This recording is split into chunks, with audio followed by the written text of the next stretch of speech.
Alright. Hello to everyone who may or may not view the stream portion of this. Now, Decoria. Call the niemand. And here is silent. Here's me, me as the DM, rather busy DM. Spare a moment to go over my notes. Okay.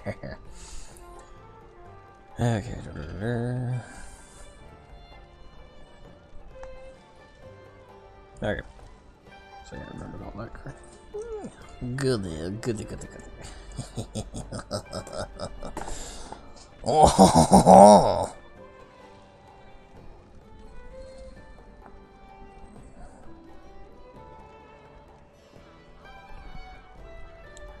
I'm so excited, and I just can't fight it. Yeah.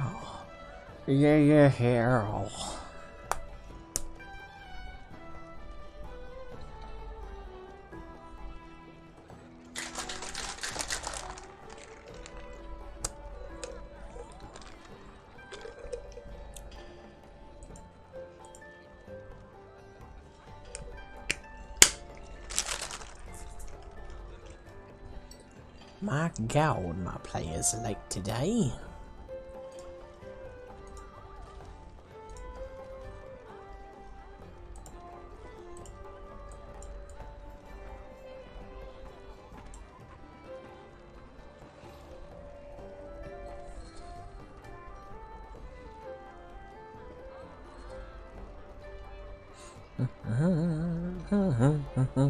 Well, if anyone's watching the stream portion of this right now, I am looking at chat. We haven't started officially yet, and so far most of my players are late at the moment, so I am perfectly capable of engaging and entertaining you wonderful folks, possibly on the YouTube front. Vast apologies both for the terrible accent and for the delay. You'll get started shortly. Hopefully. Possibly. Potentially.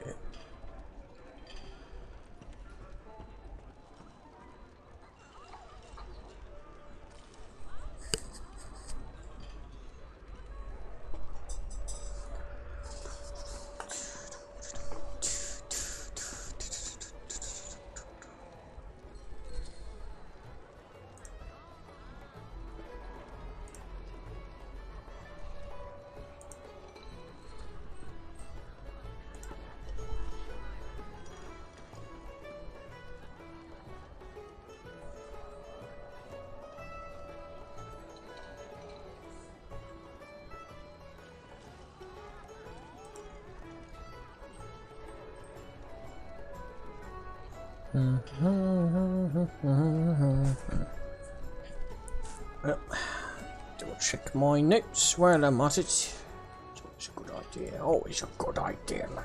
Good deal. Right, so last we left off with our humble adventurers, the group split apart. Bandrin bolted ahead, and now it's down in the sewer. Meanwhile, Pedestarius and Dracoria are back at the hospital. Kiko is currently on a roof. Splendid.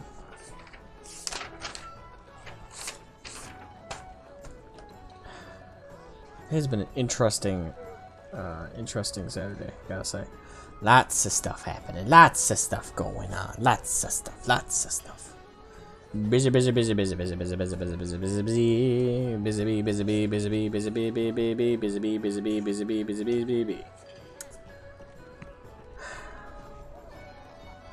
somebody else joined the call.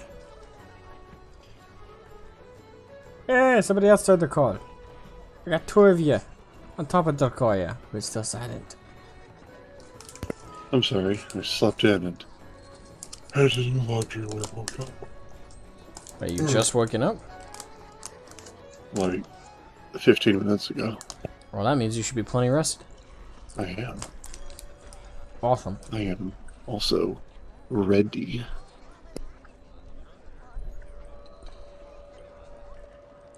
Hey, Calcul. Is right, and he's alone. Yes, you are. I have been alone, but it appears my party is joining me finally. So now, the courier is doing his thing, muted, and we're now waiting for Belistarius. Was expecting not to wait this long. I thought I would be the latest. It turns out I was rather early. Fair.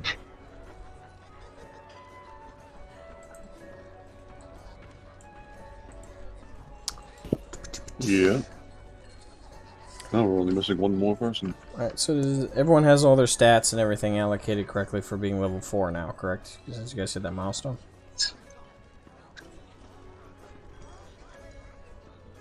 That a yes or a no? Correct. It is all statted out. Awesome, awesome. Did you make sure to hook up your microphone to the right recording software? Yep. Well, we're streaming currently, so. Just making sure. I cannot confirm or deny anything. I can confirm a great deal. I can confirm my mic is correct. Righty, that's smashing good news.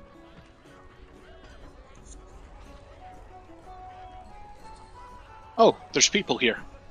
Yay! There are. There he is. Been sitting here going, Jacoria, please, Yeah. do doth hear my voice. I apologize. I figured before Belstaria showed up, I'd take a shit. So, you know, I was trying to make sure I timed all of the things for. Perfect. Alrighty.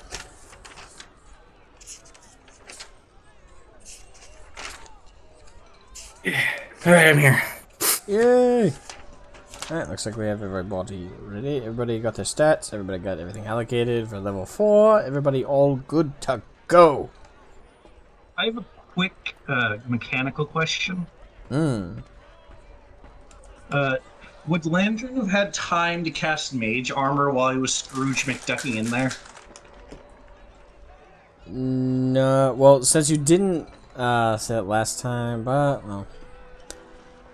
I didn't have the spell Can you last time. okay, fair enough. Can you remind me? Is it concentrate, or what exactly is the? Mage armor is just an effect you can put on yourself. It lasts 8 hours. Alright, it's not concentration. You can just—it's just an instant spell. I don't know if you can hear me, but I snapped my fingers in front of my. I couldn't hear the snap now.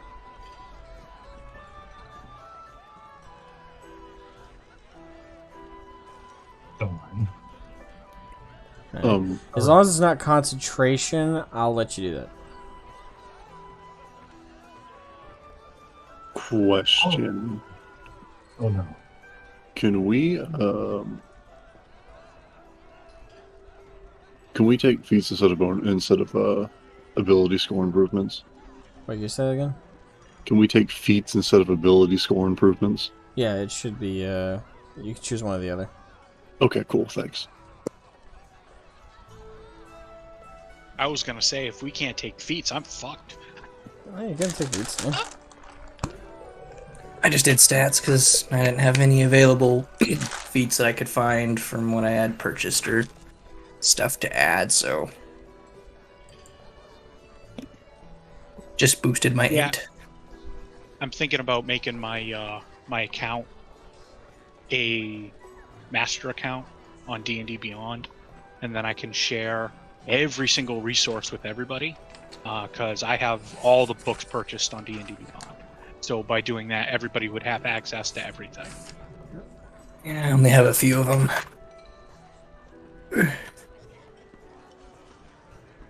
I mean, you know, if everybody thought that was worth it, I can spend the extra $4 a year for it.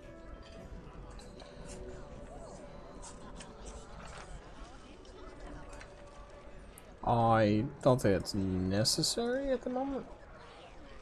But I'll leave that up to you guys. I have all the resources I have as the DM.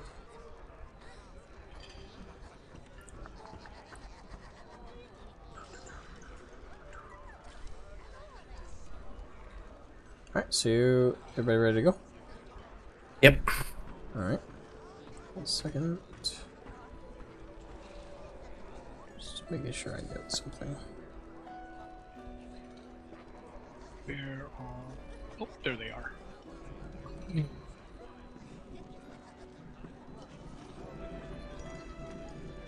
I went too long with between HEMA practice. Ugh. Seriously, right now? Sorry. No, I'm not talking to you guys.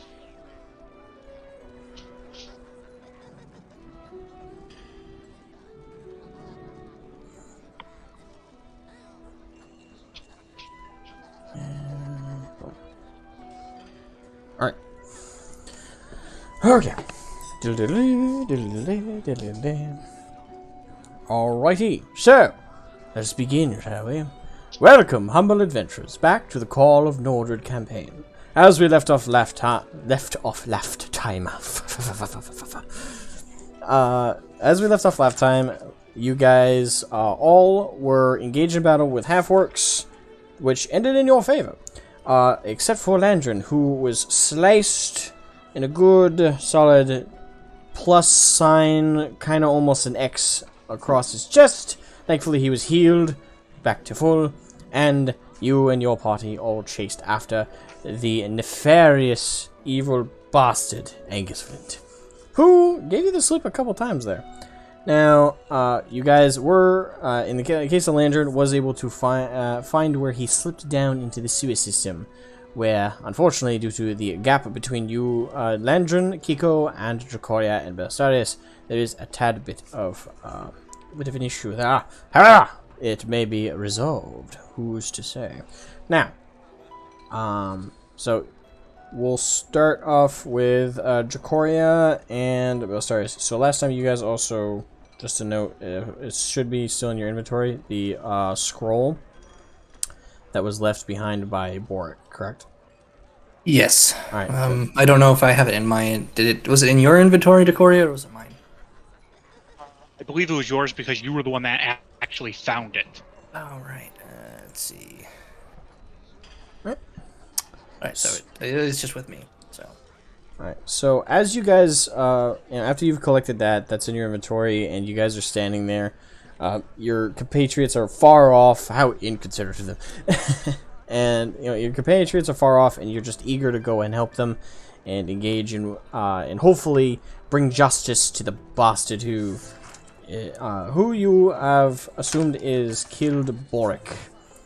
And as you guys are standing there, kind of concerned, what do you do?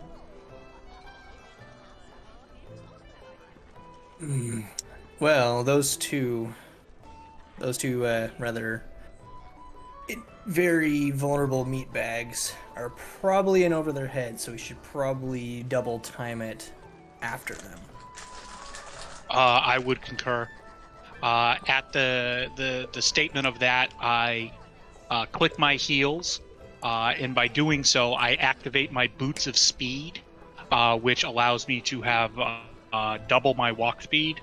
So I will be taking the dash action, and I will be moving at 120 feet around. Alright.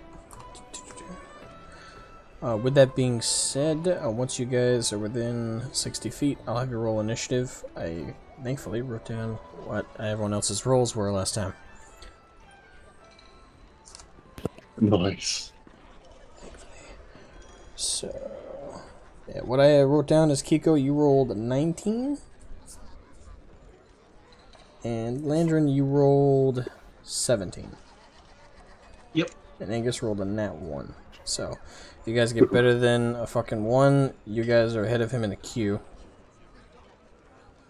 But we'll see that when you guys get over there. Alright, so you click the boots together, and so you're gonna pick, so what, explain to me exactly what you're doing with Belstarius. Oh, well, shit. This is a hard thing to do. I will... Do I actually have something that'll help me here? I doubt it, but it's worth a look. Nope, I ain't got nothing. I got crap. Alright.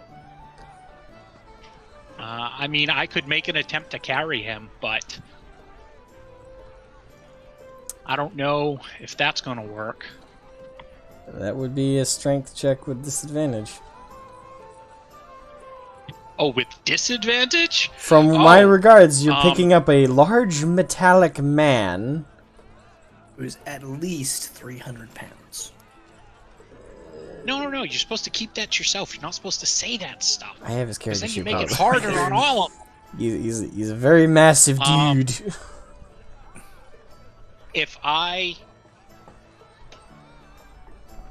So, do I have the ability to ask the question, if I get a critical failure, do I know something absolutely catastrophic is going to happen here? You will feel pain. I can deal with pain. Alright. Let me see. So, let me do this.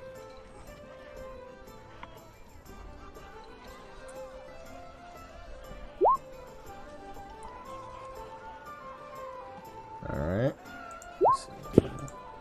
Oof. And I did critical fail. Roll me a Constitution saving throw. The worst possible outcome. That's a 21. Alright.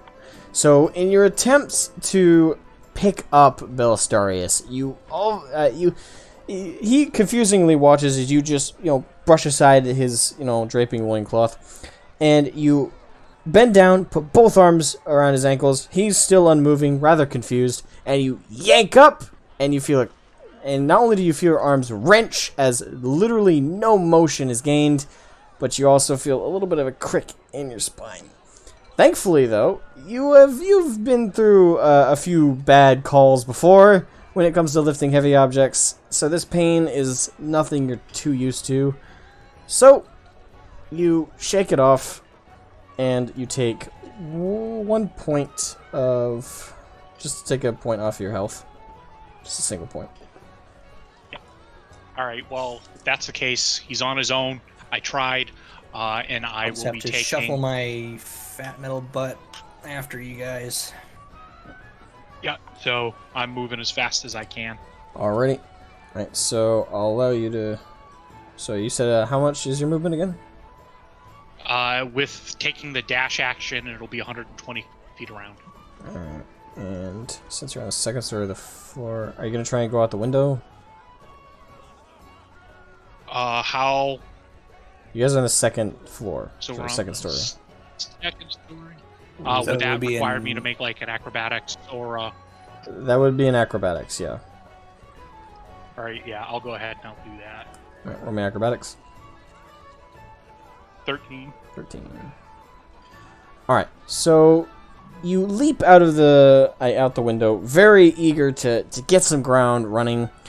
And you fall, a good feet, and you're prepared for the impact. You brace your legs, and as soon as you hit the ground, you feel a little bit of pain, because it's definitely not an impact you're used to making, but you soldier on, and, there's no lasting pain. The boots seem to have not quite slowed your descent, but the moment you hit the ground, you immediately kick off like one of the most advanced runners on the planet, sprinting across the courtyard and through the archway into the street, booking it all the way to the building you saw your compatriots go to, along with Angus. So that's about... So I'd say you get right to the alleyway by the end of that. Once you get to the alleyway, the soldiers who are all confused, still trying to... the soldier and all the civilians who have been conscripted to help, kind of silently, are all looking about, very confused where the where Landrin went. One of them did see him go down the alleyway, and as you come up... You want to say anything to him? What's going on? Alright. And the armored soldier quickly looks you up and down and went, "Are you compatriots with the hooded fellow, or with the little kobold?" Both. They were chasing a mastermind that had to do with the attack that was on Lady Ruga's house. So we have to find them. So get all reinforcements and follow me. Alright. I won't put these civilians in danger, but I'll go down with you if you want. I can also run down the street and try and get help from the barracks. Getting people from the barracks would probably be the most beneficial. We need to take this man down and get him in for questioning immediately. Alright. So, just because Lantern was also able to persuade him last time, I'll just carry that over for you. Alright, so he nods his head yes, and quickly signals the civilians to disperse. Before I go, let you know where one of your compatriots went down that alley. He kind of disappeared. We didn't see where he went, but there seems to be nowhere else to go that way, unless he jumped the fence. I'll go and get help as soon as I can. And he runs off. Thank you. Alright, so now that you're close enough to that sewer entrance, you don't know about the sewer entrance, so you're probably going to have to roll an investigation. But as you're in the proximity of what's going on, I'm going to have a roll me initiative. I assume Kiko's still outside. Yes. That's a 9. Get a 9, okay. So he should be able to see Kiko. Well, no, because you were on the roof Yeah, last time, you're right? on the roof, which is a good No, ways I went up. down. I thought I went down to talk to go towards. I noted you were still on the roof. I see. We had just rolled initiative. You were still on the roof, and that's when we ended. Gotcha. So you're still Okay, on the yeah. roof. Corey's in. Gotcha. Alright, and for you, Belastarius, real quick. You standing out the window, completely confused on how to catch up with your compatriots. You start to hear a pitter-patter of what sounds almost like... You would describe it as bone being knocked on stone. But it's little clicks, and you hear them in rapid succession. And you look out the window and look to the side, and there, in all her amazing glory, though very bothered by the setting sun, is Miss Novery. And she quickly approaches you, patting you guys. Belastarius, correct? Indeed. What is happening? I'm not sure what's going on. I saw your friends and running, and there seemed to be desperation. I wanted to check that everything was alright. I give her a quick rundown of the previous events, the attack on the manor, and my compatriot's pursuit. Oh my. The hasty pursuit. So after you tell her this, she has a very, like, all four of her eyes are pretty wide. She's pretty shocked. So she says, well, where are they exactly right now? They ran down the alley in pursuit of Angus Flint down that way. I indicate the direction, and they are far ahead of me, moving at magically enhanced speeds. So if you could aid me in keeping up, if you have any spells, that would be much appreciated. So she looks over and kind of squints and sees kind of the wake left behind by Jacoria running at like the Flash speed. Just Barry Allen in it. Whatever the fuck. The verb of doing a Barry Allen. And she squints, sees where your Jacoria is at least. I can port you over there, actually. So you start to see her kind of like twirl her arms in like a forward circular motion, and energy starts to flow off of them in wakes, and you start to see a circle appear and expand, and the center of it kind of looks like you know, where water would be bubbling up if there was like some kind of let out of oxygen underneath it, kind of like a foaming wake, and it's a purplish hue. And you can barely tell behind it. You can see another identical one is opening up right next to Jacoria. I can only hold it for a few seconds. I've never been very good at portals, but it's short distance. And it's now big enough for you to jump through the window. Alright, so I go through the portal. Right? For Spider-Mom. And as you do, she goes, "Good luck, be safe." Go Spider-Man. And Seconded. right as you stand, go through the other end, you stand tall, right next to Jacoria, and you hear the of the portal closing behind you. And if you were to glance behind you, you'd see just this tiny little, like from this distance, looking like a normal sized spider if you were up close, just waving,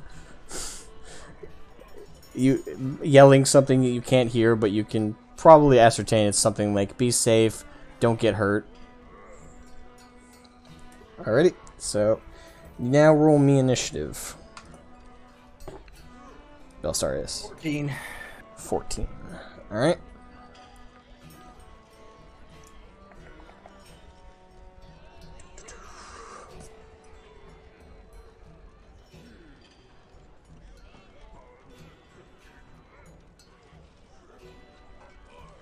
Alright.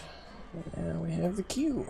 Alright, so just so everybody knows the queue, it's Kiko, Landrin, Belstarius, Decoria, and Angus. I was on the ground, because I convinced you to let me roll a straight roll on acrobatics. Do you have that in your notes? It's in the chat on the right. It's right under my persuasion or something else. That 24 acrobatics. Wasn't that for when you jumped out the window? I don't remember rolling for acrobatics for jumping out the window. I just kind of like climbed up it. No, he wouldn't have to have acrobatics because he still had spider climb at that time. Yeah, that was it. Okay. But yes, I remember distinctly that I jumped off the building. Alright, well, you're in the alleyway too then. I didn't have that in my notes. Why did I write you on the roof then? Yeah, Whatever. Kiko's gonna- We'll roll with it. Alright, so you're in the alleyway. Jacoria, Basarius, you see him, but he's kind of lurking in the corner. Alright, so now that we're all caught up into the initiative zone, let's start with initiative. Kiko, you're first. Keep in mind, you just saw both your other companions just arrive. One through a portal, and one just blink, almost in the speed of a blink, just is now at the alley. Just dust. Kiko's gonna wave them down and point at the hidden hatch and jump down themselves. Alright, so you're gonna go to the hatch. That's about 25 feet from where you're at. Am I still like supercharged, Kiko? Landrin, what that spell that you cast on him, the specifically the movement speed one. Which one was that? I cast Long Strider on him. I'm just going to double check the Yeah, how long does that last? statistics for a I think moment. that's 10 minutes. It lasts an hour. That's an hour. Okay, it's not been an hour yet. So, yep, that's still active on you. So that doubles your movement, correct? Yeah, it's 10 or something It adds else. 10 feet. It adds 10 feet to the Okay, base 10 speed. feet. So your base is 30, correct? Yeah. Okay, so that means it adds up to 40. So that means in the 25 feet to the hatch and down, you still have just about 20 feet to move. I see. I'm gonna look around down here. I'm gonna see if I see Right, so it is low light. Do you have dark vision?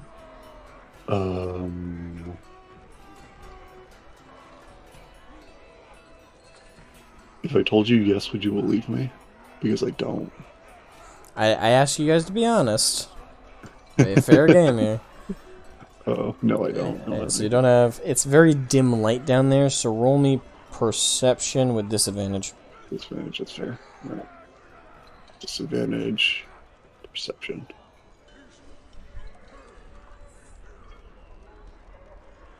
Four is not a natural one, though. That's all that matters. It's a 4, you said. A 4. Alright, so you look around and... Well, actually I think I have to roll his stealth, because I don't think I did last time.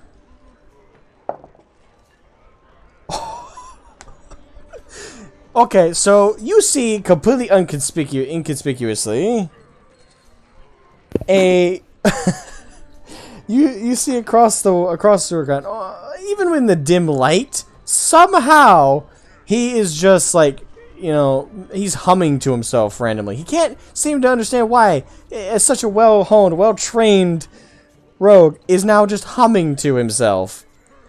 And you see him just kind of, like, trying to do, like, that Egyptian thing against the wall, like, they don't see me, right? Well, wait.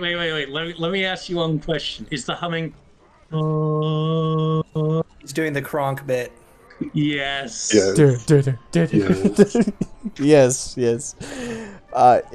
He has no idea. Just so you guys know, for context, I rolled a nat 1, which is stark contrast to how I rolled with him last time.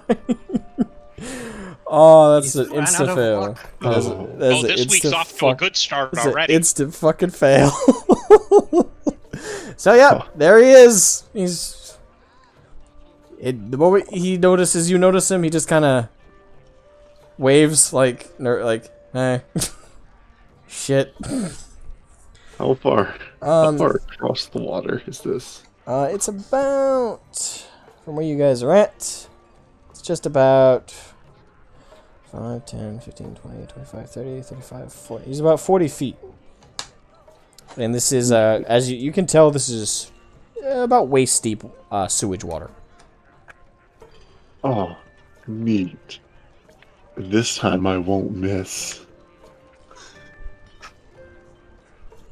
Alrighty. So... No, I'm not gonna throw it. As funny as that would be, that's a bad idea. I'm actually just gonna pull my short bow and shoot him. I'm gonna point him out to the lantern. It's right next to me. Okay. Ox sword menacingly. Alright, roll the hit. Yeet. Oh, wait. 24. 24. I rolled it disadvantage and I still would have hit. Alright. So... Yep, you get through. Yep. So roll me damage.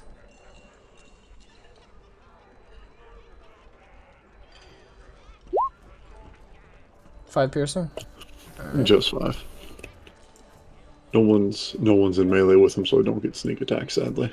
Alright. So you quick in the most clear sense of your rogue training and your experience with a bow, as soon as you notice him and he's like awkwardly humming himself, you almost in a flash pull your bow out, not an arrow, launch, and it flies across the sewage water, and you hear and see as a brief little bit of light reflects off the arrow tip as it hits him right in the shoulder. And you can go, ugh! And it's at this point, because his cloak gets flooded up, even in the dim light, you can kind of make out he's fairly thick leather armor on. So this was a good hit, and it certainly did damage, but he's not going down quite yet because of something like that. He's in this fight for the long haul. Alright, so I think, do you have a bonus action you would like to perform? Do I have a bonus action I wish to use? No. Okay. So well, I mean,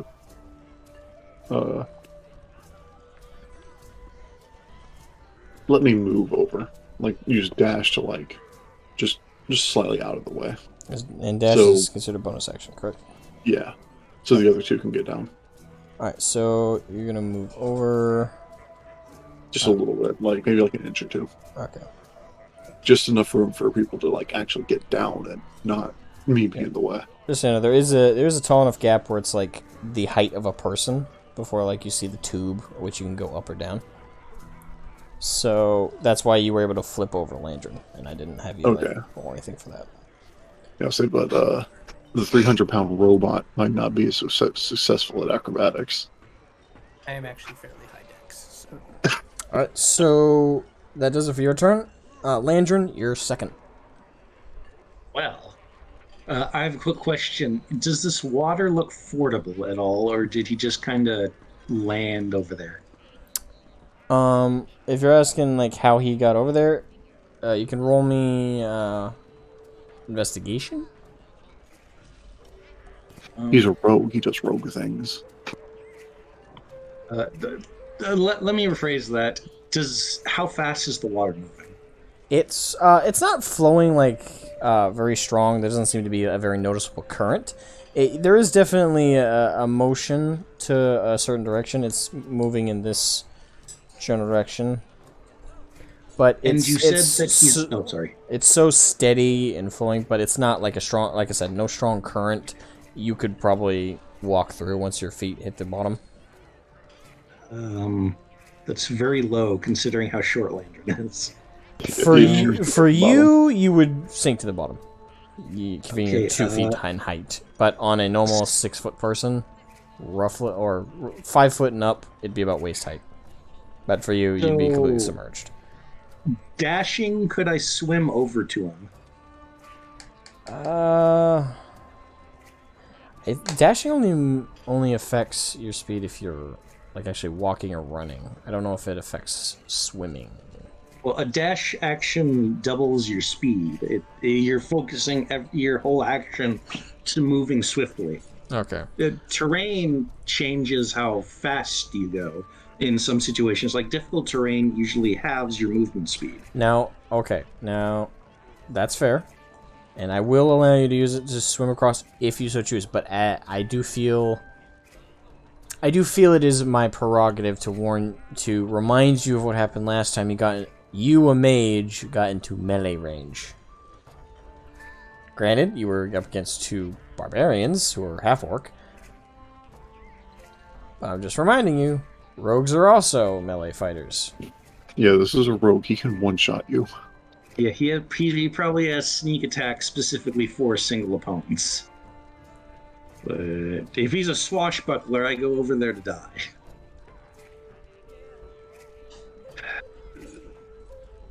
But if I don't go over there, he's getting away. The eternal question of when does it stop being your problem? The answer is never. Okay. Some form of support or illumination thing you could do. I don't know if you could like make a flashy light and blind him. I do have I have prestidigitation. I can. Landron is just going to start rapidly snapping his fingers and making little strobing lights so that Kiko can see with prestidigitation. Okay, so you just strobing lights?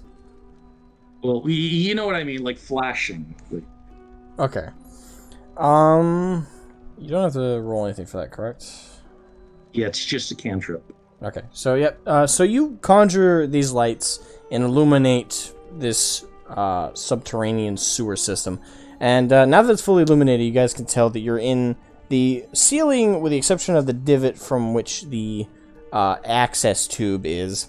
The whole ceiling is a oval-shaped dome. You guys feel like you're in a cylinder. So you see that curvature, and you can fully see that there are no exits, at least in this section of the sewer, on his side of things. At least that you could see. So it's just open sewer system in either direction. Angus, we're just going to keep pursuing you until one of us drops. Have you considered an alternative to just continuously running and getting shot? Okay, let's turn. Are you trying to intimidate him, or are you just trying to say anything to him?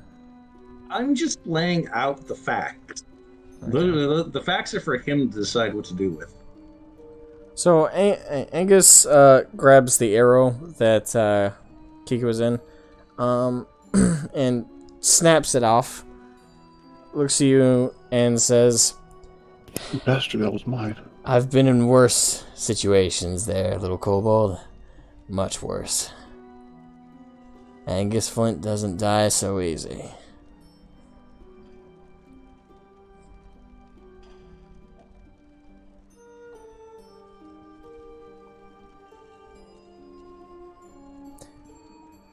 Well, in that case, I'm gonna move. Swimming half your speed, right? Yes. Okay, then I use an action, so I can't dash. So Landron is going to start doggy paddling over 15 feet and his tail is just going to be sticking out of the water, doing little lighting effect. Alright, Alright, so you jump in the water, and I'm gonna have you roll me...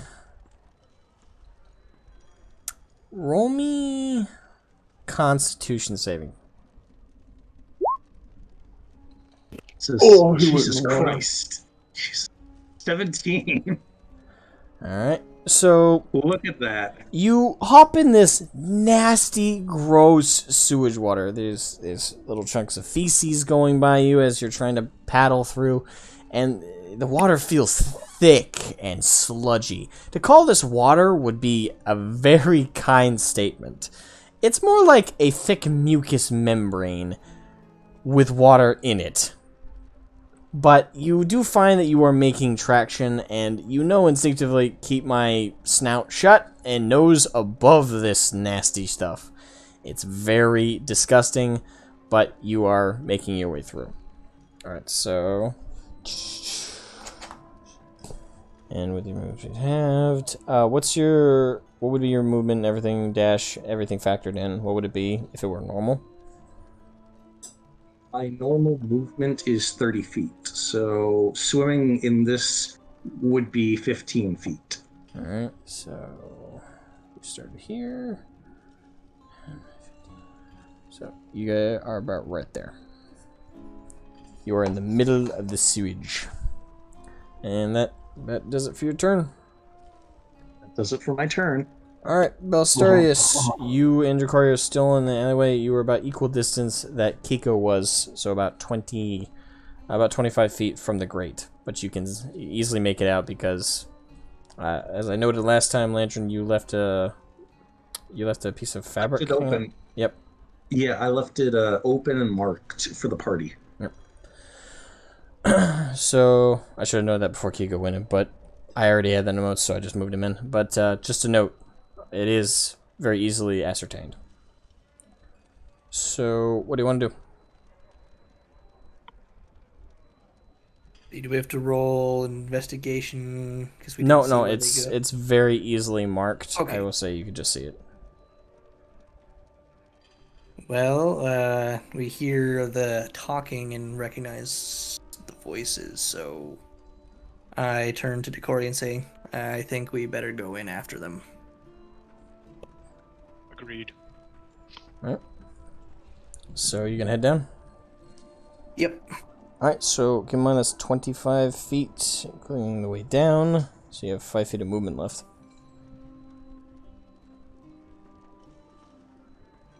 Alright, is it illuminated that I can see Yep. what's all The room is going on? fully illuminated due to the spell that Landry cast. I don't know Where if utility Kiko would, wizard go? I don't know if Kiko would need to point this guy out, but Kiko's gonna do that anyway. Nah, the lights and everything flashing, and the fact that he's now not trying to stealth, he is very easily visible across the way. So, probably the first thing to do... I think I'll save my Eldritch Cannon for later. I'm assuming we're going to be crawling through this thing later. I pull out my crossbow and I'll take a shot. Alright, roll the hit. Let's see.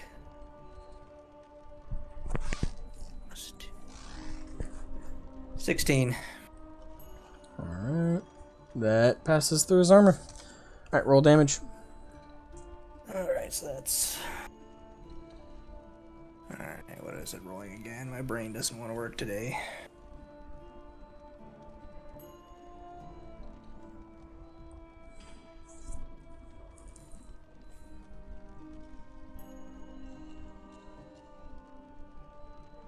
+1. Alright, 1d10.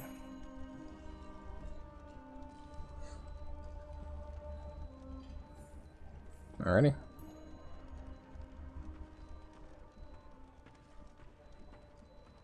So that's a 10. Nice. And let's see, that's a plus. So for this one, it's 10. It's a 10 plus 2. That's 12 damage. Alright. So, what was this weapon again? So I know how to describe It's it. a heavy crossbow +1. All right. So it gets So +1 range, you- +1 piercing. You pull out that crossbow like Arnold Schwarzenegger with that in Terminator Judgment Day with that that lever action shotgun. You just hip fire it. You say "Hasta la vista, baby," and you fire the bolt, and wham! Hit him right in the stomach, and you can tell this bolt went right through the armor. And this man hurls forth, but sturdy, been through a lot in his life, stands back up, and he's got this look on his face like, that wasn't very nice, mechanical man.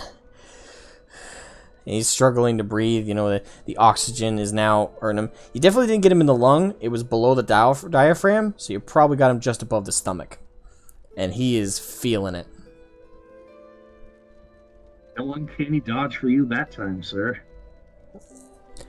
Alright, so... Is that do it for your turn? Let's see. I will move to the side of the rest of my movement to get out of the way for Decoria to come down. So, yep, over that way. Boom. No, it's for the, I don't have anything else. Alrighty. Decoria, you're up. You head down, I assume? I will go down. And with the boots of speed, how much is that at again? So I have 60 feet of movement. Using 25, I'll have 35 feet left. Alright, you have 35 feet of movement left, and you are now down in the sewer. What is the distance between me and Boric? Not Boric. Angus. 40 feet. 40 feet? Yep, that's the distance between this ledge and this ledge. It's a very large sewer. Okay, so how will I do this? Okay, well, I can do this. I will bonus action, Misty Step, 30 feet. Alright, so step 30 feet on top of the 35 you currently have.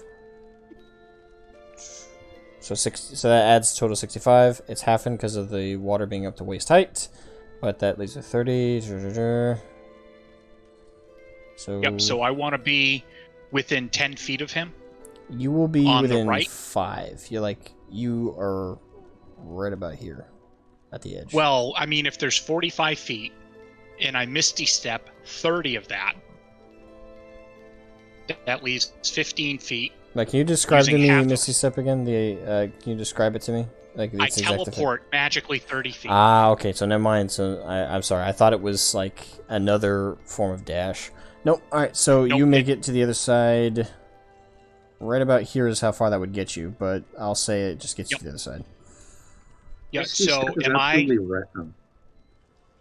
I within 10 feet or am I within 5 feet? You're within 5 feet. I want to be within 10 feet.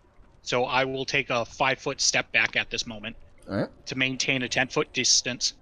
All right, you're about 10 feet And away. then, yeah, and with everybody seeing, I whip out my wrist and my bangle turns into a two-handed, almost like a glaive, but it's a hammer on the end of the side, and it's the Lucerne hammer.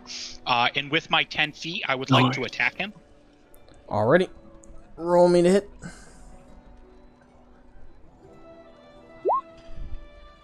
That's a 21. Hits. Alright, so roll me damage. If I recall correctly, it was... 2d4. Yeah, 2d4. So 2d4 plus 4, so that's 9 points of bludgeoning damage. Alrighty. And with the remainder of my movement, I would like to take a 5-foot step back to increase my distance to 15 feet. So you're increasing it to 15 feet. Check. So yeah, boom. You're at 15. And that will end my turn. Alrighty, he's up. So Angus looking really rough right now after that particular hit. When you wound up, it pulled out that weapon and bashed him in the side, right in the rib cage, and you heard it click. You more than likely broke his ribs from the back, and he was rearing up. And once you backed off, he fell to one knee, and he is looking really rough.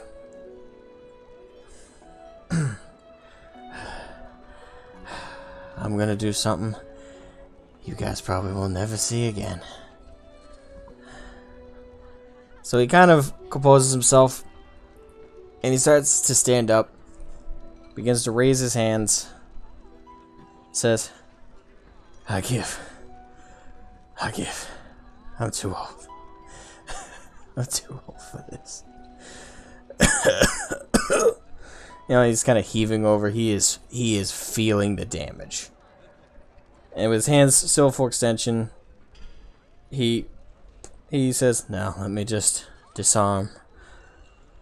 Pulls out his weapon and truly drops his rapier, 2 daggers he pulls out from his cloak, and a bow around his back, along with a quiver, all drop to his sides, and he puts to his knees, his hands behind his head.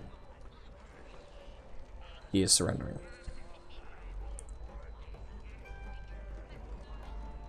What a bitch. We did it. I mean, that makes our job easier, at least. Dude, you 3 kicked his ass. He is feeling it. Oh. You're off there swimming in sewage. Yes. Speaking of, Landrin would like to complete the other leg of the swim and just kind of come off and look over, absolutely filthy, just look over to Decoria. I'm in no state to begin any sort of first aid. I will lightly infect his wounds with my mere presence. Could you come over here and assist me with this? Yeah, so I will go over and I will place him in manacles. That's one of the starting items I get, so Alright. I am going to put those to good use so this son of a bitch can't get away. Alright, so... You definitely weren't keeping them for any other purposes. Absolutely not. Alright, so... He allows you to so you go you Decoria go over and you grab his left arm that's around his head, you yank it behind with you hear the click, you grab the other hand, pull it behind, you click, and he is now bound. So you all are out of initiative.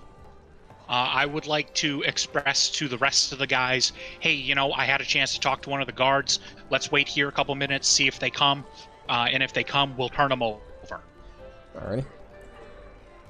So, you guys are still standing there, and...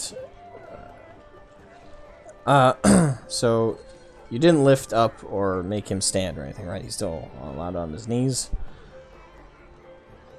If possible, Landrin will ritual cast Tensor's floating disc as to not, force him to do any climbing or walking, so you can just sit on it. Because you guys really messed him up. Yeah.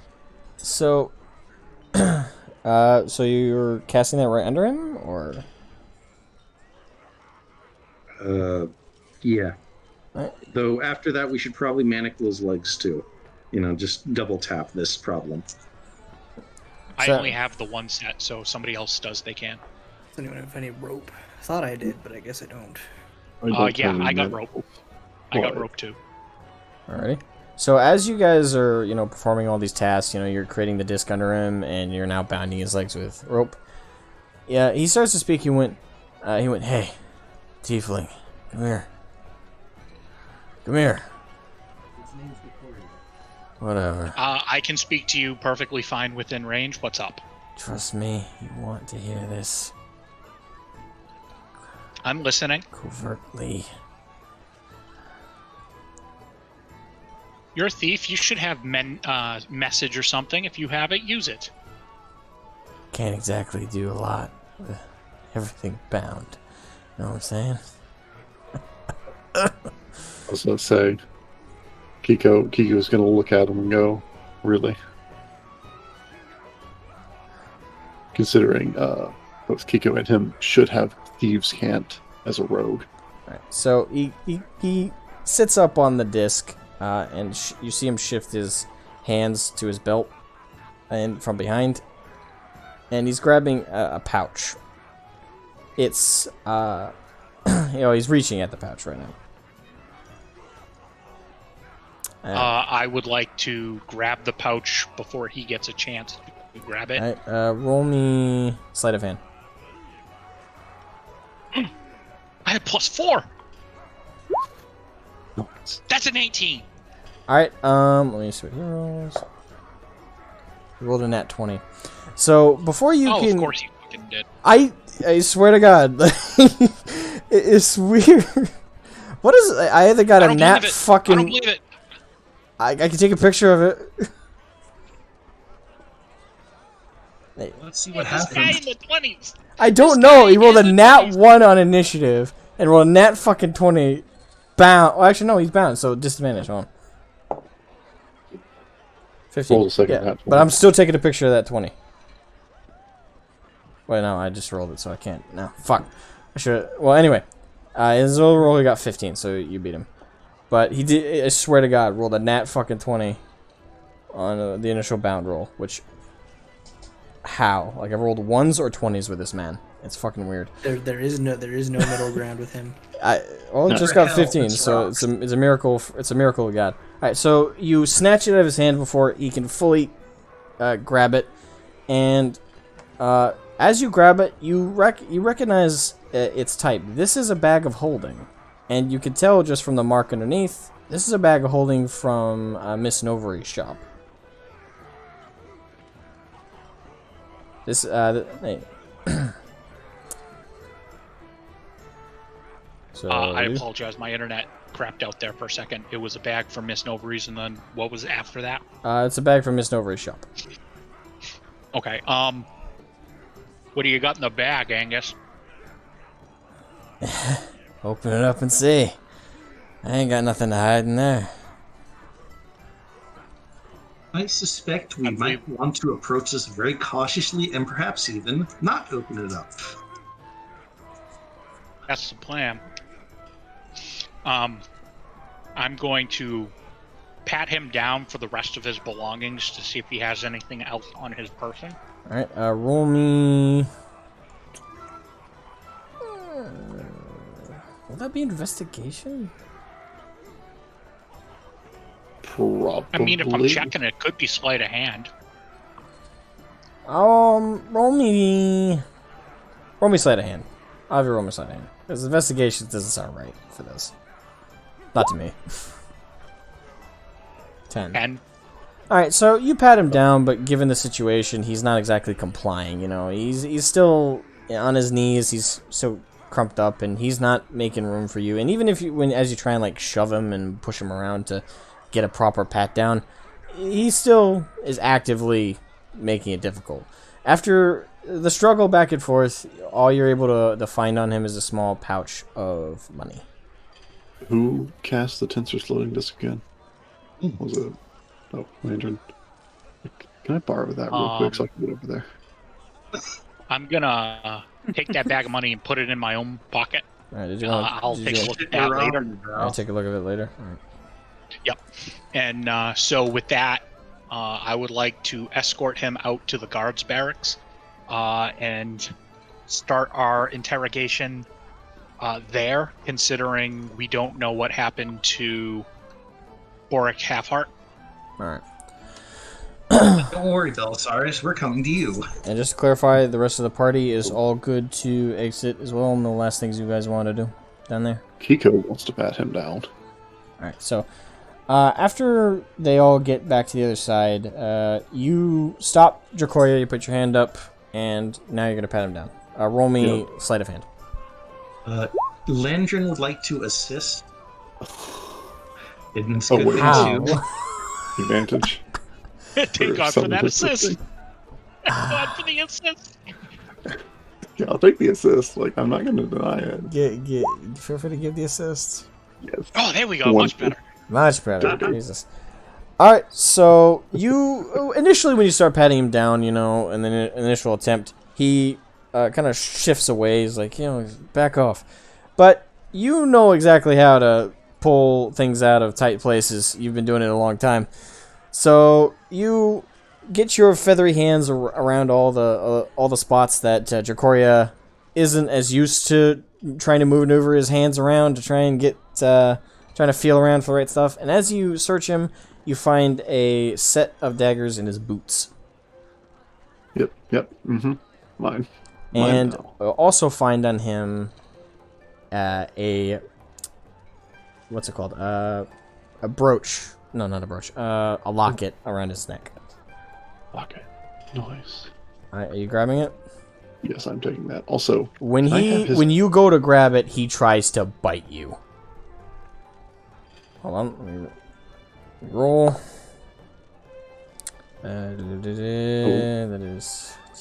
Can I roll sleight of hand to pull it away before he bites me? Well, right now he's rolling to attack you. He's trying to bite you. I think this would be a contested dex. Yes, this would. So roll me your dex. Because he rolled a 14 plus. Right, so he rolled 25. he rolled a 19. You rolled a 25. Yep. So you beat. So in his attempt to bite at you, the most absolutely like the glare he gave you when he was trying to bite at you when you went for that locket. That is the first time you have seen this man 100% lost his composure.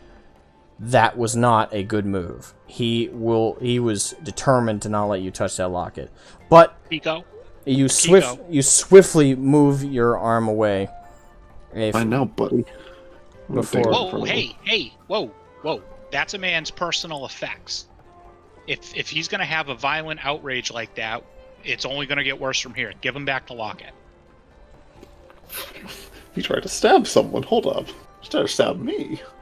You give it back, bird boy, now! I understand in the heat of battle, but this is obviously a personal effect of his.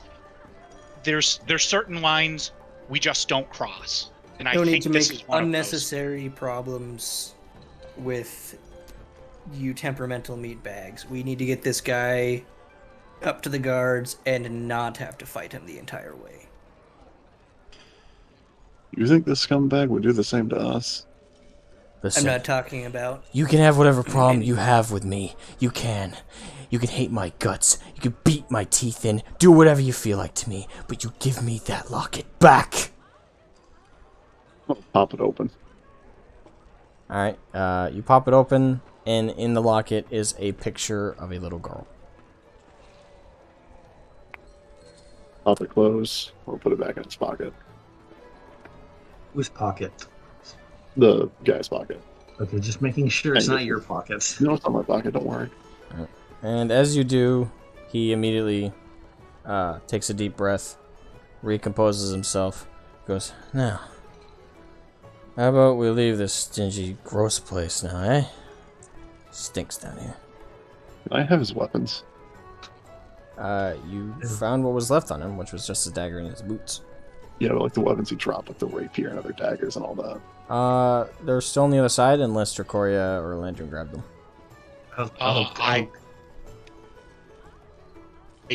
I did not say that I... Landrin is going to just kind of inhale, exhale, grimace, and go to get his friend the dropped equipment. Hold up, you have a Tinser's floating disc. Yes, I don't want to dump Angus on the ground. And we'll take care of them. We can always come back for the belongings later. We could. We can have the guards pick the stuff up because I'm pretty sure they'll be coming through any second now. You know what? It lasts for like a while. I'm gonna gently leave Angus on the ground, float over, grab the shit, float back over, give it to Kiko. Here you go, my friend. Alright. So the full list is a short bow, 120 arrows, and a rapier, and 2 dual daggers. Christ's carpentry. And 2 daggers. Where's my daggers on my character sheet? And keep in mind, you also found 2 daggers on either side of his boots, so 4 daggers in total from the man. I have 6 daggers now. How many arrows did you say? 120. 120. 120. Let's see. Yep.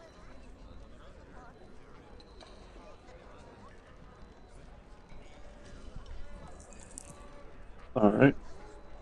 That's all there. I assume that's everyone's desire to do down here before you ascend. No, actually, Landon would like to take a sample. Yes, let's go. Alright. So all of you, how you going up? There's a ladder. Yeah, but how are you, like, in what order? Pico's going to be Right. next to this dude. Like, And right above him, are right you below lifting him. him up using the disc? Presumably. Alright, what's the diameter of that disc?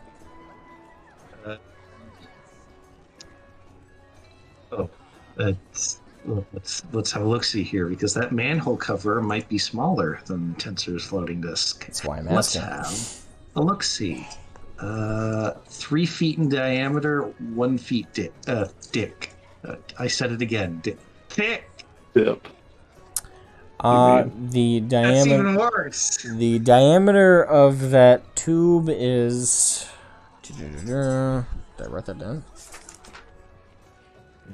I did. Also, the size of it on the map, it's pretty big, but It is sizable, but it is the exact same diameter. In fact. Okay, I have an idea. We have Belisarius or Kiko go up first. We lift Angus up as far as the disc will go, and then someone just pushes him off or drags him off, and then Landrin can climb up. can the disc support 2 people? It can carry up to 500 pounds. Oh, how much does Kiko weigh? How much does this guy weigh? Roll me insight. Inside. Oof. Oh, I'm proficient in that. 12. Yeah, investigation might have been smarter, but I'll go with insight. Is Insight would be more how old is he, not how fat is he. he's, as far as you can tell, he's probably around your weight, maybe a little bit heavier. But nothing more specific than that. Rough estimation. Wait, Kiko's weight? Yeah. Because Kiko only weighs like 95 pounds. He's Give or take. he's a pretty thin, gaunt old man. Oh, The 85 bulkiest pounds. thing on him is his armor. Okay, cool. So Kiko's just going to ride the Tensor's disc with him. Alright. Alright, so I'm assuming you guys are ascending first. And I see you guys are the same diameter as the hole. I would say we should let someone like Belisarius or Dracoria go up first, and then we can go up. Alright. Is that what you guys want to do? Alright, so Dracoria, Belisarius, are you both going up first, or just one of you? And I'll go up. If he's going up, then it's up to Yeah, him. so we just need one up. Alrighty. So, up goes Dracoria. I don't think I drew the alleyway. Yeah, it doesn't look like it did. Fuck.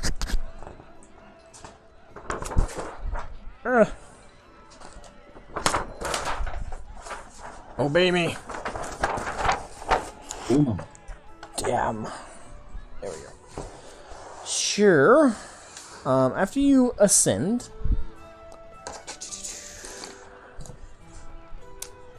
the alleyway. It's pretty sizable alleyway. It's between a couple different like businesses and apartment and like in a not a complex, but an apartment set of buildings. And now,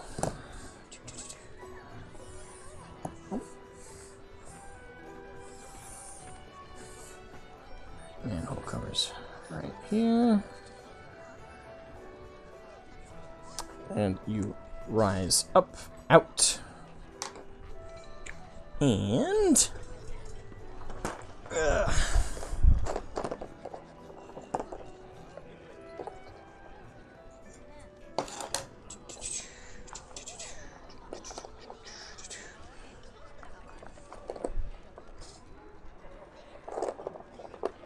check. Alright. And boom. You see a large contingent of the guards of the city, all standing, weapons ready, and ready to go, including the one from before that you all encountered. Yeah, and since we went up, we'll be like, hey, we captured him. He surrendered. We would like to bring him back to the guard station to properly interrogate him. And just to clarify, did you decided to go up before Landrin lifted up both Kiko and Angus, correct? Yeah, it was me and Ballistarius that were going so up first. You did decide to go. Okay. So, yep, you're up there. Alright, go ahead and continue. If you just wait a moment, and I'm pretty sure, like, the other two will start rising up and coming up through the things. This is the man that was in question, that was involved in the attack on Lady Ruga's manor, and we need to bring him back for interrogation, and we would like to have Captain Braun, Commander Braun, accompany us and to be witness to this interrogation at the request of Lady Ruga. Alright, roll me persuasion, because the first thing you notice when you're up there is that these guys have a different air about them. They're kind of extra suspicious. Even the guy you sent off, it seems that in the time that he went, the other guards that he came and collected probably talked him down and said, like, dude, like, this is incredibly skeptical. Like, well, how do you know that the guys who were yelling at you all these commands were telling the truth? You can tell just by looking at him that he's come back with a different perspective, and he's a little bit that's an 11. Alright, so after your spiel of, giving instructions and orders, he's got a pretty stern look still, and he says, well, we'll certainly be taking him back, but also you, and you don't get to sit on any interrogations but your own.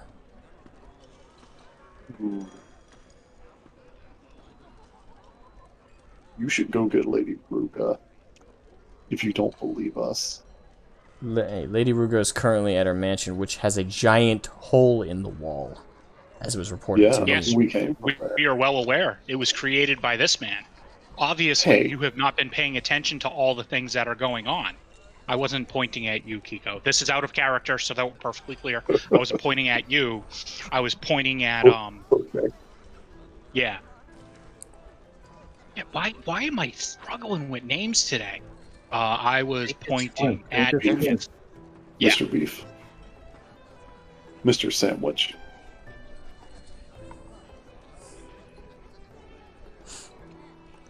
Alright, so... this exchange of words only seems to aggravate the guard more. He went, listen, I am on your side, at least as far as I can tell for what's going on. But I gotta bring you in. I have no proof at all of what anything you're saying is true. Right now the city is in shambles, people are freaking out, there's a goddamn panic, and Commander Braun is still at the goddamn manor. So, forgive me if I don't have him on call to confirm all this. So how about, since you have 7 people here, you send one of them to the manor to ask, and have him come back? Or, here's an idea. Because we're not letting this guy go, because he's too dangerous to let go. Oh yeah, I just realized, you're not even up there yet. Oh, I assume that's my model sitting there. Because I thought we went after, I put that's Dracoria.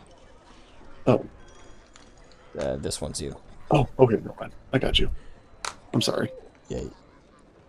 Never mind then.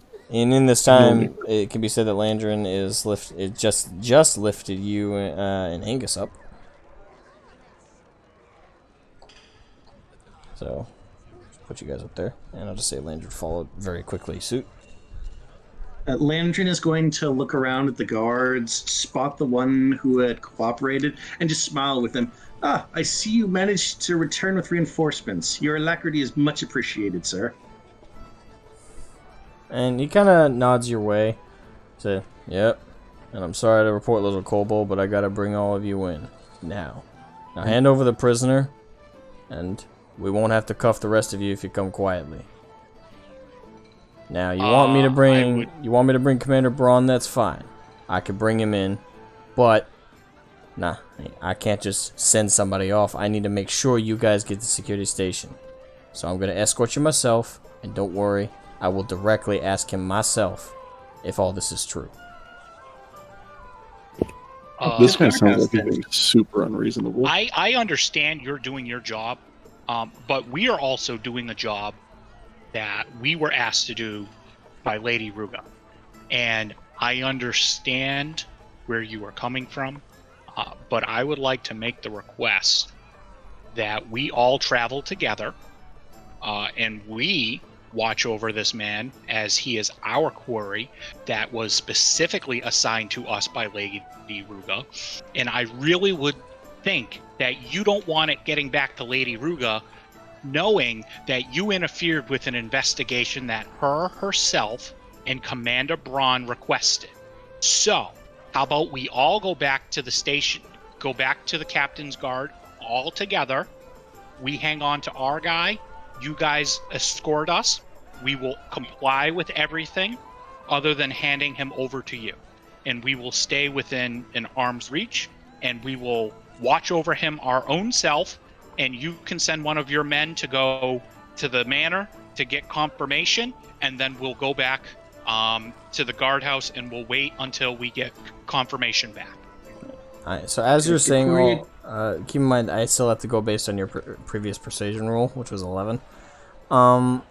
So as you say this, Angus behind you guys speaks up and says, "What they're saying is true. These kind folk have taken me into custody. Let them escort me, it's fine. As long as we get to security office and I get to say I have my say, but just know they're telling the truth. I blew the hole in that nice mansion. Now, can we please get out of the street?" And you notice his eyes are kind of darting around. Kiko is also gonna like look around too, noticing him do so. Just gonna like generally scan the area. Roll me perception. Perception. Leo. Uh-oh. 7. Having given just the fumes that were coming off the sewage area and getting out of there, you feel a little disoriented being so transitioning from that really stank, nasty sewage air to the now clean air. The disorientation that has caused you. Your eyes are still a little bit watering, in fact, just thinking about the smell. So as you look around, you just don't see anything. Rooftops seem clear. The alleyway seems clear other than you and the guards. Everything seems about as normal as it usually does. That's not good. Alright. I'm going to say, given his confession, you should all know that by now, and I'm going to walk towards the guardhouse with him in tow. Right. The guard, after looking at him, Angus giving the confession, now looks like entirely surprised. And quickly goes, "Okay." And he turns to his fellow guards and goes, "Alright, you heard the criminal confess to his crimes. We'll escort you all back, and we'll allow you to run the investigation, assuming Commander Braun confirms the other half of your story." Yes, sir. Understood. So they all are gonna break away, and I'll let you guys through.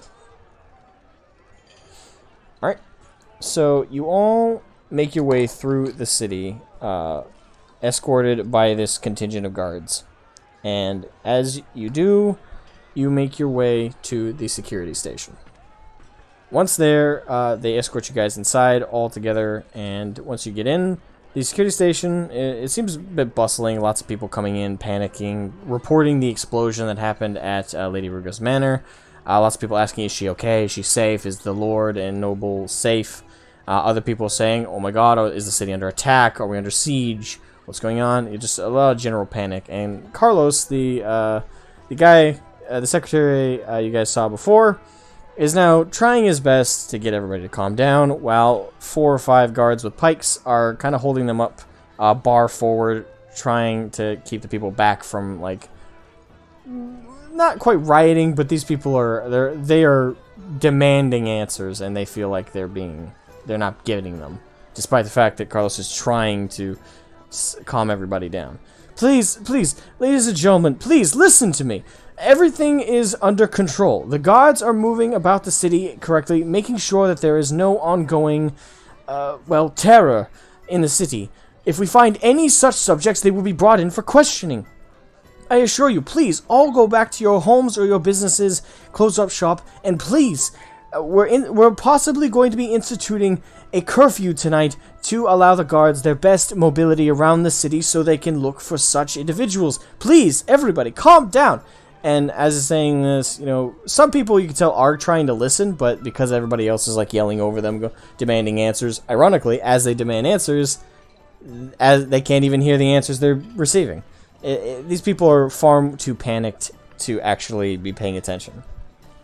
And there's a lot of yelling. Decoria, could you hold me up next to Carlos a moment, please? My internet crashed. What was that? Decoria, could you hold me aloft a moment, please, next to Carlos? I don't think anyone wants to touch you, to be honest. No, I suspect they don't. You have. Well, I'm presuming you've been prestidigitationing yourself. Oh yeah, to clean off all the stuff. He's been cleaning himself off the whole time. Like, ew. Remember, nothing happens unless you tell me it's happening. All right, Landrin has been prestidigitationing himself this whole time. All right. I pick up the little kobold and I put him on my shoulder as we're walking, so that if he has things to say or to do, he can command full attention, because everybody will have to look at him at eye level. All right, roll me strength with advantage real quick. Decoria, roll me strength check with advantage. Wait, come on, my carry weight's 120 pounds. He's like 30 pounds. Do I really have to roll this? I weigh less than a monitor lizard. I'm easier to pick up than a dog. Remind me of your exact weight. The Landrin's exact weight is... we never determined that. We just know that he's absolutely fucking minuscule. Alright, how about this? Decoria, tell me what your native strength is. 8. Hey, that's one above mine. Wait, your native strength is 8? Yeah, it's my dump stat. You do have a below average strength. Like... On the off chance you get a critical fail, roll me with advantage a strength check.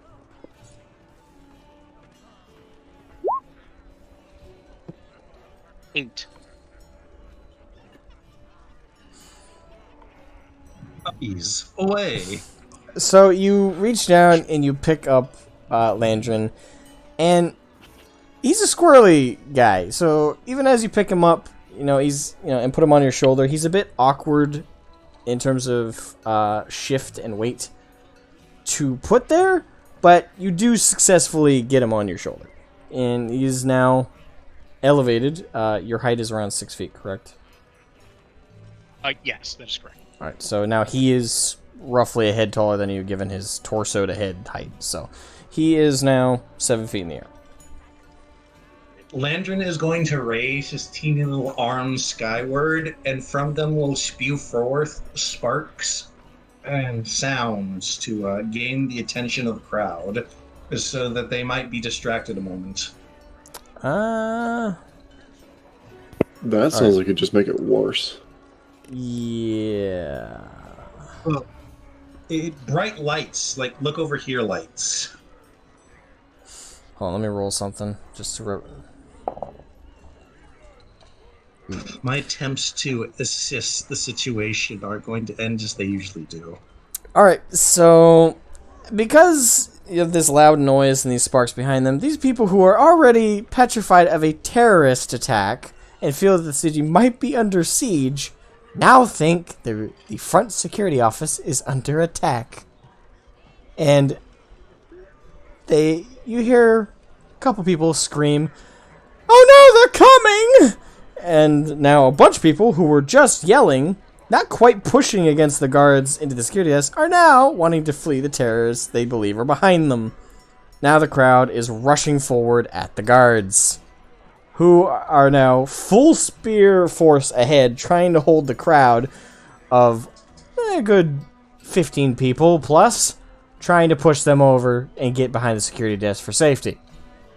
Oh, for fuck's sake, why didn't I make a bard? Oh, could have solved this problem. I tried to get their attention and say, "Hey, shit's fixed," but no. Yeah. I would like to cast thaumaturgy, which my voice booms up to 3 times as loud normal for a minute, and I would like to try to persuade the crowd to calm down and go about their day. Okay. Make the same roll. Okay, that's better. Alright, so this time after... I got a 17 on my persuasion. Alright, fair. Add that with the roll. I rolled the d20, and basically my reasoning is just like the crowd's general, like, sensibility. Basically, I just did I did a crowd intellect check. And so this time, now that it's a distinct voice booming over, they all silence as you speak, and as they all actually take a proper look behind them and stop pushing at the guards, they now see they now see you in your full height, with the little kobold on your shoulder, and they all quickly calm down as your voice transfers from the thaumaturgy loud yelling to back to normal voice as you calmly ask everybody to return to their homes and relax. And after a few minutes, they all kind of recompose themselves. Some look embarrassed that they freaked out so readily. Some look a little indignant, like, Jesus, what is all this going on? But more or less, everybody just now put off by given everything, just begin filing out of the security office. And Carlos gets down from off his desk on the other side of the magic glass and is sighing a very heavy sigh. Alright, so the guard that you guys encountered out in the street steps forward amongst the suave and goes up to Carlos and the other guards who were there with their pikes and says, "Alright, I got good news and bad news. Good news, we caught a suspect. Bad news, there ain't no way in hell one person did all this. But we also got this group who claim that Boris and the lady have given them authority in the city. Have you guys heard anything about that?" Well, if you would like, Carlos can testify that we had a meeting with with Commander Braun earlier today. He looks behind him at you. Then he looks back at Carlos. Carlos nods pretty frantically. Like, yeah, they did have a conversation. Can you confirm that an agreement was signed? Anything like that, Carlos? Oh, well, no, but I did overhear a conversation, something about meeting up. That's not exactly confirmation. So, he then looks back at the guard with the pike, and you guys recognize him as one of the guards who was actually guarding the front gate of the manor, which was attacked. And now that you think about it, the guards were mysteriously missing from the front. Landrin, you particularly think this, because when you ran ahead of the party out to chase down Angus, they weren't even amongst the thrall that were heading to the mansion.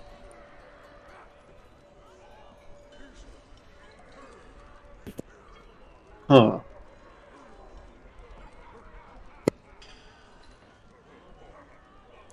Before we continue, did you want to act on this information or revelation? Los, aren't these usually the gentlemen who guard the mansion? Well, we have shifts that switch in and out. And the guy kind of interrupts Carlos, goes, Yeah, I was guarding last night when all of you arrived. Speaking of, I can confirm Where's the part other of the story. shift? Well, the other shift Yes, that... well, if you're referring to the shift that relieved us after you guys left, they arrived a little earlier than usual. But, They weren't there when when the battle happened. Alright, so when you say this, his phrase initially goes to skepticism, like this look of like, what? And then this look of fear and piercing just realization hits the man. Oh no. He quickly turns to Carlos. Where is Brugge? He never reported in. How could he have not reported in? He replaced me last night, guarding the manor. No, he never came in. Not to sign in and say that's what he was doing, not for his shift, nothing. I think that entire shift should have their homes checked for them rather swiftly. And as you say that, he quickly turns to a couple of his fellows. Let's go. They have some questions to answer. And they book it right out the door. About 4 or 5 of the guards. I'm gonna lean down to the to Mr. Beef here. You're a sneaky little bastard, aren't you? Lean down to who? Mr. Angus. Beef. Angus. Oh, okay. Mr. Beef. just trying to figure out what reference is he making. Angus beef. Now it makes sense. Okay. I get it now. Alright, so Angus kind of slouched over, still standing though as he's being escorted. Goes, sneaky's one way to put it. So what happened to the guards that were supposed to take these guys as chefs? Roll me persuasion. If I don't get what I want into this, it's going to become intimidation soon. I'm bad at both of those. Roll me Good at persuasion. intimidation. Alright, so 6. Alright, so as you speak these words, you could tell that given Angus's experience with a criminal in the world, not to mention his current pain, which is probably occupying more of his mind, he feels absolutely no need to answer your question. But given this, the nearby guard, who you guys have been moving around with, grabs him and says, alright, we're moving to an interrogation now. We don't have time to wait. And as he says that, you guys hear the door behind you, the security officers, open up, and behind you is now Braun. He's getting a hug. It's a tiny little hug on the leg, but it's a hug. Alright, Well, so you'd have to jump off my shoulder Yeah, first. you're still on your shoulder, so It's a lot of fall damage. Roll that strength check. no, that'd Victoria, be throw me at him. No, okay. now's not the time for shenanigans. Okay. Are you seriously going to do this, or is no. this? No, I'm not. No, I'm not. I Okay. refuse. This is serious RP time. This is a bit. I'm trying to lighten the mood before I threaten to melt the locket in front of him. Oh, the locket's still in his pocket. That rhymes. Oh Fuck. yeah, but I'm gonna have them stab his arms down to the chair so he can't move, and then we're gonna melt the locket. Okay. Uh, So are you, Landron, seriously trying to go for a hug, or is this, something you can wait for later? This can wait for later. Okay. So Braun comes in and he's looking very disheveled and tired, and on top of everything, you could tell he's rather pissed. Report. We found. Perpetrator. Yeah, we caught the perpetrator. One of them, the men that was involved in the attack at the manor, and we're bringing them in for questioning. And we would like your assistance in this. And Also, the shift that was meant to protect the mansion, they never checked in. They were imposters or illusions. I have no idea, but it wasn't them. actually, despite their bad reputation amongst the guards, I think we might have actually found them. And he gestures out the window of the security office, and you guys see a carriage with 2 bodies hanging off the back. Oh. Did you send anybody to check their houses? Residences, yes. Good. Yeah, 4 or 5 guards just rushed out, so they were going to go conduct that investigation. Who was amongst the party that went out?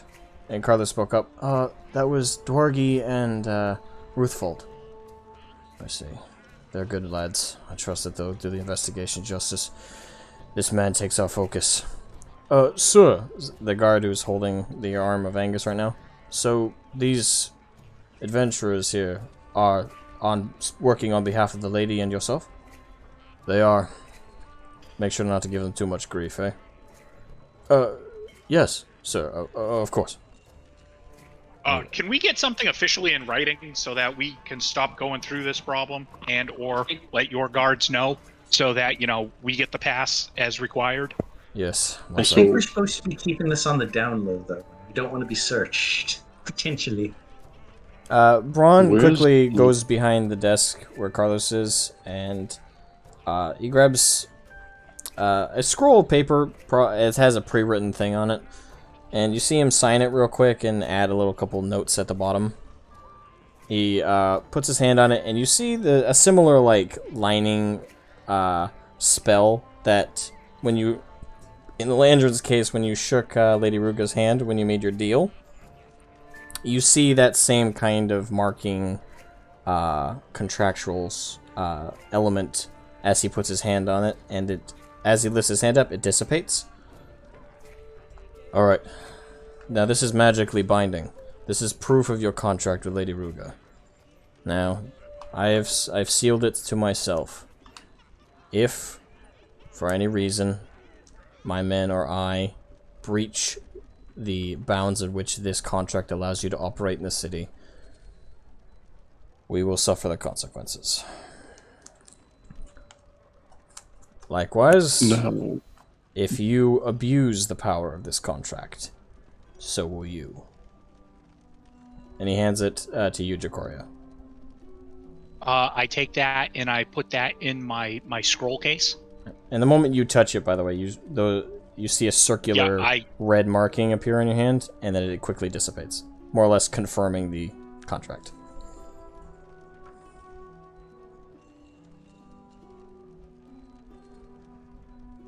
I just added a note here so that I have that. Have contract of. Alright. I have a question for the guardsman here. Braun or Yeah, one of the Braun. guards? Braun, yeah. Okay. Yeah, Braun. Where's Lady Ruga? Right now, she's at the mansion, overseeing, well, right now, a search of the grounds. See if there's any traps, other ne'er-do-wells. She's doing a full search. After that, she's planning on gathering a force to storm down into the catacombs 2 days from now. If you all should not return. So, just as an FYI, we caught this man trying to head towards the catacombs. Well, we were in the sewers leading to the catacombs, but still. I hope you remembered where that entrance is. We might need it. Mm-hmm. Yes, we do. Good. Take him into interrogation room 2, he says to the guard who's holding him. Yes, sir. And he drags Angus along. Angus, being only partially compliant with the movement, not appreciative of being dragged, cracking wise-ass statements all the way. You paid a lot to do this, huh? You know, you could make more money pushing a cart. It'd be a lot less dangerous. I hear it's more satisfying, too. Ugh. Then again, if we're looking for satisfying work, and his voice is trailing off, you might want to try working a night shift, if you know what I mean. And hear a door slam. I would like to turn to Commander Braun, give him the rundown of the events that unfolded, and then I would like to hand him the bag of holding that we acquired from Angus and say, this is something that he had on his person, and he was trying to allude to that it could have some evidence in there, but I wasn't sure if it was a trap, so I haven't opened the bag. And also, Ballistarius, you have that note. Could you please provide that to Commander Braun as well? Yes, I pull out the note from my pouch, and I also proffer it towards Commander Braun. Alright, so he takes both the bag of holding and he takes the scroll. And notably opens the scroll first. And as you see his eyes read, when he gets to Lord Farian's name on it, you see a sharp pierce, like almost his pupils dilate. And you guys can see the bear through the man right now. Like, he is not transforming, but you feel like there's a bear in front of you, not a man. He tenses up and you see the muscles from his bicep, his tricep, all the way up through his arm just bulge as he's doing his best not to freak out and get pissed.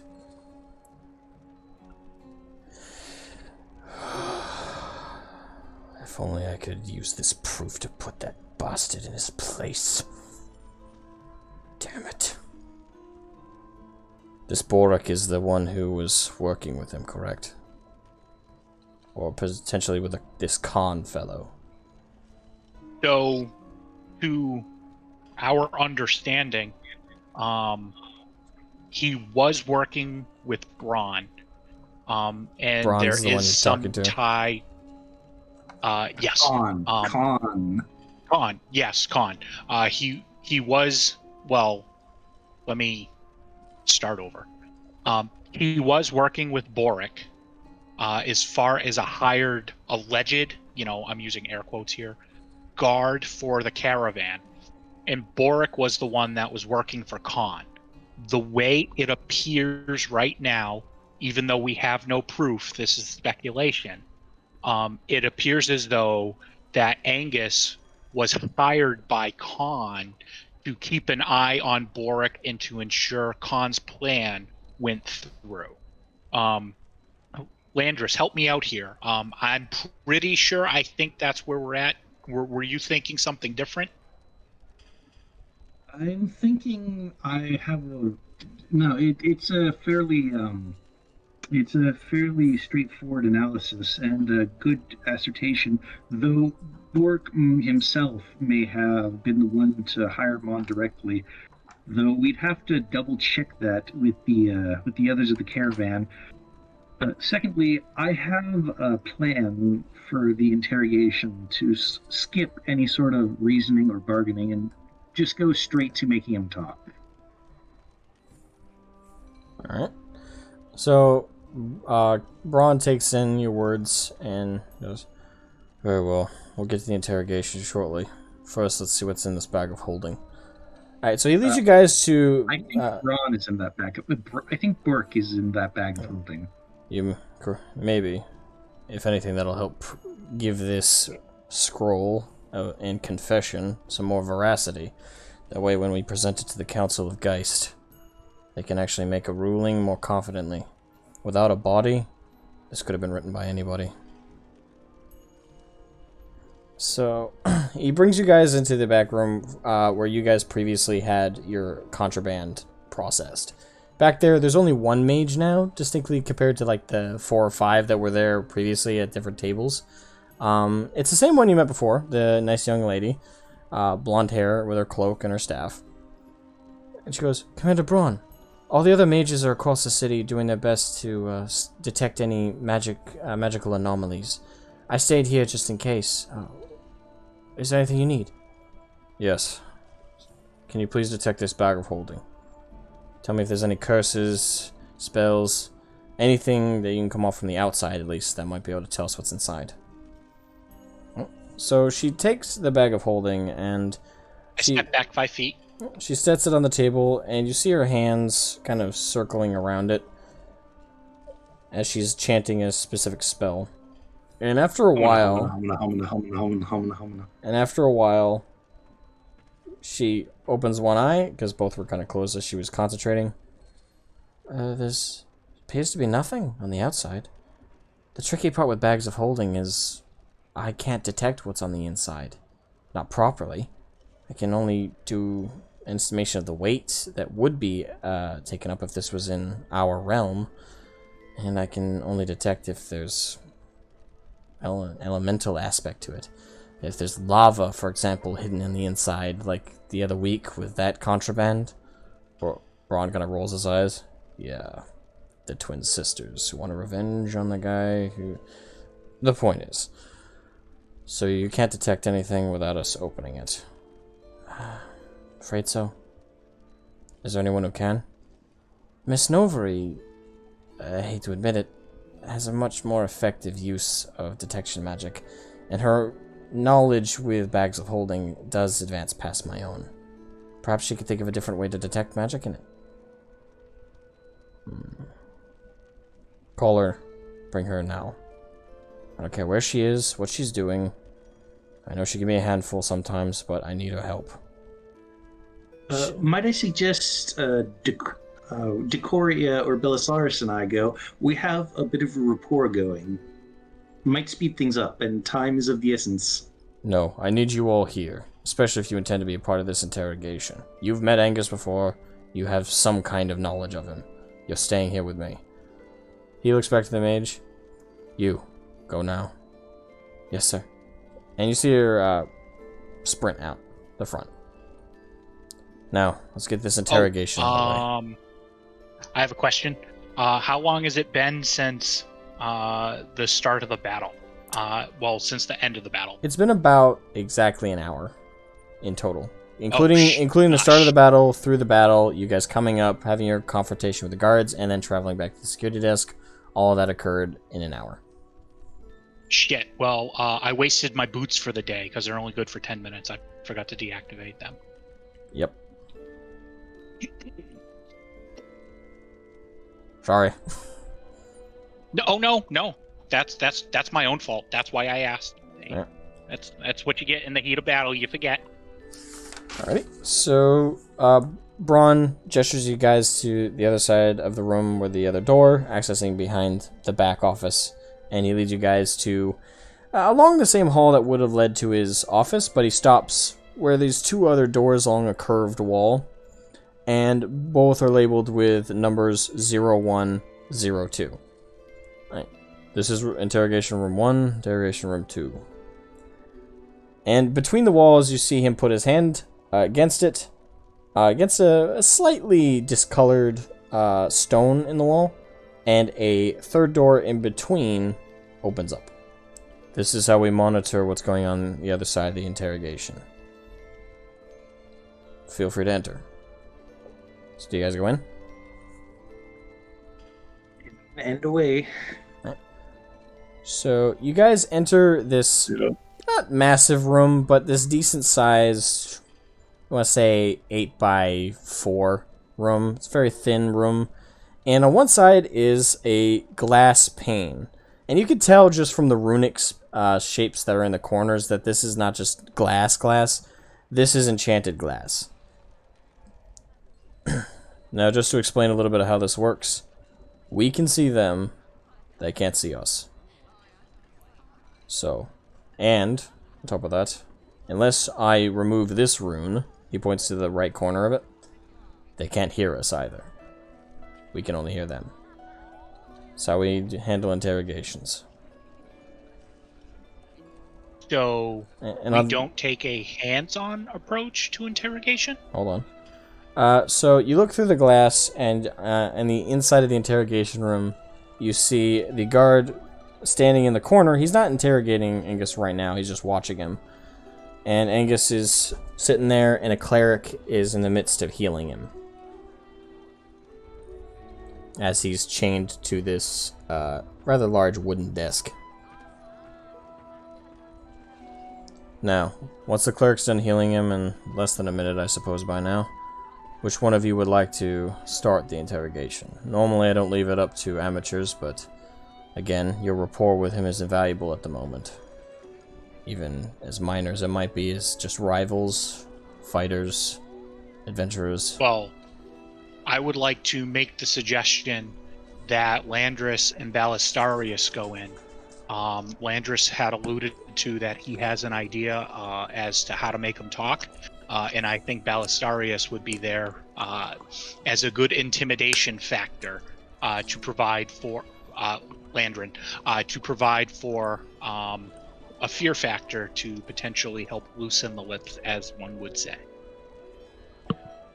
Well, in that case, I would just stand there and look intimidating, because if I try anything charisma-based, it will not go well. Right, Nothing about what Landrin is going to do is charismatic, so we're good on that front. So, taking your words, he kind of nods his head. Alright. I would have liked you to go in there as well, but I can definitely see the two of them going in. I'll only allow 2 of you in at a time, though. Okay. Too many people in there, Well, too many voices. All it does is cause suspects to clam up half the time. Well, I'll be me and Kiku will be the next ones afterwards if Landrin and Ballistarius make no headway. Alright. Good cop, bad cop. Good cop, bad cop. So, Braun looks back through the glass, and the cleric, his hands stop glowing green. And you can tell just by looking at Angus, his color in his face now from where there wasn't. He now sits up, more straight, and you can tell that whatever damage you did to his ribcage has, if not been entirely reversed, has been at least fixed up. He is back, if not at full, near full health.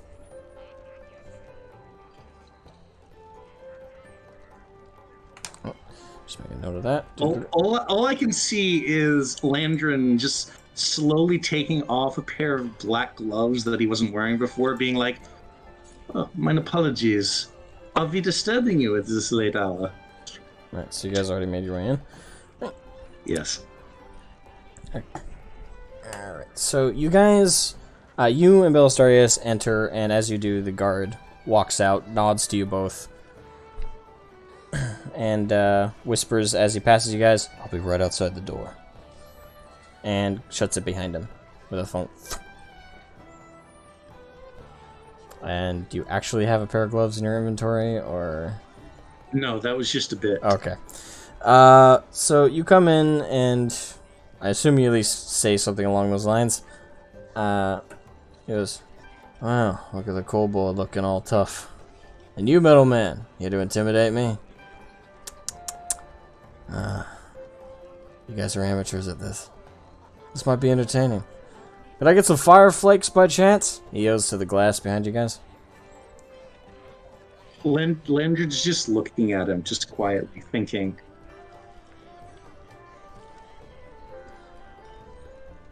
Might I know her name? Hmm? The girl in the locket.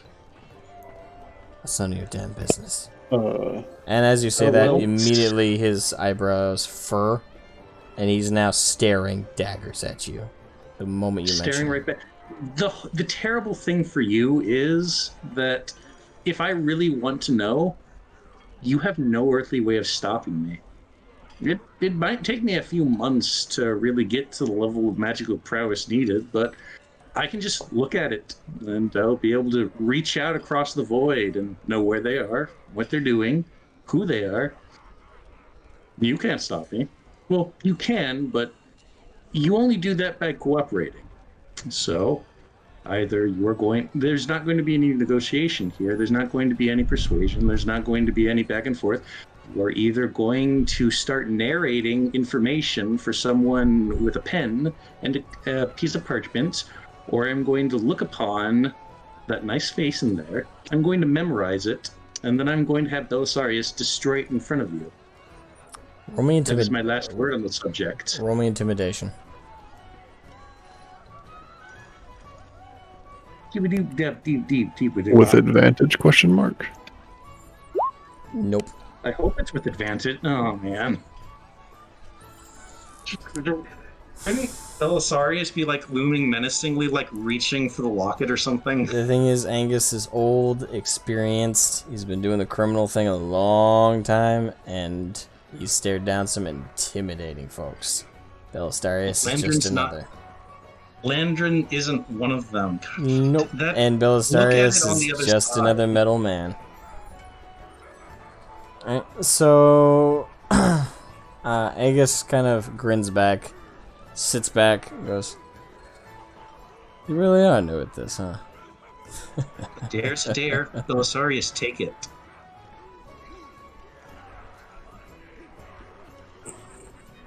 The guy just glances up at you. "Come on, middle man. Want to intimidate me? Punch me even? You probably have permission to, no doubt." Hell, Yeah. if we were... He leans forward and goes, "If we were in the Southern Isles, they would have already tried to cut my finger off by now, if not already done it. They would have tried to beat my face in, break my ribs. Hell, try to remove one and threaten to gut my neck with it. All while having a cleric on background just to heal me before I passed out dead.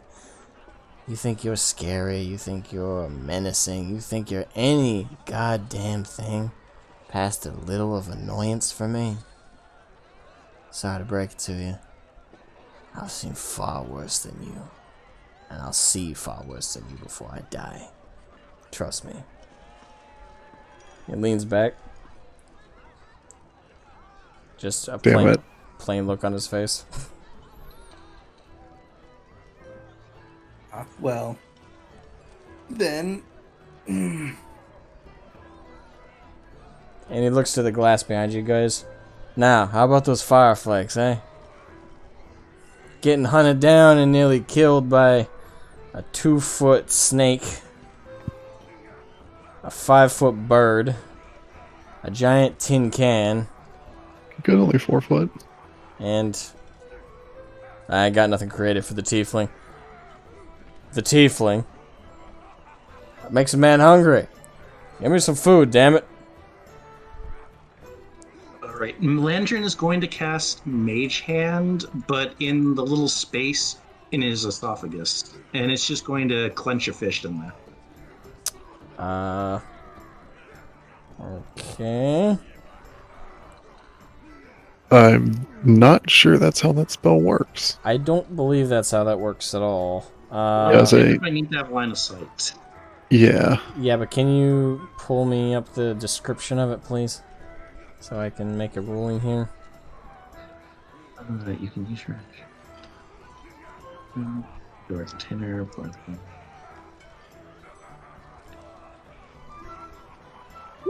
While he's doing that question, can Kiko actually just go get some fire flakes for him?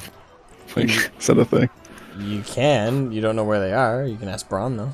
Yeah, I'm gonna ask Ron about it. Can we actually like get someone to get those for him? Braun with this look of, Bring him here. "Are you fucking serious?" on his face, Yeah, but doesn't what about say it? doesn't say it. Goes, "Go ask Carlos. He has a large stack of snacks in the back." Cool, that's what Kiko's gonna do. And y'all can continue. And I will look at Mage Hand. A special floating hand appears.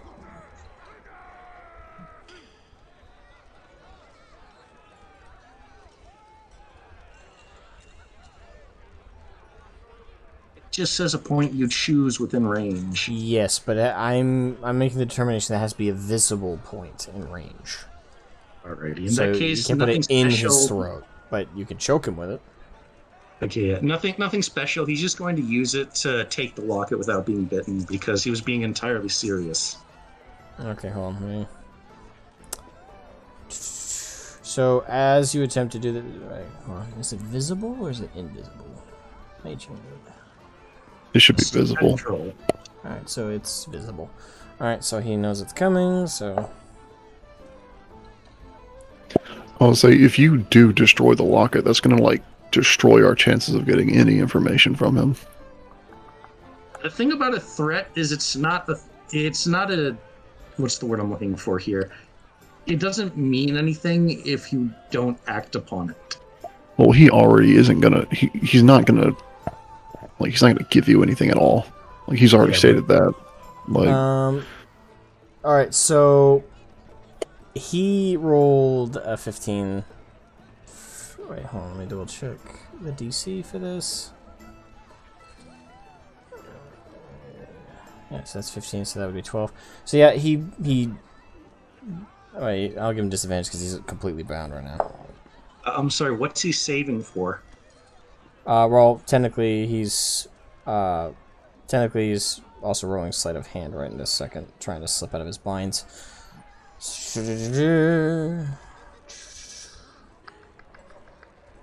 So if he succeeds it, he's also gonna want to stop you from grabbing that locket. So I'm doing the math right now. Alright, so he fails to get out of his binds. So you see him as the mage hand comes close, he knows what you're going for. He shakes violently for a moment, tries to get away from it. But the mage hand successfully grabs. He still tries to bite it, just out of that sheer level of disparity. Fails to, as it's just spectral. And you yank the locket off of him. Just gonna slowly levitate it over to the hand. And once it's in his grasp, she's going to flick it open and start taking a good long look. As a help action, I would like to... Well, so I'm going to cast a spell. Right. As you do that... Let me do the math here. Hot damn. Okay, so after you do this... Spurred on by sheer rage, I don't know how I rolled that good, this is ridiculous, you see him not slip out of his binds as much as they're still on him, but he rips them off of out from under the table where they were bound. The chain's now linked down. He's completely his hands can still move. They're still bound, so he doesn't have full motion, but he's now no longer locked to the table. And he lurches forward at you, grabbing at the locket. As he lurches forward, I'm going to grab him by his collar and drive his face into the table. Alright. That'd be... Roll me... That'd be more strength, wouldn't it? Roll me, yeah. Roll me strength. 17. Okay,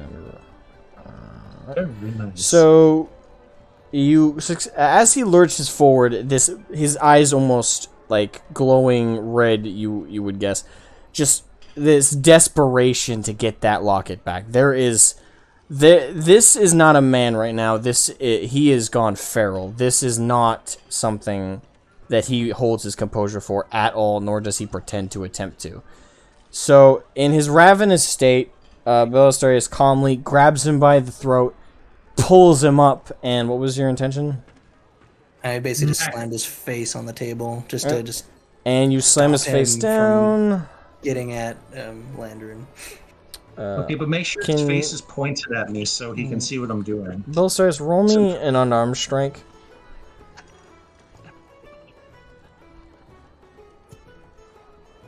For damage or to roll to see if it works?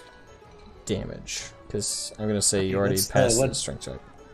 Okay, so what's the thing to roll for unarmed strike? So for unarmed, you're going to roll... two bludgeoning. I'll say you don't roll for unarmed. It's 1 plus your strength mod. Yeah. Oh, then it would just be 1. Alright. So you slam his head down, but not with that much force. It was more of a... If anything, you just picked him up and then dropped his head on the table. So there's a bit of a but not a hard, like, pressing slam. So he shakes it off. And quickly rebounds, gets his knees on the table, and is now trying to headbutt Landrin.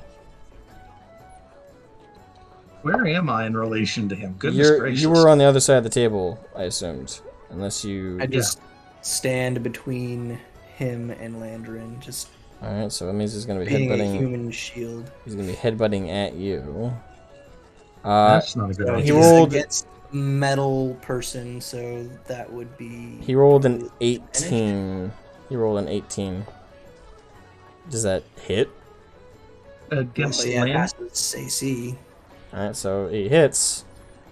Given your metal... Given this is a headbutt and you have a metal visage, I'm actually going to roll what his damage is.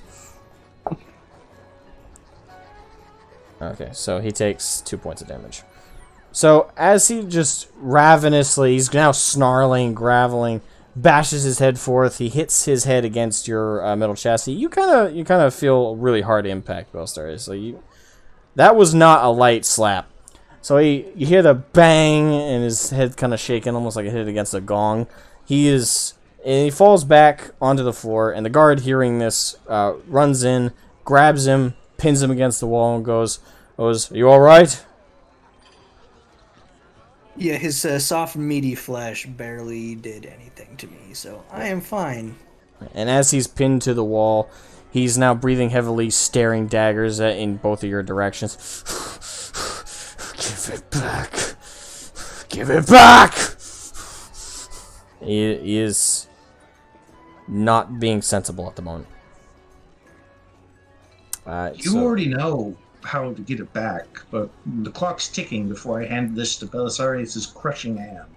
Right, And Lantern, just staring right at him, flicks it open and slowly looks down. Alright, so... Hold on, let me... Ooh. Alright, so he attempts to shake out of the guard's grip, fails utterly, and in response the guard spins him to the wall again, grabs him, brings him back over the table, and is now himself holding him down to the chair. You gonna answer their questions? Do it now. Alright, so he, with this ravenous stare at you all, he went, "What do you want?" You know, his lip is curling.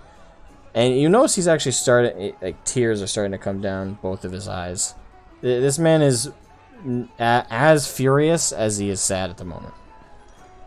Landrin, the moment he says, "What do you want?" Landrin just flips it back open, but he does not flicks it back closed, but does not immediately give it back. But it's obvious that this has gone back to the more not formal, but more well, we're talking again. That's a progress. All right, just some very simple, straightforward questions. Firstly, were you heading into the sewers to escape down to the catacombs for a rendezvous, or merely to escape? Escape. Do you know anything about what is happening in the catacombs? I do. All right. What is happening in the catacombs? A large force of slaves are gathering. They're going to attack the city in 2 days. Landrin is going to slip the locket back into the pocket. Now, this is a show of good faith that our conversation will continue civilly.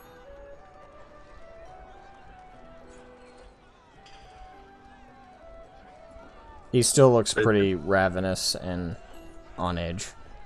Landrin doesn't exactly look particularly happy with him either. Like, this is a mutual fuck off and die energy right now. He's staring daggers at you. Now, who hired you? The Khan. I'm one of his enforcers. What happened to the guards who were supposed to be guarding the mansion? We paid them to go to their shift early and not report it. When they did, we arrived. They thought we were just going to sneak in. We slit their throats to be extra sure and tossed them. Apparently not far enough. Took our gold back and everything. How many slaves, roundabout, even if you don't know the exact numbers, are there gathering? Are you asking just slaves? Or who they come to reinforce? Both.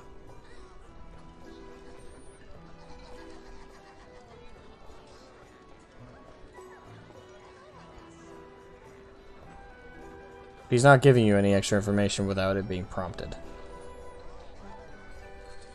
first the slaves, then those they're reinforcing? Yeah, I was saying, I heard both. The slaves number in the hundreds. They're ill-armed, ill-equipped, but they're going to swarm. Could be 400, could be 500.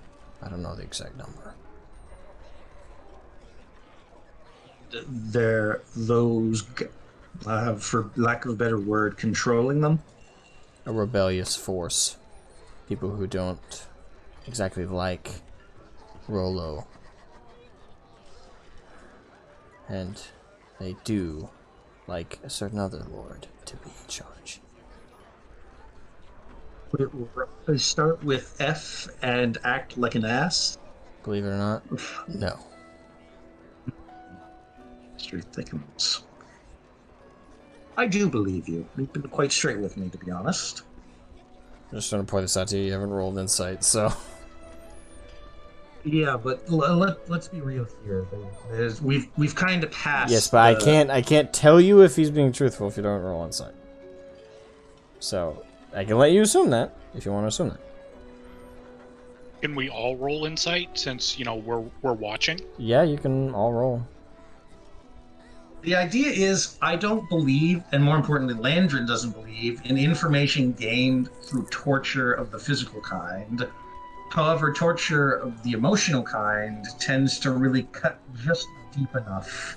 As he sits there with blood trickling down his forehead where he smashed it against Belisarius' metal chassis, he's got a bruise on his face for where his face was dropped onto the table, and his arm is kinda in a bad position as it's twisted behind his back by the guard. Kind of an ironic statement. I don't believe in torture of the physical kind as it occurs. Yeah.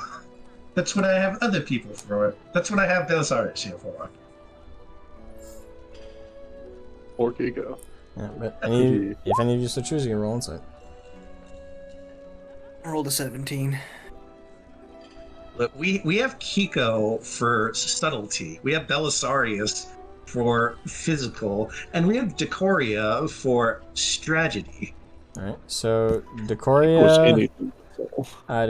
you and Belisarius, you both get the sense that he's being truthful. Very begrudgingly, but that's just how much what that locket means to him.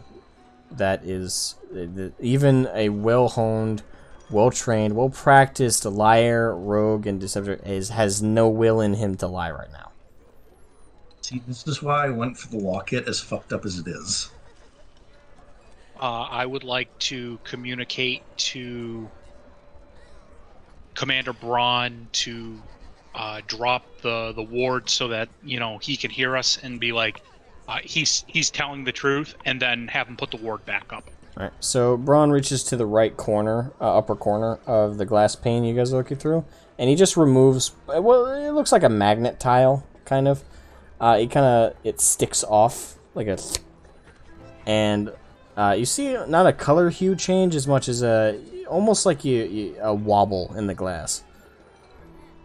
They can hear you now. He's telling the truth.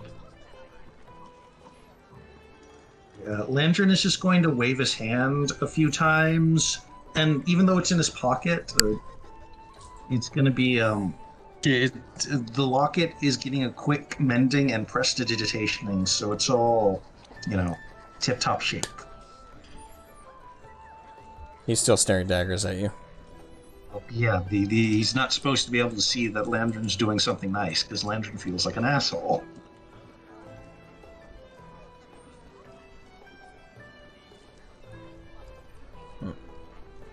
Alright, so what's up? What you guys doing now? Well, Belisarius, do you have anything you want to finish up with the questioning? I believe it sounds like we have the rest, so I don't think you'll be needing my services, though I was looking forward to taking him apart and seeing how he works on the inside. But since we don't have to do that, I think we've got what we need.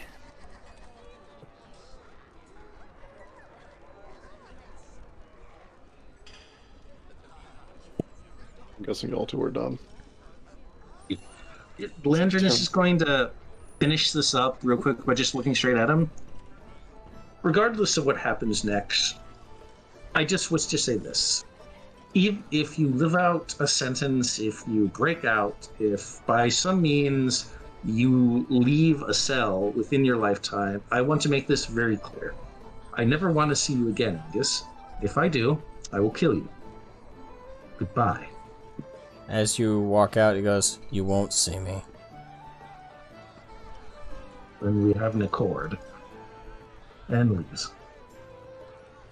And the moment he's out of eyeshot, Landry is going to fall over onto the ground and be like, "Oh God, what have I done? I'm terrible." Out of question character.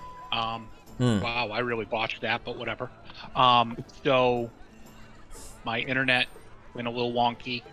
Did we get an exact number of people that were not the slaves that are in the catacomb? He did not provide that, no. Okay. He just I said asked who several they times. Yeah, but we asked several times. were. He asked for the number of slaves. He answered that. But then you said, who are they supporting? And he said rebellion Yes. force. No. And then you I asked about the Lord. The numbers of who they are supporting. Okay, alright. I'll just insert that in then. Same deal, hundreds. Could be up to 1,000 for all he knows. He just knows it's above 200, 300 people. Easily.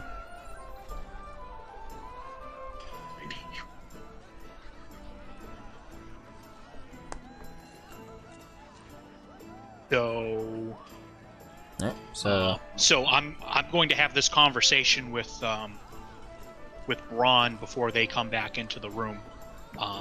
So I'm assuming he put the thing back up on the glass before I say what I have to say. yep, he just put it back on. Okay, so what we've gotten so far is that Angus was hired by Khan as an enforcer. Whether he works for him on a long-term schedule or not is irrelevant. Angus killed the 2 guards to get access to the manor, and there are anywhere between 400 to, let's say, 1,000 people currently down in the catacombs waiting to attack this city. Did I interpret all of this interrogation correctly? Aye, lad. I think you did. So, what the fuck do we do now? We go down there and we clean house. Kiko has a couple of questions that they'd like to ask him, actually. Angus? By all means, switch out, tag out. Landrin's done. Alright, Switch so out, tag Jacoria, Angus, did you want to go take a spin through? Yeah, I'll take a crack. Of Right. course. So Just call me Angus.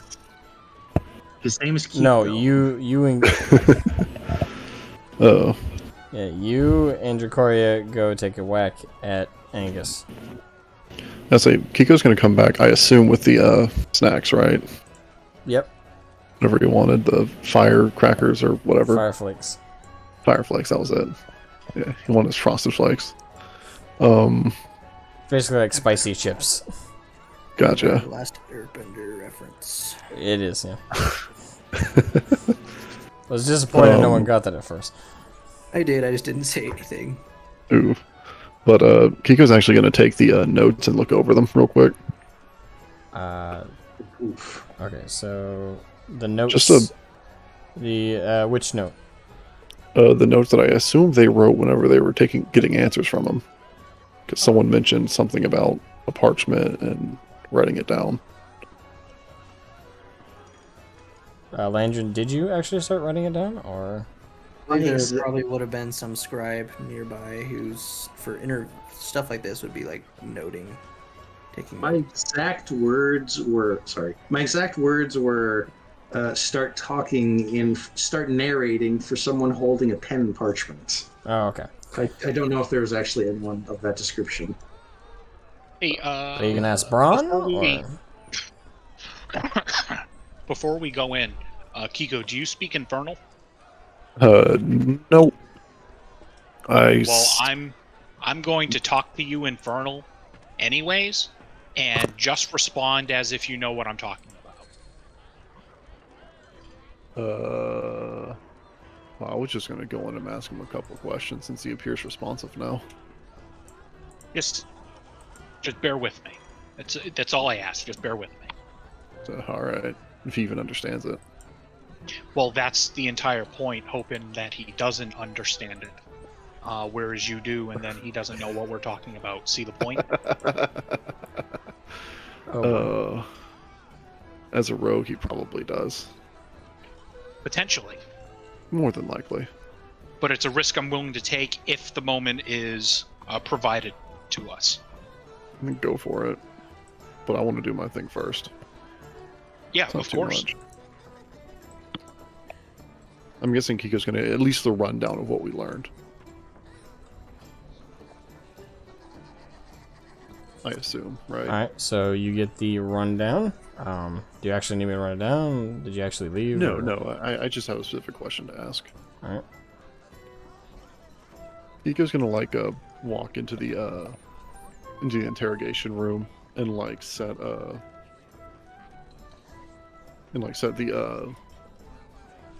fire flakes. Yeah. In the time you guys went in there, the guard refastened his bindings on and onto the table more securely. Right, so you go in and you repeat what you did.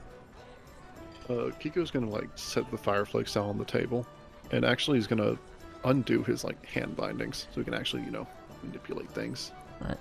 So as you reach over to undo the bindings, you notice his head has been down the whole time. His hair just completely covered up his face.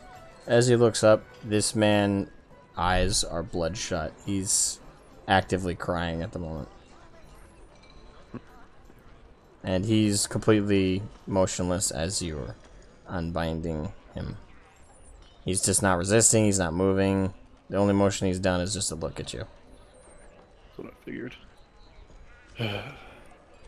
Sorry for our compatriot's way of treating you. He's now dead silent. But I have one question to ask you.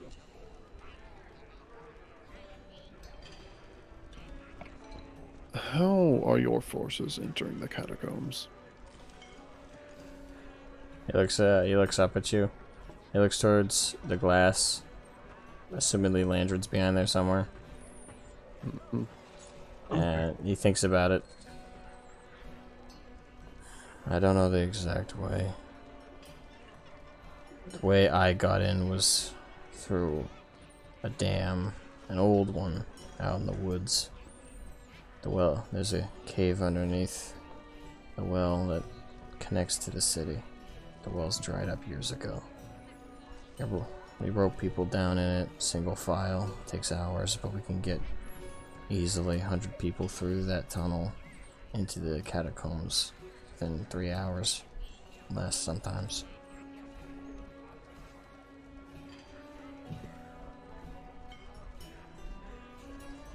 But according to some I've talked to, there's more than one entrance in. I understand. That's all Kiko needs. As he said all this, his eyes just continue to stare at the table. Again, pretty damn bloodshot. At the moment. I would like to sit across from him. I would politely push the fire. What are they? Fire salts? Fire flakes. Fire flakes. Spicy closer chips. To him. Okay. I would push the fire flakes closer to him. I'm gonna pull out a ration out of my bag and I'm gonna start eating. I'm just like, look, I know you're a hired gun. You're just doing your job. But I got a question. What's in the bag?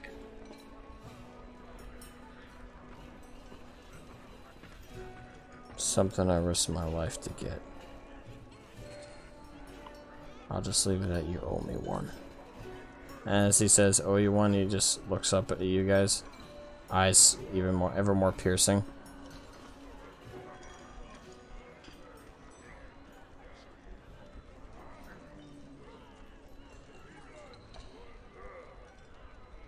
So yeah, I think that's it. I think.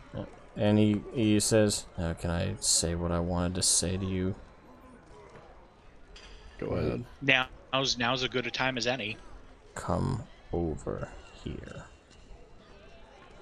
He's dead serious, by the way. He's staring right at you. Kiko's gonna lean in. Yeah, I'll lean in as well. Alright, so he leans in to whisper in both your ears. They've got my daughter. If you can. Where is she? Wait, hold on. If you can, save her, please. And tell Miss Novery I'm sorry. I couldn't finish. He's actually speaking in Infernal at the moment. Oh. Oh, well, good for me. I understand what he's saying. And that's why he wanted to speak to you earlier. Now it makes sense. Now it makes sense. No. Oh no. Okay. So wait. I'm taking my notes here. So they is they as in Khan? Are you asking him that? Yeah, I'm asking you because I'm trying to understand what he's saying. He just said they. I would like to reply back to him in Infernal and say, who is they? Don't play the pronoun games. That's not good for us. The Khan. And the snake. Khan and the snake. Who the fuck is the snake? I will... where is she held? With the snake in its den.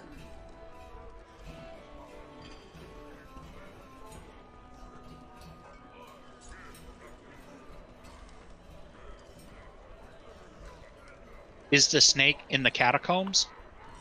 He shakes his head no.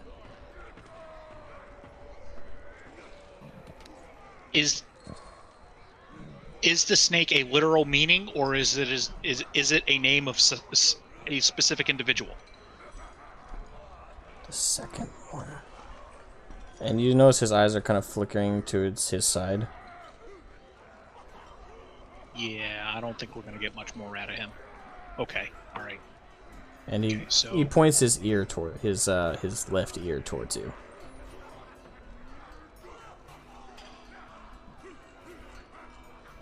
I turn my head towards him. Alright. Roll me perception. With advantage. Well, I rolled a natural 20 on my first roll, so there's that. You see a glowing sigil or marker on his ear. Oh, so it's listening. Okay, all right. I get, like, I'm not saying that out loud. I just look at him and I nod, as in though, actually no, I'm gonna point to my ear and then, put my hands up. And he quickly says in Infernal, I don't know if they understand Infernal. I'm guessing. All right. Okay, so, now this is a recap for you, so this is out of character. The Khan and the snakes have his daughter. The daughter is being held with the snake, and the snake is a person, not a literal snake. Correct. And I will remind you, Lord Farian's guards had a snake brooch. Both of them had snake brooches, and he himself, I don't remember if I described it properly, but he also had a ring with a snake symbol. And the snake's den was in the catacombs, correct? He nodded his head no when you asked. Okay. Shook his head no, sorry. Yeah, and I'll put my hand up to Kiko, and I'll say in common, I'll explain after. Kiko's gonna give you a thumbs up.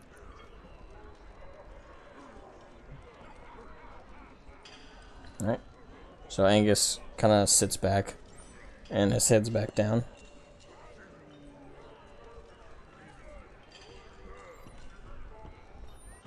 Alright, so what do you guys do now?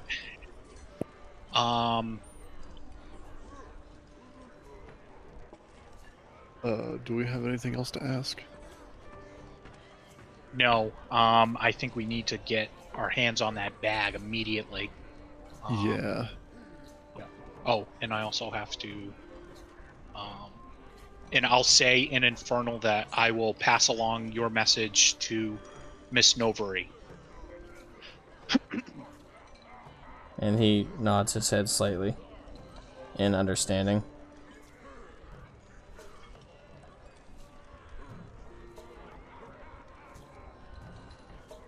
Yeah, that's fair. That's good for villain excuses. Alright, so I'm gonna take this opportunity to say we're gonna take our 5-minute break, unless you guys need a proper tenor. We got as much time. I think I'll take a 10.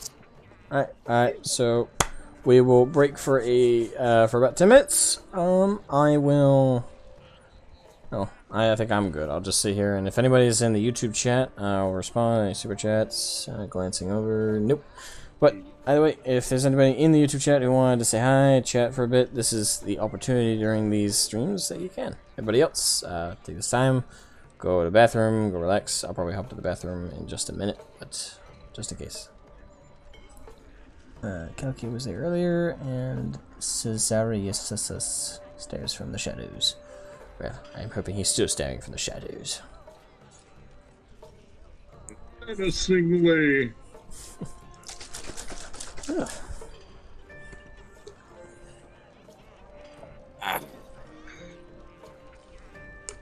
I think I might have a corn dog left.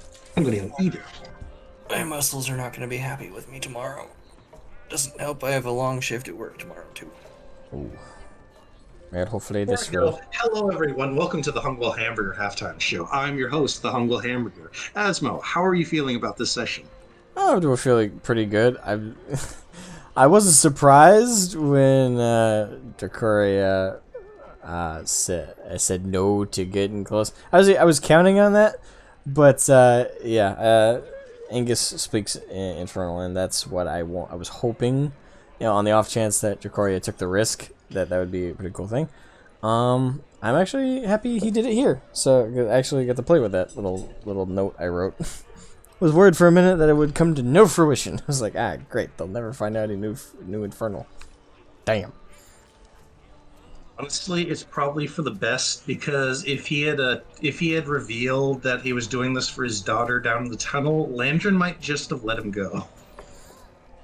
He couldn't have, and the fact that he said as much as he does. Yeah, leave the wounded man in the sewer where his wounds can get infected and go all septic. Yeah, and I will just say this, as a DM, I will say, now that he said as much as he has had to you, what will be the consequences? Well, we should probably go raid Farron's home at some point. Well, first, guys gotta talk to Braun to see if that's even an okay thing to do, given what's been learned. And given that the snake bit was only conveyed to Dracoria, Braun can't confirm it's true. But again, we're getting ahead of myself before we get to actual bits. So, gotta let it unfold. Hello, everyone. This has been the Hungwell Hamburger Halftime Show. I've been your host, the Hungwell Hamburger. Back to you, Esmo. Oh, this is very fun, though. Alright, I'm gonna hop to the bathroom, and we will, I'm assuming everybody might be back by then. Maybe not, I don't know. I will, but, to anyone in the YouTube chat, I'll be back before probably everybody else, and be taking any questions or anything during our, interim. I might go grab a snack and probably something caffeinated, because I am tired.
Alrighty. I have returned.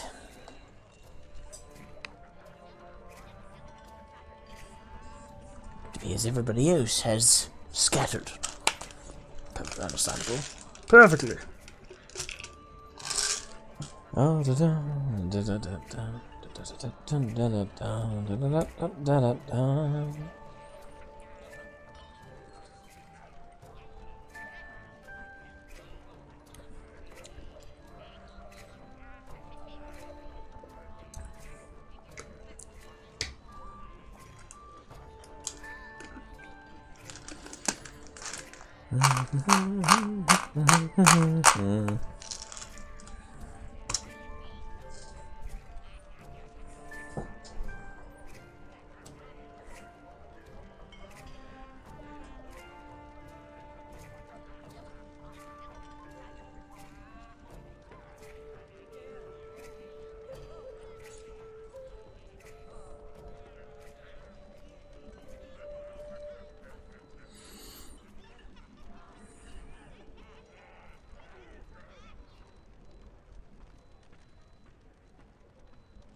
I'm back, and this time I have corn dogs.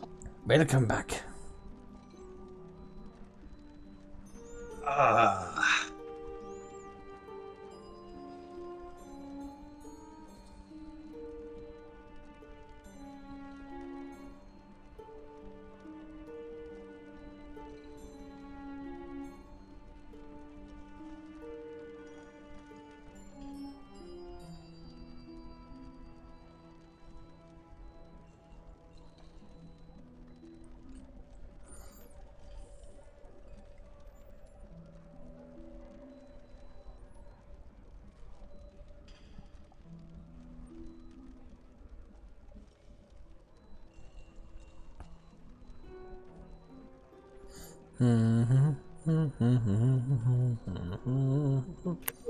I have a question. Ras, what is?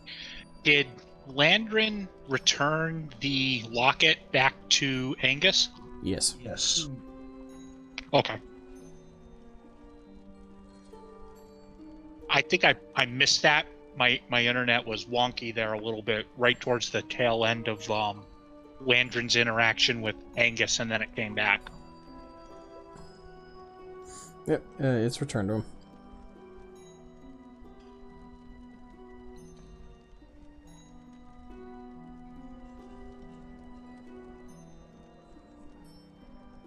And Landrin's just in a corner like, I'm such an asshole.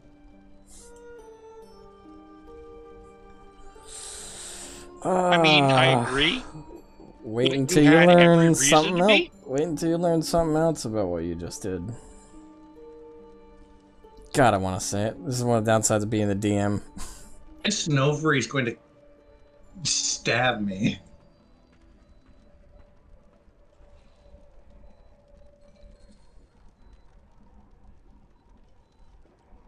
I will say there Well, is more details to unfold.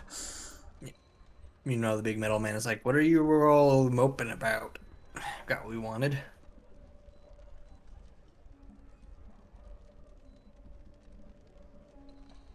But I'm Mr. True Neutral over here, so...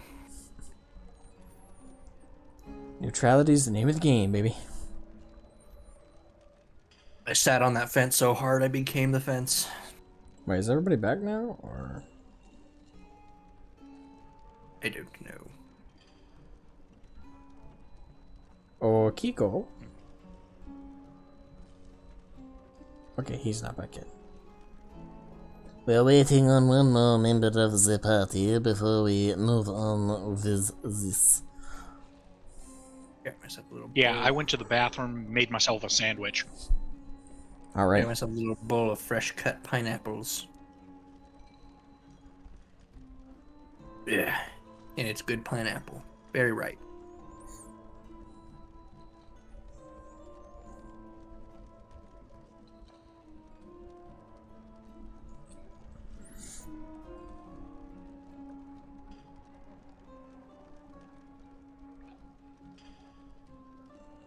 Never gets old rolling a d20. No, it does not.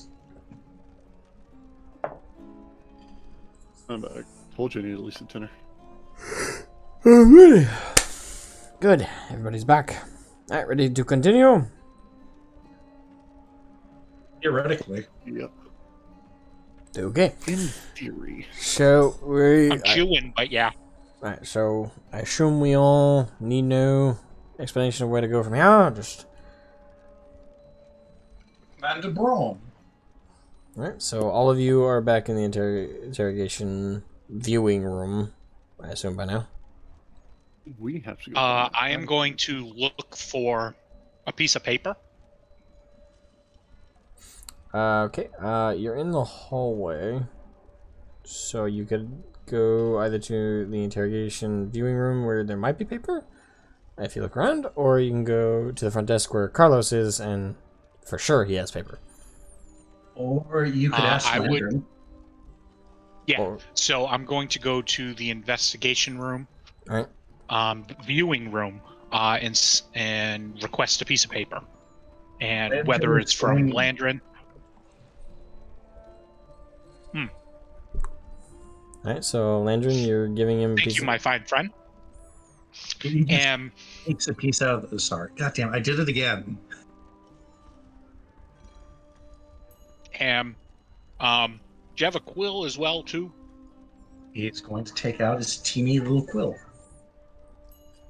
I'm going to take that out, and I'm going to, like, press the paper up against the glass, and I'm going to start writing the interaction that I had with Angus in common, Alright. because I don't know if anybody was there to understand it. Infernal. Does anybody and what I'm other going- than Dracoria speak Infernal? Nope. That's I speak several languages, but Infernal's not one of them. Alright. Okay. And on the note, I'm going to describe the old dam, the well that provides access to the catacombs, the fact that they can move hundreds of people through them in a matter of hours. I'm also going to express that there's something in the bag that is of great importance to us, and we really have to figure out what's in that bag really quickly. Then I'm going to explain the con and the snake. The snake is most likely Lord Farian, and those two have the girl that's pictured in the locket held captive, and that is why Angus is doing what he's doing. And he also wishes to pass an apology to Miss Novery for whatever reason. I don't know. I'm going to hold it up. I'm going to let everybody look at it, and then I'm going to burn the piece of paper once they have it committed to memory. Alright. So after Braun read it, his eyes are pretty wide. Looks back through the glass. And if you so I will say this out loud. The reason why I wrote that is because if you look, and I'm going to point to the rune that's behind his ear and say that's a listening rune. So he believes that they cannot speak Infernal, and that's why he communicated to me in confidence. So that's why I wrote it here, just in case for security reasons, and I burnt the piece of paper. And in a lower voice, just out of paranoia, Braun speaks. Well, I'm not sure what to say with all this information. What I will say is I've finally given him a good look. I think I've seen that man before. 6 months ago, he was in this same village. He wasn't with any caravan, though. He was by himself. He was here for a week, then left. Went back to the port city. guess he went back to the Southern Isles, got his orders and came back. That's only a guess. Well, During his time here, he did ask about any magical appraisers, anything like that. Everybody pointed him to Miss Novery. He went there 3 times. At least from what I heard. I don't know if that's the exact number. well, given the circumstances, since we have Miss Novery coming here to investigate the bag of holding, now would be a good time to politely approach her with the issues that are going on and to communicate to her in a peaceful manner.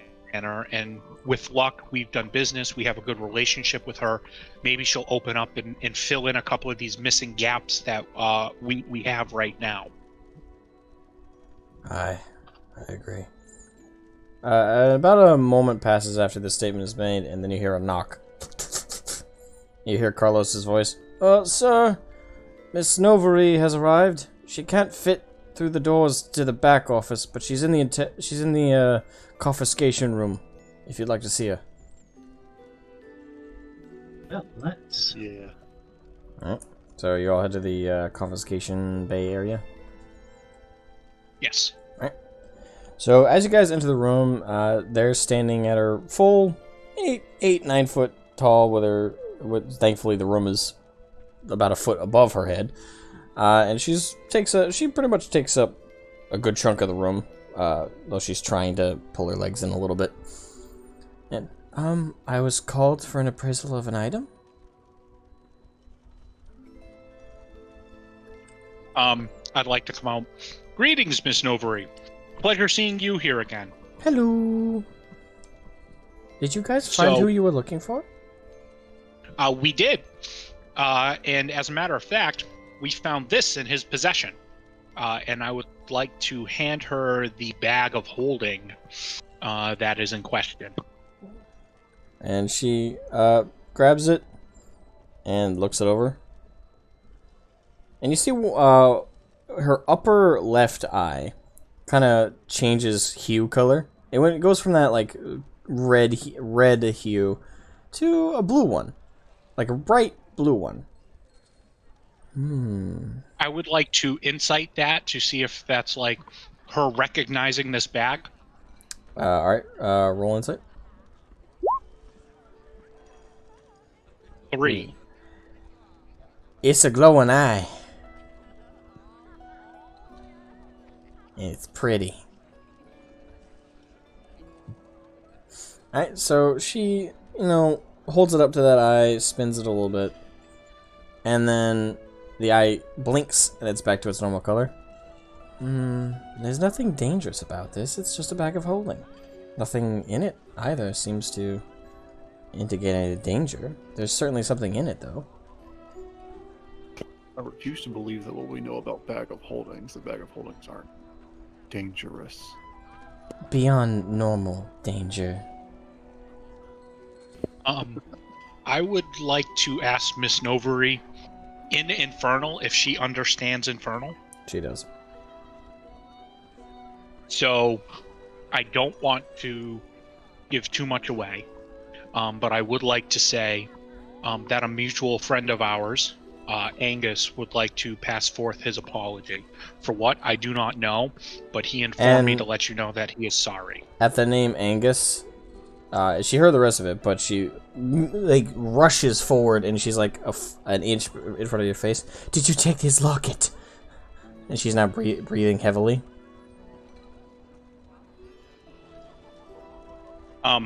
I would, in Infernal, for a short period of time, but we returned it to him. How long did you have it away from his person?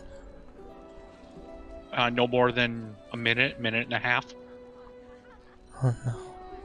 And she kind of backs away. And she covers all 4 of her eyes.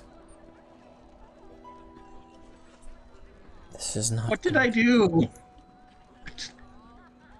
The Khan put a curse on that locket. If it's removed from Angus's possession for too long, a snake tattoo that's not really a tattoo around the girl's neck activates. At least that's how the curse is explained to me. The snake coils around her neck and constricts. If it was away from him for 2 minutes, I'm not sure if she's alive right now. More than likely, it's not a fast curse, and probably took a minute for it to even register, but all we can hope for is that it didn't do any damage. Since I was talking to her in Infernal, did she reply in Infernal, Yes, or did she she reply replied in she replied in Infernal. Okay, so I will write this down yet again and just pass it to everybody and let them see it, because I don't think that's something that we can I want to repeat out loud. Right. So after Braun read it, he runs out of the room and in the direction of the interrogation room. Yep. So, Miss Novary, this bag of holding was Angus's, and he said there is something of great value to us that he risked his life to get for us. So I am trying to understand to make sure that this is not an item that is dangerous to us, yet will probably prove fruitful in our investigation right now. Alright, so in reference to the bag of holding, I cannot tell what the item is without pulling it out, but I can tell you it's not a weapon, a blade or anything, and it's not a creature or a corpse. It seems to be some kind of paper. Scroll even. Well, I guess now's as good a time as any. Is there a formal thing we have to do to get this out? Because I know you generally have to say the name of the item, and that item would conjure through, but since I don't know the name of it, I don't know if there's a way to potentially get it. And she opens up the bottom, the top of the bag of holding, and sticks her arm into it. And you see it go all the way to her shoulder, and pulls out. And her hand looks a little, like, frosted. You know how surfaces look during the winter time when the morning dew is kind of frozen over? It's got that white hue. Well, imagine that kind of coverage on her arm. She's kind of flaking it off. And in her hand is a rolled up scroll. I would like to take the scroll and pass it to Landred. I know he has more languages than I do, so it would be safe for him to look at it. Alright, so you're handing it to Landred.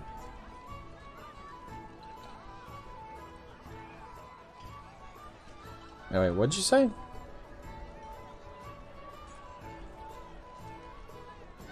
Yeah, indeed. I'm just a little, okay, I would like to look at the scroll. Alright. So you open up the scroll. It's written in Infernal. He's going to give it back to Decoria.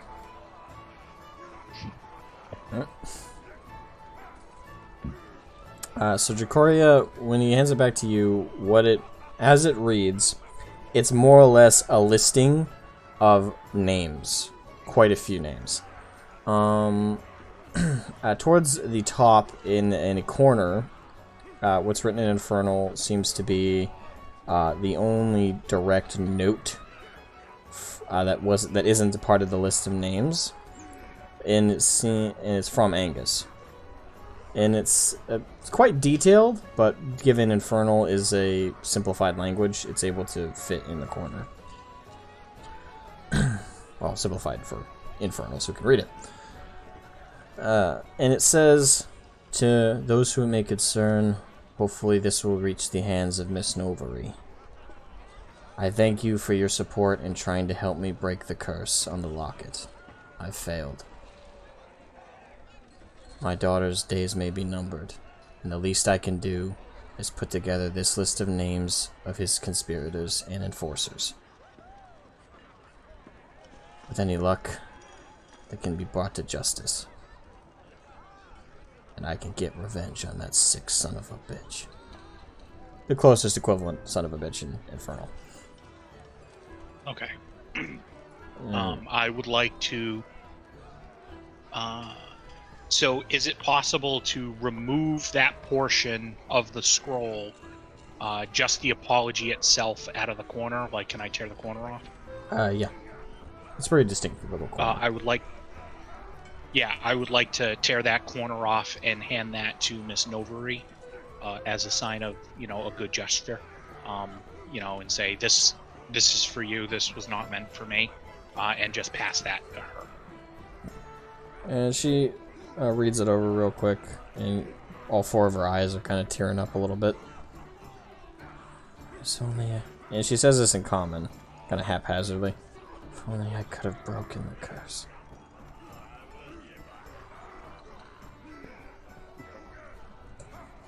If only we would have known, things would have changed drastically.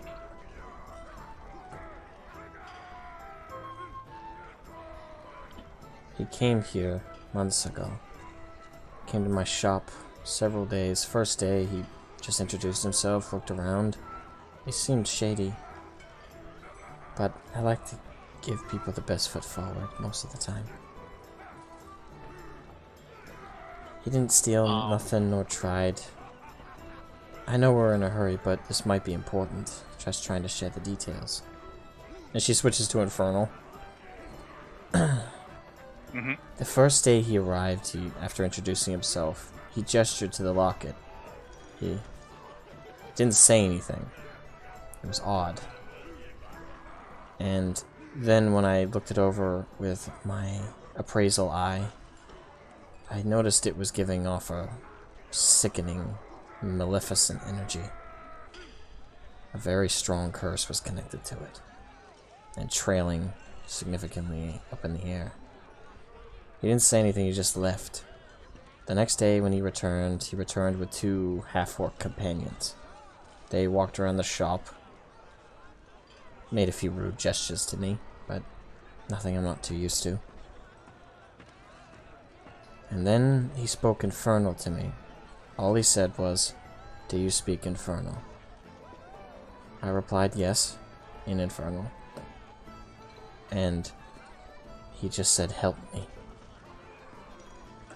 But when the two half-orcs returned to the front, he left with them, and he made some rude gestures about my gorgeous breasts.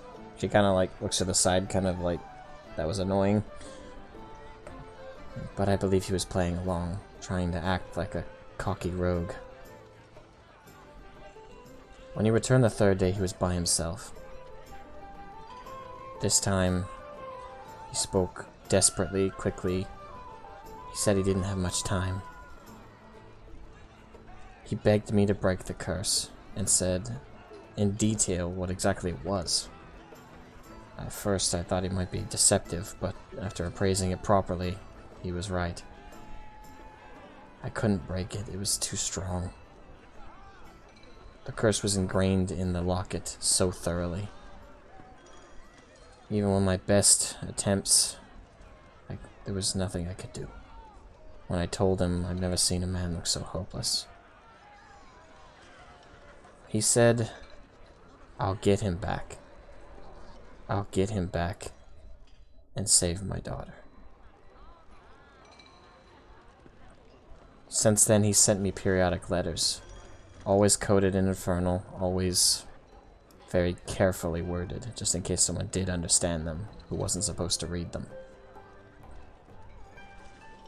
He stopped corresponding 2 months ago. The last letter he sent said, "The Khan and the snake twirl in its horrid dance."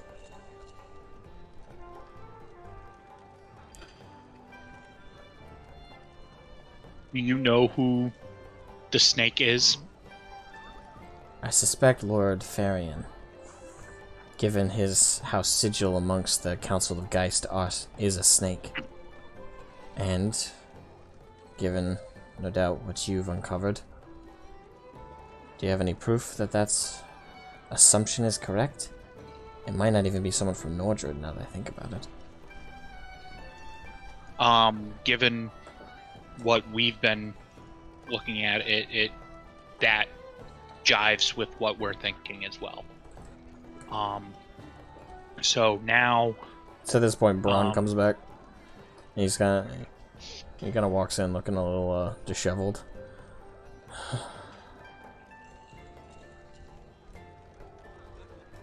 Is he dead? No, he's unconscious though. Exhaustion, I think. So, I've been speaking with Miss Novery here, and it appears as though that the curse, with the amount of time the locket was out of his possession, will be slow moving. So probably it's going to be, I'm not sure, maybe Miss Novery can provide a better guess. But it seems as though it'll probably be a few days. We have to find the daughter, and given everything that's going on, we have to stop everything that's happening within a few days. As long as the locket stays within his possession now, the curse will reverse. So, by the time the curse is signaled wherever she is, the snake will begin to constrict, but as long as the constriction lasts for less than the amount of time that you guessed you took it away from him, I don't think a minute-long constriction is long enough to kill her. But it's a guess, best for me. So, I certainly hope we have not done wrong by this, but unfortunately, acting the cool-headed rogue proved to be disadvantage for himself. I hate to be as callous as this is going to sound, but he brought this upon himself. And the best that we can do is try to work with him to find his daughter as a ways of our own apology and our own amends. Because I don't want his child to be injured. That, sure, I'm an adventurer, sure, I've done skeptical things, but hurting women and children is not one of them. And us potentially doing that on accident is unforgivable, and I could see why he was outraged the way that he was and acted the way that he did. That puts his actions into a better perspective that I believe all of us can understand. So with that, I would like to request, Miss Novery, the correspondence that you had with Angus previously. Could you please provide us those letters? I burnt most of them by request. There could be something in there. I only saved the last one. I had to burn the rest of them as precaution. That's fair. I'm not sure if there's anything of value in there. But I think it would be best if we could just, at the very least, see the last one. Let us take a look at it. I can translate it for everybody else if required. I know you perfectly can too, Miss Novery. So we're kind of in a situation where I really want to think about this. Miss Novery, you hail from the Underkeep, correct? The Underdark, yes. The Underdark, yes. Are you familiar with this city's catacombs by any chance? This city's, I am. I had to traverse them a few times.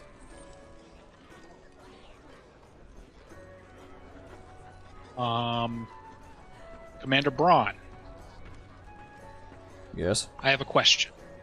With Miss Novery's help, would you feel it wise to inform her of the current situation, given her connection to Angus, given her connection and understanding of the catacombs down below and everything that's going on, she could be a potential guide to help us in the current situation that we are in.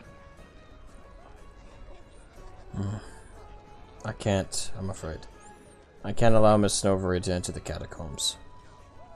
Miss Snovery even kind of stood up. Excuse me? Allow. And her fangs kind of come out. And, you know, her eyes kind of, all four of her eyes kind of like stare at Braun. I respect you, Commander Braun, but you do not order me. Miss Snovery, please forgive me, but I cannot have a mage of your talent running around the catacombs.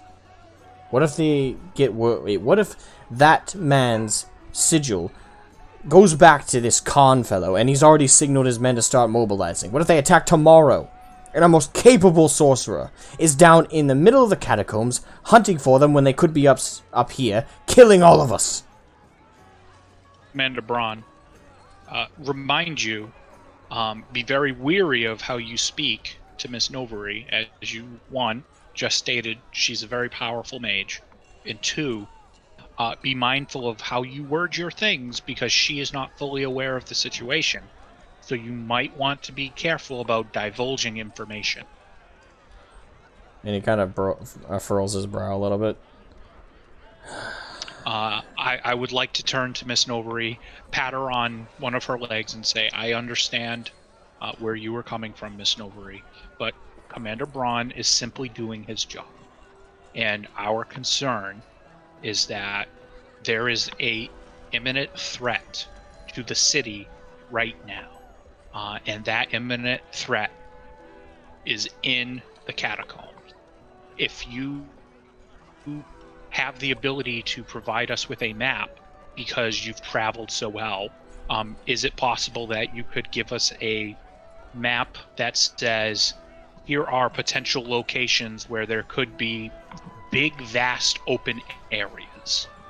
She puts her index finger against her chin, and her two primary eyes close, while the other two kind of look up in, like, thought.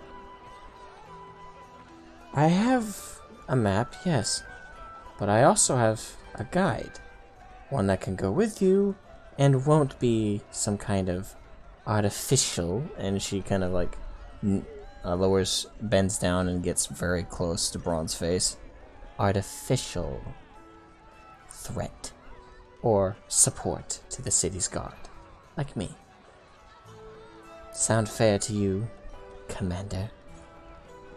And he kind of just nods. Follow me to my shop. Hurry. And she patters out of the room, although she, her spider abdomen and her legs kind of struggle to get through the door for a second. But she plops out and goes out the front door. All right. And I will follow right after, and I think the other guys will be following as well. Right. Mm-hmm. Alright, so everybody, you make your way, it's about nightfall now. The sun's pretty much set. You still got that, like, purple, orange kind of hue over the sunrise. And she's moving pretty fast, like, with pure motion. She's not really pattering as much as she's bounding all 8 of her legs, providing purchase as she's bounding towards her shop. Basically a jumping spider right now, and she's each leap is pretty far. She's making very good headway. Like, with each leap, she's traveling about 60 feet forward. Through the merchant district. When she gets to her shop. Do we even know where the entrance to the catacombs is right now? Well, so we have the original one that we found. So that's one. The one that was mentioned by Angus, we don't. But with the potential help from Miss Novery, we might find another. Miss Novery has made it into her shop, and the door's still wide open. I proceed in right behind her. Yeah, looks like we're following her. And right now you see her very quickly, like, crab walking back and forth along her aisles of items. I knew it was some here. The damn thing never shut up. But if I can find him... And she's like, where are you? I know I locked you somewhere. You can at least tell me where you are. I know you have the ability to tell me. And you hear a... Huh? And she looks around. And there's a little chest in the corner of the shop around that center tree portion. Hidden right under one of the branch-like connections. Oh, that's right. That's because you kept hopping out. So she yanks it out from under the tree, comes to the front desk where you guys are at. Now, I warn you, he's a bit testy to deal with. But if you can put up with his attitude, he can be rather helpful. Solely out of a need to be provided for, though. And she opens it up, and out, and by opens it, she opens it and puts it upside down, and out plops a skull. Is it a flaming skull? No, I don't flame. Oh, no. Now there's two little red glowing lights, like not like projecting like headlights, but two little red dots in the center of the sockets, in the black sockets, which you see mimic eye pupils. And this skull is talking. Miss Nordred, I would have you know I do not appreciate being shoved in a box. For years. Only 2. It feels like longer. This is not how you treat the greatest necromancer of all time. I'll have you know, I nearly conquered this world. Well over 2,000... I don't care. And who are these ruffians? Sir, I would be happy to record and appreciate your wondrous tales of arcane might and accomplishment, but the point of the matter is rather important, and we have bodies to fill the catacombs with. There's already bodies filled in the catacombs. But you know what catacombs are? You dolt. No, I'm making a funny alliteration of saying we have a bunch of people to kill. Ooh, I can get behind that. Wonderful grabs. Yes. This is Rokan. And believe it or not, what he says is true. He was once a necromancer in ancient times who nearly conquered not just Nordred, but Corvania, and nearly every other major continent with the exception of the Southern Isles. And I would have conquered the Southern Isles if it weren't for the damn coup. My own soldiers, my own lieutenants, betrayed me. And then they had the gall, I say, to rip me apart. Put my head in different continents. They put my head in kind of different, here in Nordred, and I think they put my arm somewhere hot, because I can still feel it. It feels like it's on fire. If they put it in a lava pit, I swear I will get vengeance on their souls if I find out where they're buried. And she kind of punches his skull, and you hear a clunk. And the red dots kind of like circle.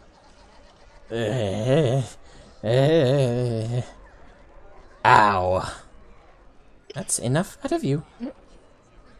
What's this guy's name again? Rokan. Rokan. If you guys want to do a history check, that'd be great. Sure, I'll do one. I mean, I'll fail, roll but as I don't well. care. Oops, 17! Nice, nice. I just want to see what... 19. 19, alright. Well, actually, no, because I get +6 in history. That's technically 25. Alright, so... He goes from the Southern Isles. Will I get advantage? I'd say with how long ago this was, I'll have to say no. You just get a regular roll. 11. That's not terrible. Landry, do you want to roll too? I don't roll any history, right? Yep. I'm a little out of it. Are you okay? 18. 18. So I'll say as a group you all know this, kind of, because you all rolled pretty high, or fairly, everyone rolled above 10 at least.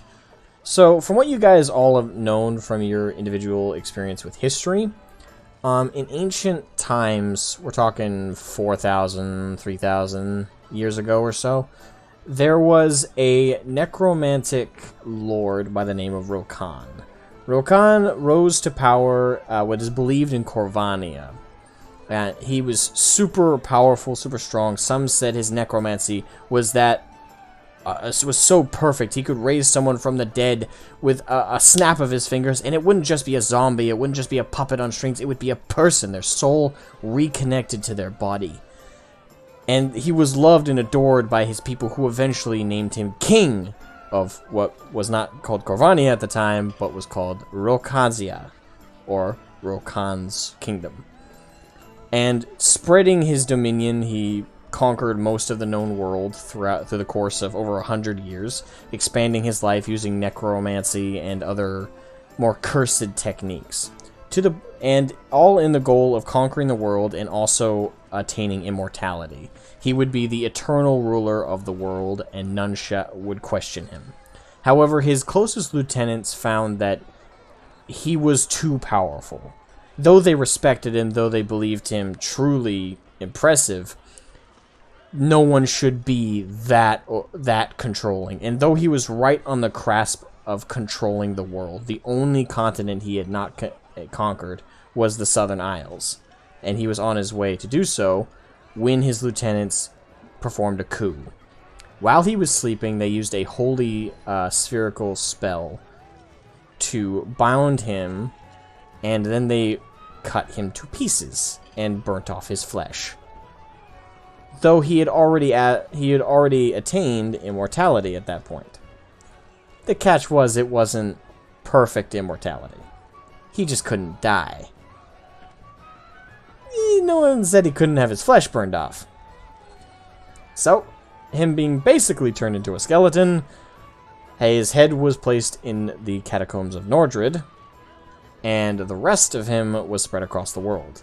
There are many legends on what his lieutenants did with each part of his body. Some said, oh, his left leg was turned into a mighty necromantic staff that could raise entire armies with a single plop on the ground near a graveyard.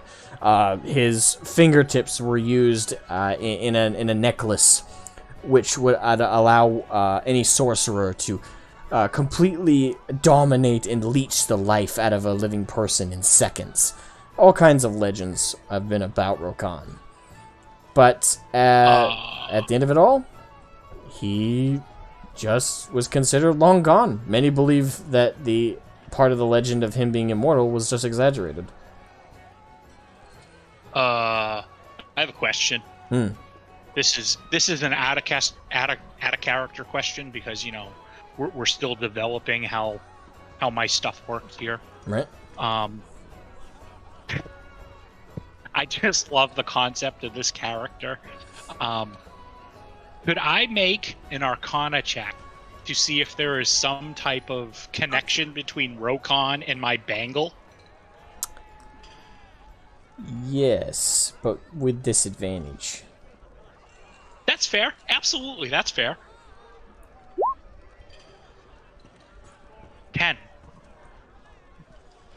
So, looking into, knowing what you know of the legend, and kind of looking into, having the Rokan's head talking to you right now, you do get a little bit of sense that there's a brief similarity, but it's kind of, from what you can tell, at best, the similarity is that of, to compare it to, familiar relations, the enchantment and spell that he's using, or he used to maintain his immortality, is kind of like the parent version of whatever is in your bangle.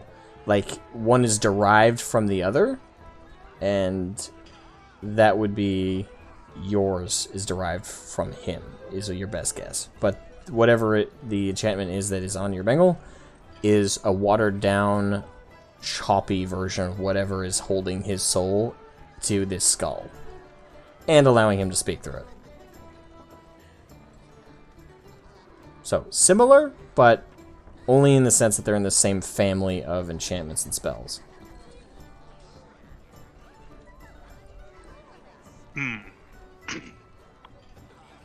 Yeah, I'm just... So again, this part's out of character.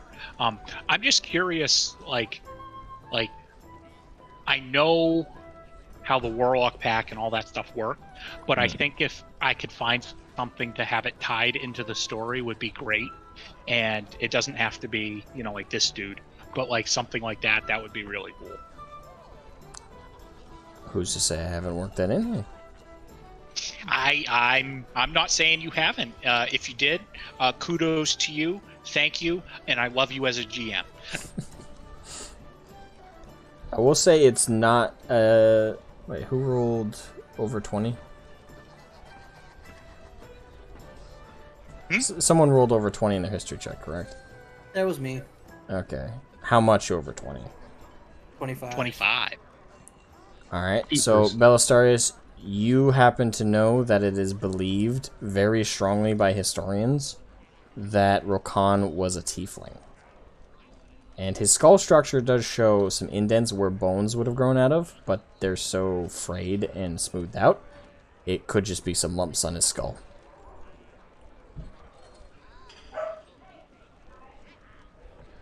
I will leave it at that.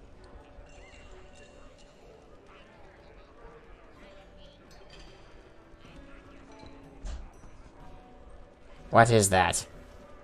What is what? That thing. He's looking at you, Belastarius. This is Belisarius. You said you were Warforged construct. What did you say specifically? He's a fancy metal man. Isn't he wonderful? What kind of enchantment says that? Very old, very complex ones that even I, with all of my brilliance, have not entirely figured out. Indeed! Truly impressive. Engineering from a civilization long gone. Longer gone even than your time. A metallic construct with a soul bound to it. Do you happen to know of any that don't have a soul bound to it? A vacancy, No. if you will.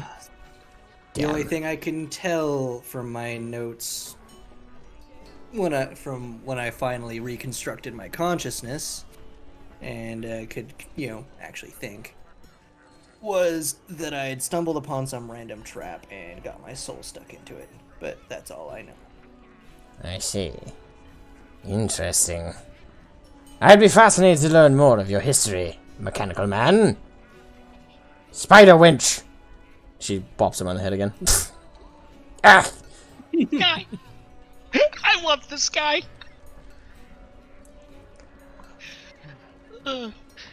Spider woman! Ah! This guy's great, but I don't think I want to awaken an ancient horror. Miss Novery. I have Thank you. morbid curiosity about that, but And he kind of... You see the skull do this like little wobble as it rotates towards her. What did you pull me out of the box for? I found you in the catacombs of Northholm. But I traveled through the Ursine catacombs to get there. Yes? So, that means you've been through there. Or at least someone brought you through there.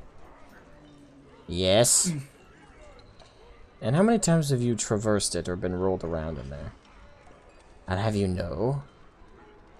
It's too many times for me to count now that I think about it. Why? We're traversing it. You kind of... It's where we're going to go kill those people. You hear the bony, wobble to look back at you. You want to go down in the catacombs? What for? What's going on? What year is it, in fact, actually? Miss Novery? Lantern will tell him the year. And you couldn't swear that this skull has... His lower jaw almost clicks off. Miss Novery! What? How has it already been 85 years since you picked me up? How do you not age a day? I'm Bone. I have an excuse. It's rude to imply my age. I disagree.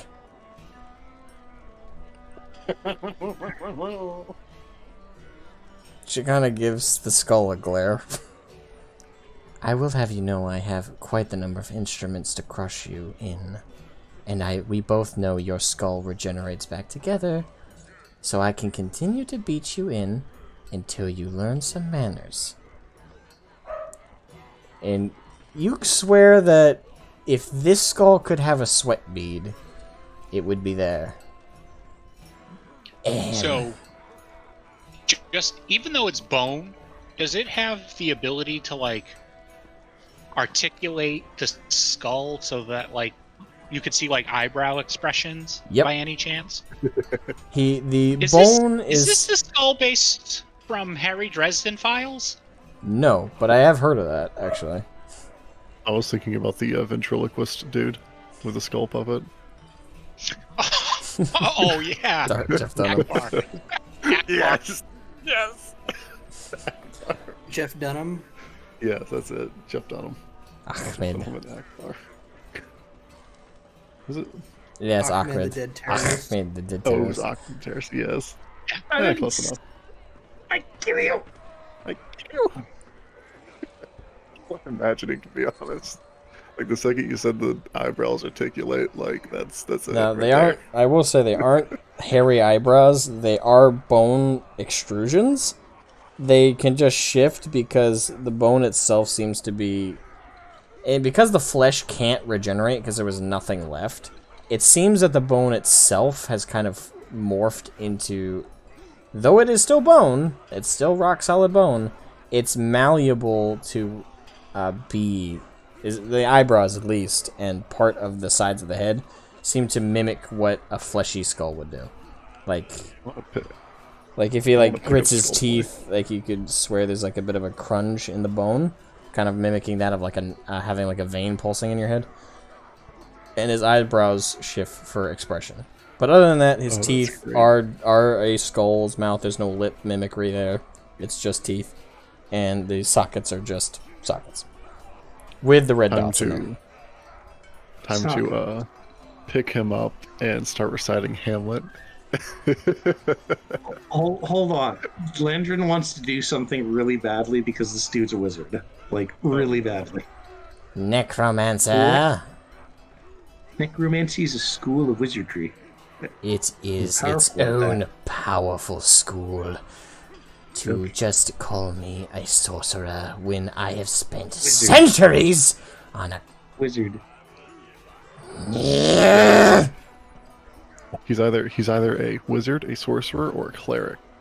Okay, so out of what he is a wizard.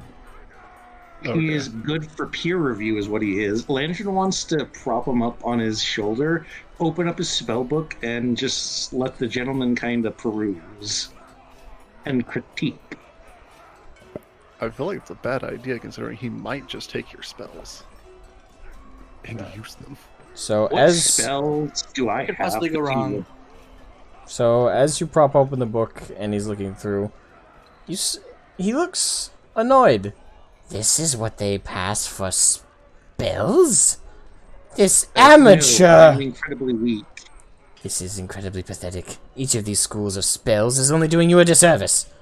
As one who learns the schools of magic, you must strive for advanced schools. Actual magic. Not this diatribe. What is this? Some kind of lazy tutor's guide to magic? A disgrace. He's just like reading through, getting more irritated. They even baby you with these descriptions. I would have killed any of my acolytes who didn't know how to cast a basic fireball spell. Pathetic. Lizard. Miss Nova reaches over and hits him again. Reptile. What is your name, little one? I'm Professor Landry. Professor Landry. Very well, Professor. Novri kind of just leaning over, fist ready. You can see like the red dots kind of like extrude up. He can't quite see past his eyebrows, but he knows she's above him. By chance, what schools of magic do you practice? Well, as it so happens, I'm a bit of a generalist, but I am the proprietor of it's a recently created thing I kind of accidented my way into. It is called, or at least I call it, the School of Finance. Fun fact: I can immediately and intuitively understand the exact value in gold to the coin of any object, artifact, or any such that I cast any sort of identification magic upon, and also gain a much greater intrinsic understanding of its properties. Also, I can throw money into the weave and reverse opponent spells and then know how to cast them. Interesting. So basic support magic. Is this considered basic or advanced now? I'm incredibly weak by the standards of the day. Good. I feared magic had fallen so far in my absence. Spider wench! Ah! Miss Nordred. Yes? About the task they want me for. I have my terms, and they must be met. Is this understood? No, she kind of twitch. Both her left eyes kind of twitch in frustration. If I may, if we're the ones getting the service, aren't we the ones meeting your terms? There is the matter of apparently the property rights to my skull. I mentioned it one time, and you've not let it go. I'll have all of you know that when this spider found me, she declared to her group of friends, her party, that, oh, this one's mine. I'll have you know I have never been property in my life. Just because I lack a body does not suddenly deprive me of my right, as a mighty powerful necromancer, to be my own, well, skull. Hey, Landrin. How expensive Skullboy here? Landrin is going to use his last slot to cast Identify. For the cost of his head? No, Landrin, well, technically it's a second level slot, but he's going to use his last available spell, so he's going to upcast Identify. No, he's going to cast Identify on his lordship, on this magnificent gentleman. 1 second. Your spell does not work. Dang. My goodness, he's beyond... Sir, you're beyond comprehension. That and I decimated your spell. My head, as well as a good portion of my body if is ever recovered, cannot and will not be scanned by magic. I had many an enemy sorcerer back in the day who attempted it. I have ingrained in every inch of these bones. You kind of... You're such... Isn't that the same as being beyond comprehension, then? I suppose it is. But there is an explanation. Never be satisfied with some generic explanation as that. Details! They are the best way to learn. You kind of get the vibe that he's kind of speaking as like teacher mode. Like whoever this guy was, he once taught magic. Landrin is listening like he's in student mode. Oh god damn it! Is he the Palpatine? Is he the Sidious to my Vader now? Oh damn it!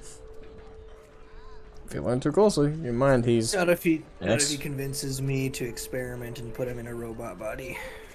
Oh no.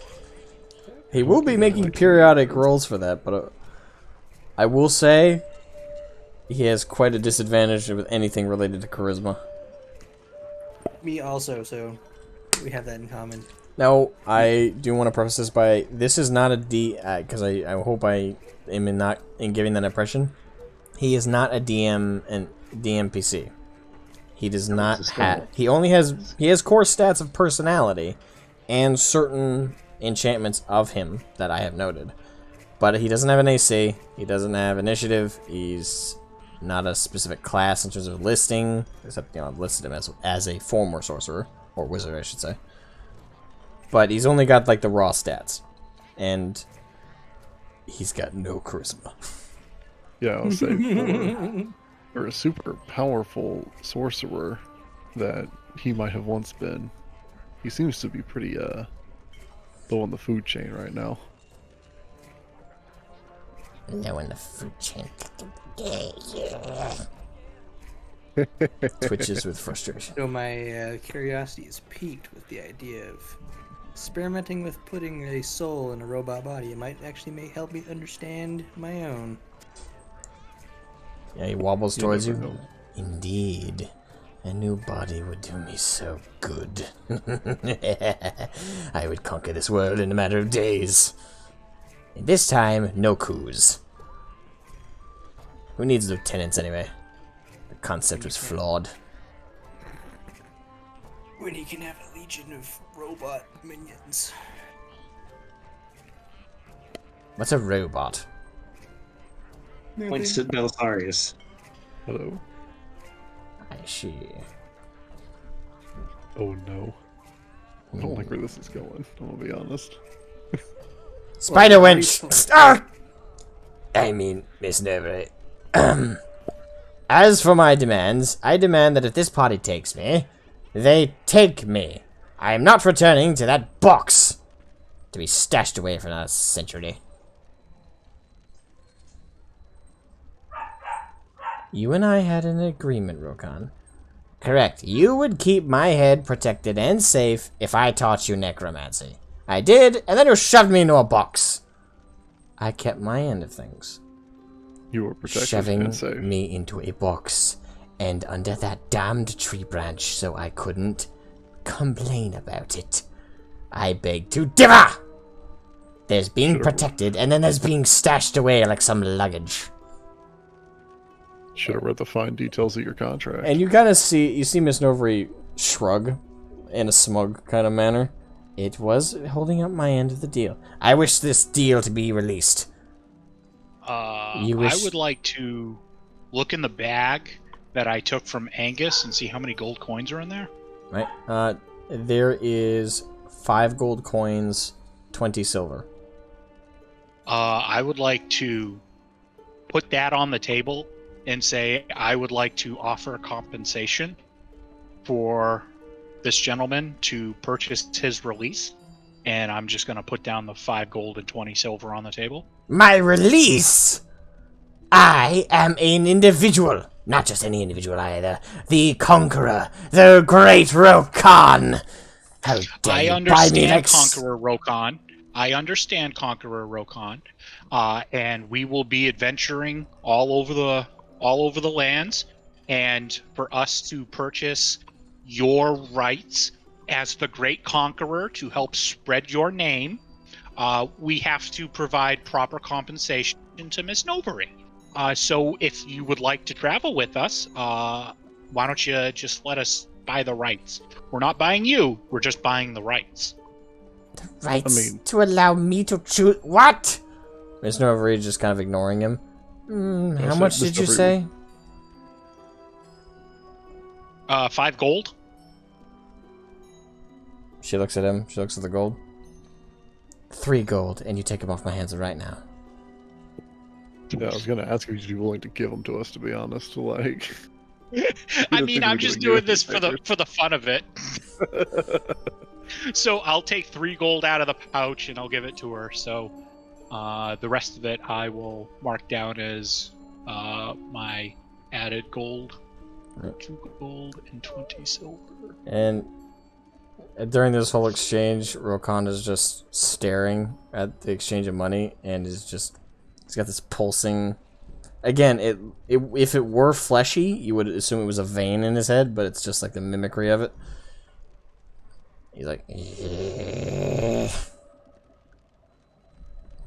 I am going to pick up the skull, and I am going to hand it to Landred. Say, here. I think he'll be of best use with you. As you pick him up, before you can pass it to Landrin, he says, "Yes, yes, I will now be gone from your presence, you stupid spider witch. You got away with so much based on your breasts." And a webbing grabs him midair. She pulls him in, and beats him in the head. One fist straight to where the nose would be. And she's kind of dangling the web as she's kind of beating on him like a punching bag. Nice. This is for all the frustrating moments I've dealt with you for 80 long years. Ah, help me, adventurers! I would like to help, but unfortunately you have brought this upon yourself, Conqueror Rokan. We're also more scared of her than we are of you. Yeah. And finally, after a good more volley of hits, she finally stops and undoes the webbing and tosses him to you, Landrin. Now, please do me a favor, sweeties, and never bring him back to me. Yes. Now, don't get me wrong, I do want your business, but don't leave him here. If we leave him in the dumpster, will that be bad? That'd be awful. And she also whispers to you, Jacoria, I would also hazard that no matter what you do, do not assemble his body. He's asked me that at least once a day for the last 80 years, if I open the box at all. Which is, admittedly, this last 10 years has been pretty rare. I understand the implications that would have, so I had no intention of doing so, although the thought did cross my mind. But being the most powerful necromancer of all time, and bringing him potentially back to power does not feel as though the correct course of action to take. Very well, just being sure, sweetie. She puts her hand on your shoulder, very gently and motherly. All right, I'll go grab the map as well, just in case he tries to be a little funny. So she scatters off to the balcony area, climbing over the walls. You see her scuffle around in a small desk, and she comes back and holds out to you a fairly sizable scrolled up map.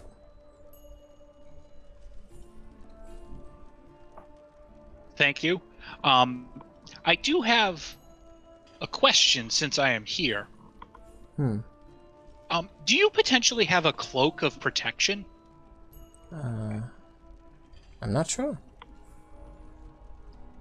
She gets up and quickly peruses over to and kind of does that spider crab thing where she's quickly trying to go over her inventory. Hold on.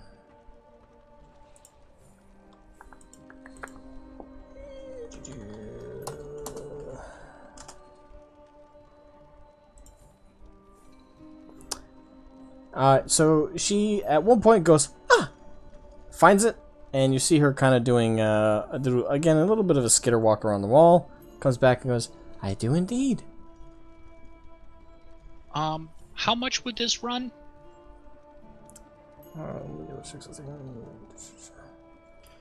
This would be 1 gold piece. But given the emergency, I'll do half price and ask that you just use it in good faith. So 50 silver.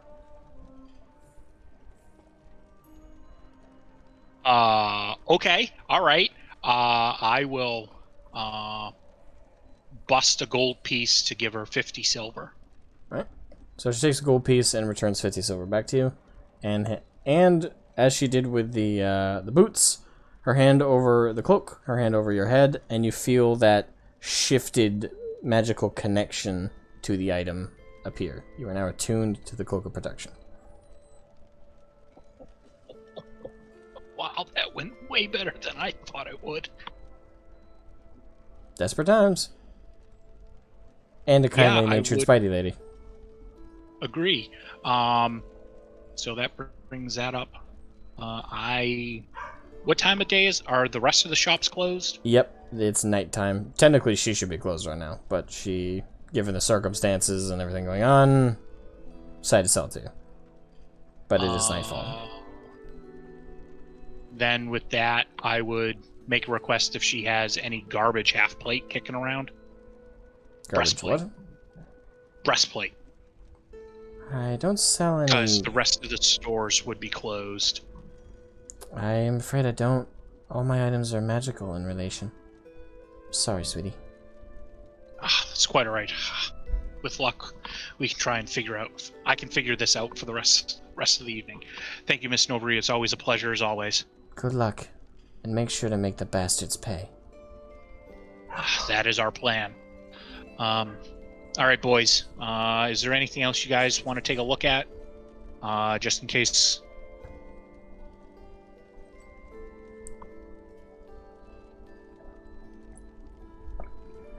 Guess that's a resounding no. Apparently. Alright. Nope, not that I can think I'll of. say I don't have anything I need to do. Not that I can think of. Actually, I should probably check my mail. See if I got anything.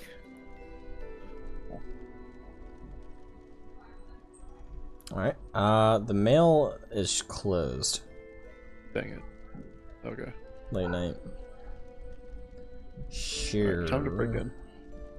Break in? Time to break in. Are you actually going to do this, or is this memeing? No, just memeing. Okay. Now, real quick, how much time does everybody have to keep playing, or... As much time as everyone needs. I don't have to work today.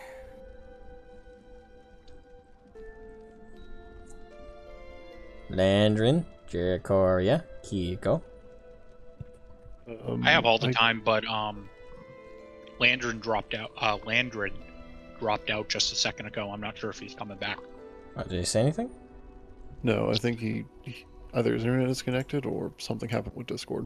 Ah, okay. We'll hold off here I'm for a second. going Then. to that. Yeah. I mean, I'm good to keep playing. Alright.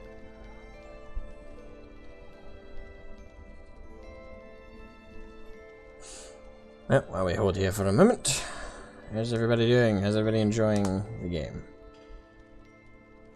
Having... I think this is going great. Having fun. Yeah, as I was talking to Hungwell Hamburger, whatever he went by, Landrin during break. As I was talking to him about it, oh crap! What? Oh, my train of thought just went. Come back, train of thought. Something Landrin taught something talking on break. Yeah, I know. I got that. It's just what I was thinking. Ghosted. It's just Oof. poof. Was there and it was gone. I see it leaving the atmosphere. God damn it. It'll come to me randomly too. Yeah, it'd be like that. God damn it. Um, Well, anywho, how's everybody enjoying? How's everybody enjoying the inclusion of Rokan? I like it so far. I was praying to God that we were going to get stuck with this guy. Yeah, because sadly Spider Mom can't follow us. Nope. Theorizing about starting the new apocalypse and the robot war. I will admit the meta reason for that is she's fucking OP. Guys, That's fair. Oh. can anyone? There's Legend. Hey, yep. Yep, we can hear you. So, due to reasons of Aaron's lack of caring, the internet was disconnected by a family member who did not decide to tell me that they were going to unplug all the routers. Ah. Are you when good? she knew I was doing this. Are you good now, or? I'm on my phone, so I'm going to be very. I can't make the internet work on my laptop. There's nothing to hook up to do, even though it's plugged back in. So I'm just going to play on my phone. Is there gonna be any issues with that? Or you got your physical dice, right? I have my physical dice, and I know my shitty stats. All right. Okay. Sure. Where did you cut out at? I cut out.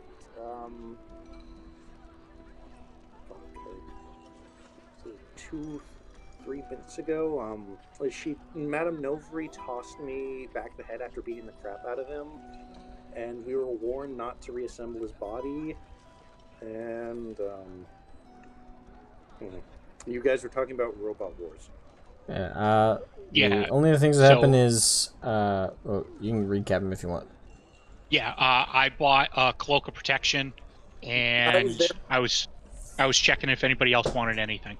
Yeah, I lost contact just as you were. As she was like, and spider walking, really cute. Adorably. 10 out of 10, waifu material.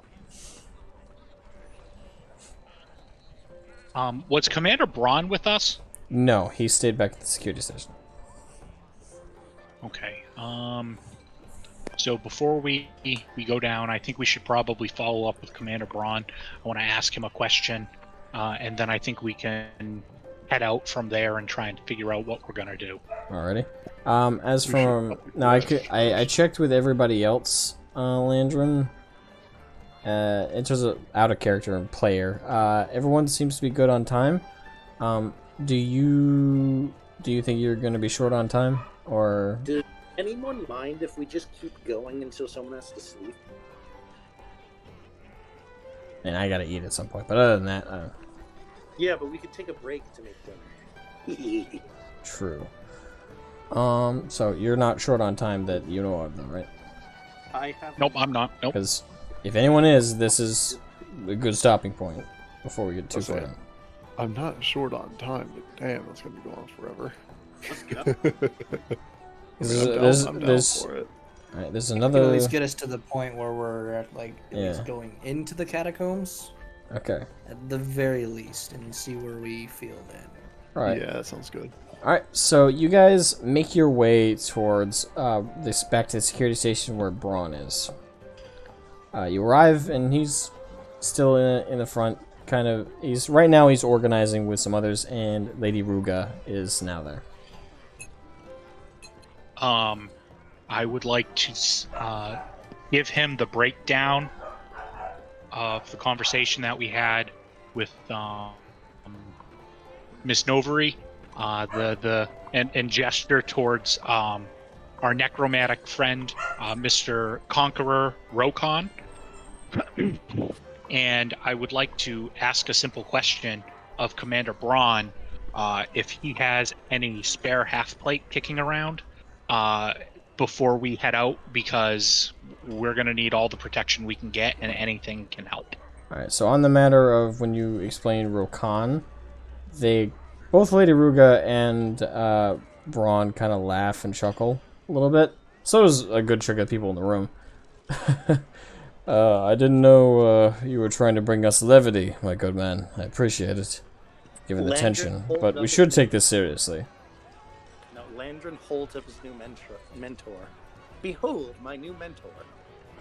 Greetings! And both Lady Ruga and Braun look at each other. That skull just spoke. Yes, as we had mentioned, she provided us with a construct that calls himself the Conqueror Rokon. And this gentleman has traveled all through the catacombs with Miss Novery, and will act as our guide. Indeed.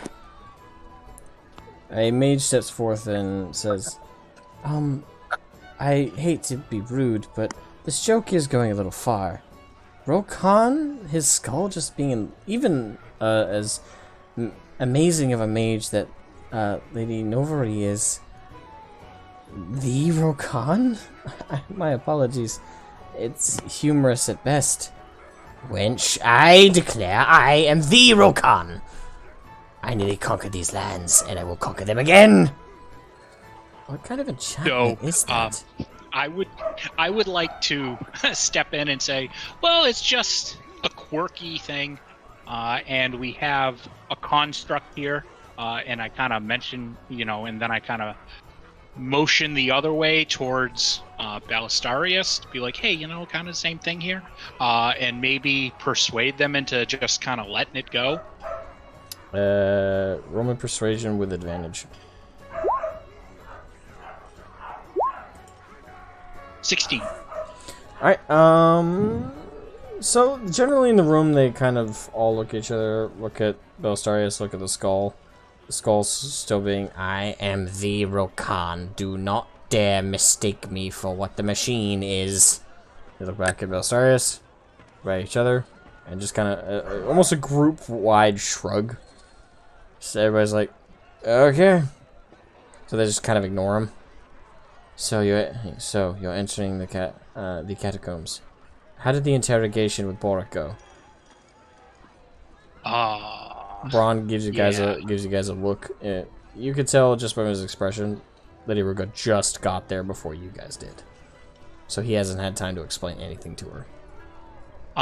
So I understand the need for conversation, but again, we do need to armor ourselves up. So after we have this conversation, I hope that we have the opportunity to do that. Commander Braun, could you take us to the room with the communication that we spoken before? Okay, so so which before? So his office when there was...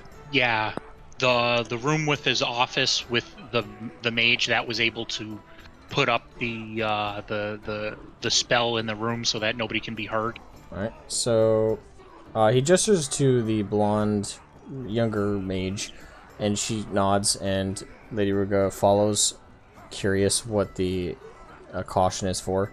And you all make it to the back office. Lady Ruga announces, "Do not disturb us." And you all go into the office. It's a little bit tighter, cramped, considering. You close the door, and the mage taps her staff twice, and the dome reappears. And you hear Rokan go, "What a flawed pronunciation of the spell, even in her own mind." And he opens up his mouth, and a light shuns up, and the dome turns a reddish color. And the mage actually looks very confused. Huh?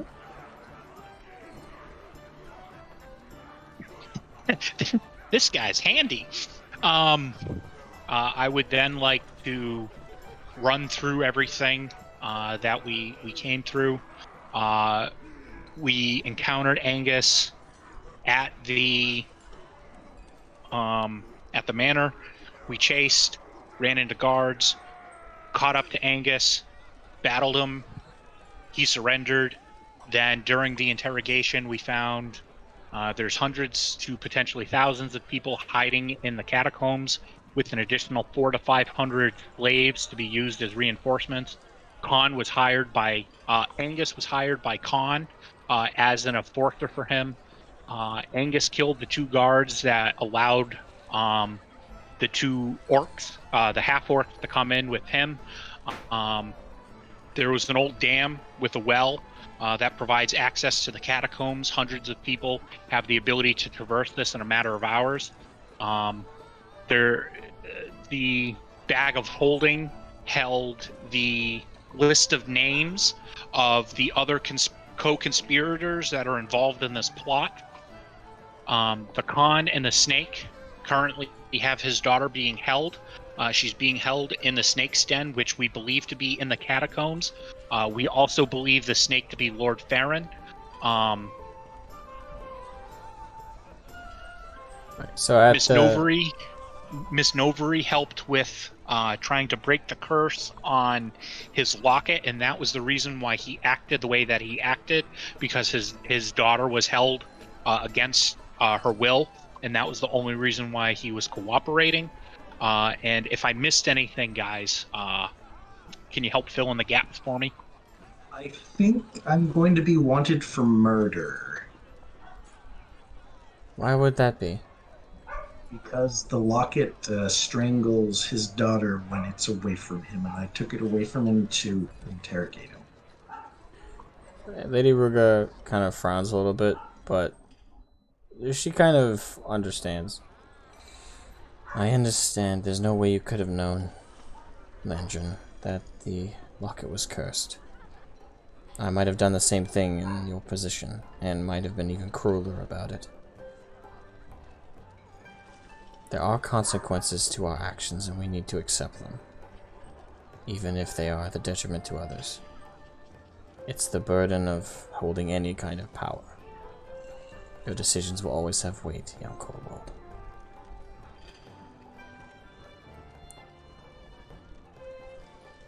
So, with the numbers of individuals that are underneath the catacombs, I don't know how us four, 5 if you include our Sir Master here, and I motion towards the skull, to traverse and potentially take on individuals of these numbers. There is no way we have the capability of doing that. And all of a sudden If you I hear may, Rokon say, "Plebeian, so short-sighted." If I may, it could be tens of thousands. There is always a way, and there are also in very collapsible underground passages with limited amounts of air. Tens of Since thousands? That is ridiculous. There can't be tens of thousands in the catacombs just underneath this city. Well, no, my mentor, I am simply saying, even if it was absolutely insurmountable, we just find a way to surmount it, is what I'm saying. Indeed. There is an easy solution, in fact. Or just go around it.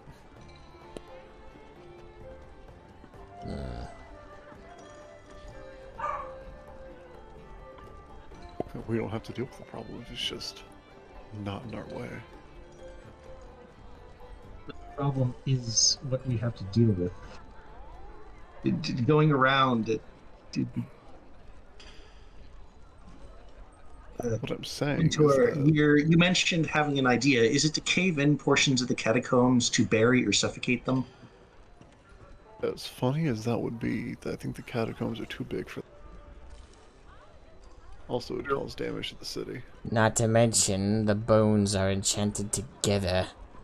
Destroying and caving them in is not impossible, but you would need an incredibly powerful anti-magical force, on top of an explosive force. Wait, what? You would need an incredibly effective and powerful anti-magic dome of some kind to encompass the ceiling to prevent the magics that hold the skeletal structure together. And then you would need an incredibly powerful traditional destructive force, such as, I don't know, some kind of explosive. Wink, wink. He's actually being facetious with you guys. Like he has an idea in mind and he knows you have the resources. So, an anti-magic field in combination with explosions. One could say this is elementary. I'm just gonna look at Belisarius. Hey, don't you have items that are all of that stuff? And you too, Kiko? Don't look at me. I have a hand grenade. Indeed. And we wouldn't, question, we wouldn't need to collapse like all of it, but are there any like strategic choke points that we could collapse that would make it impossible for them to move to where they could effectively attack? Indeed. At your display of calculated thought and processing, you see like... I would like to roll out the map on the table and put the skull and have Landrin put the skull on the table in front of the map. Right. And you guys can tell, by the way, through Belisarius' technical breakdown of like his thought process, that this has brought some jubilance to Rokon. He likes it when people think. It's part of him that was once a mentor to magic. I might just be like not all here about when did we determine we were fighting skeletons? No, the catacombs like- made us skeletons. You know, like the Oh. catacombs under Paris, how they have like those bones lined up along each other, like in the walls. Indeed. That's Though I'll say, the don't we- bird makes a good point. There may actually be some skeletons. I was like, yeah, aren't we like supposed to be worried about like slaves and stuff? that'd be I- sneaky. That's true, but if we have the capability of destroying key choke points and or entrances and exits that they would normally try to use to get into the city, we can destroy those areas Alright, and have them come through certain areas, and or Where- we can go through certain areas to help control this a little bit better. At least force them into areas that are more easily defensible. Choke points that you could hold fairly easily. That's fair, but can't we just kill the slave masters and liberate the slaves? Kind of thing. So, how do we identify those people out I of assume. thousands of people and find if- all of them? That's if we identify them, and if we can, that would be a good thing to do. But Well, I mean, I don't know from personal experience, but I would think that people don't exactly enjoy being slaves. I do not argue. With your uh, thought. real quick, Kiko, given you're from the Seven Isles, please roll me an intelligence check with advantage here. Let's see. Oh, that was not me. Advantage and intelligence. Mhm. 8. 14. So you know from basic knowledge of the Khan's operations that the slaves that he trades in, they're kept in line by a curse binding on them. Similar to a lot of the magics you've seen on display throughout this campaign, out of character. The runes that he has developed, he is, in a lot of ways, developed his own variation of runic magic. It's not like, it's derived from Dwarvish runes, but there is different translations and different meanings depending on the runes he uses. And that's how he keeps the slaves in line, because these runes have a variety of control over them. It does directly affect their will, as in not quite brain control, they're aware of what they're doing and they don't want to obey, but the collars or tattoos or whatever they're marked with that rune keeps them in check. It's often referred to by the slave trade gurus that you've encountered, that it's the perfect solution to rebellious slaves. And it's actually what got the Khan's reputation in the industry, if you will, flowing. Hey, Skullboy. You Matt. mentioned something else very powerful anti-magic, right? Indeed. Something you're not telling us about that? Did Yes. you know that we don't? Oh, please use some deduction. Oh, don't worry, I already have. Just, how useful is it? How big of an area? How much does it affect?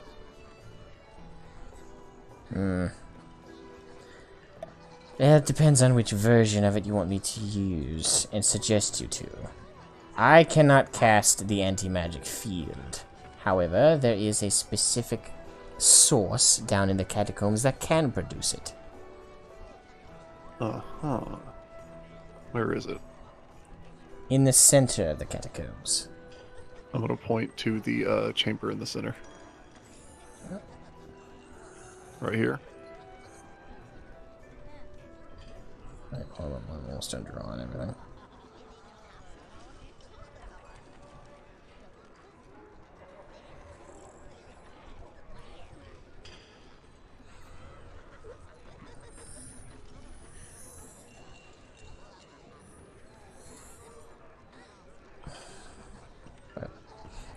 So, you're pointing around here, correct?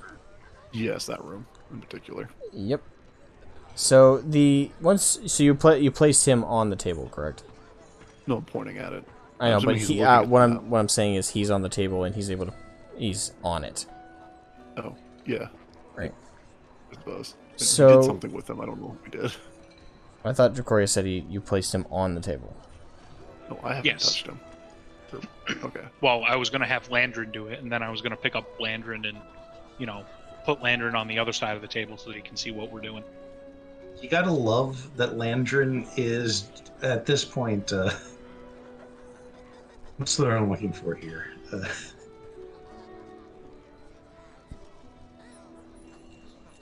Well, he's not complaining. Uppies are always delightful. Alright, so so I'm assuming he's on the table. So being on the table, his eyes glow a brighter red, and you see basically like a laser dot pointer, or like two of them, and they kind of crisscross into one. And he points his eyes over here to the center of the map. There is a gemstone inside a statue in the center of that room. It's defended by 4 obelisks. Thankfully, the obelisks are easily disabled, if you know how to disable them, which I do. Gonna enlighten us on L2? Why would I tell you that before we're there? Not like you'll remember. So we can prepare. And I don't like to repeat myself. So we can disable the obelisk. And now, how would we use... You know what? I'm just gonna ask whenever we get there.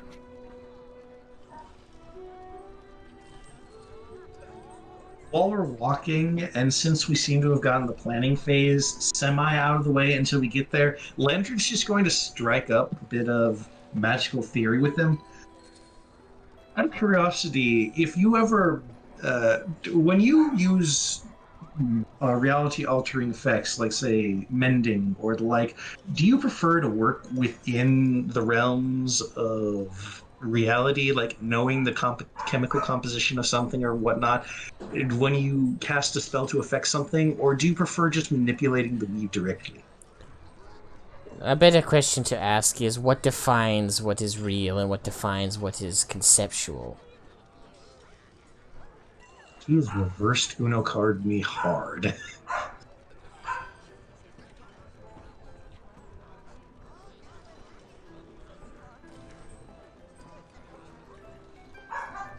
He does attempt to engage your mind one more time.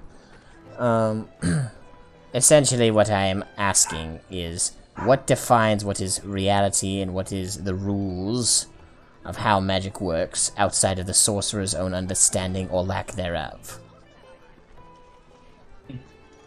Say I'm a wizard. It's semantics aren't what he's asking for. He's gonna start shutting up around you out of frustration. Observation, I suspect, is... Yes, but what defines your observation? Perception. Yes, and what encompasses your perception, little lizard? Listen! Your perception of reality around you is what you choose it to be. If you want a spell to be more powerful, then make it more powerful. Lantern is taking notes. You're only limited by your will. You'll notice the greatest sorcerers, or wizards, or magicians, or whatever, are always the oldest. That's because they've aged to the point where they understand. They understand the core concept. Magic is what you make. Magic is only limited by your own, well, believed rules and restrictions of it. If you want a spell to be enormously powerful, the only thing stopping you is your own lack of belief that it can be so. Do you understand? So, I simply have to move them out. Indeed. I don't know what that's in reference to, but indeed. Alright, then I shall move them out. Good. I will say, given Rokan teaching you, I didn't foresee Landry taking to him so well. I'm gonna grant Lantern is now level 5. Oh no. I can just hear a certain gentleman speaking in his little animated spellbook video series, and I can hear him say the word fireball. Fireball. Hey. super elite powerful sorcerer as a mentor as a skullhead has its benefits. It kind of acts like an experience tome. For the record, his dear new mentor, and everyone will see Landrin write this information down as, and I quote, do or do not, there is no try. Excellent, excellent. Nice. I like how the prep talk was pretty much just like, your spells aren't powerful enough, we'll just make your spells more powerful.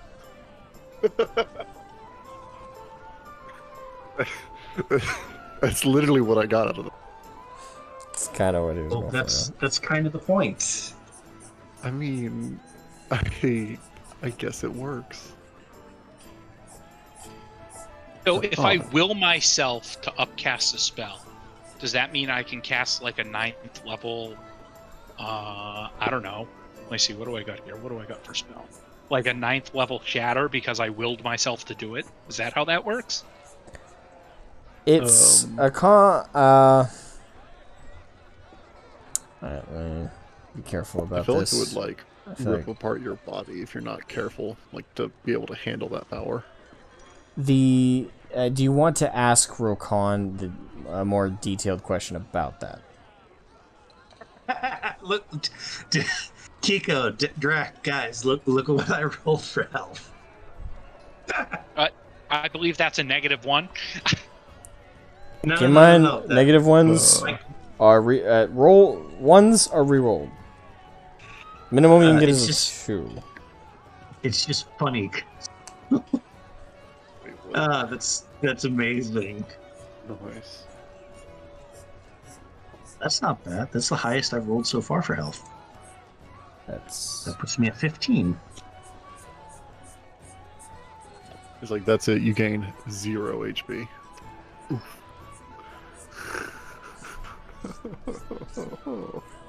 Alright, so yeah, we keep our temporary until we long rest.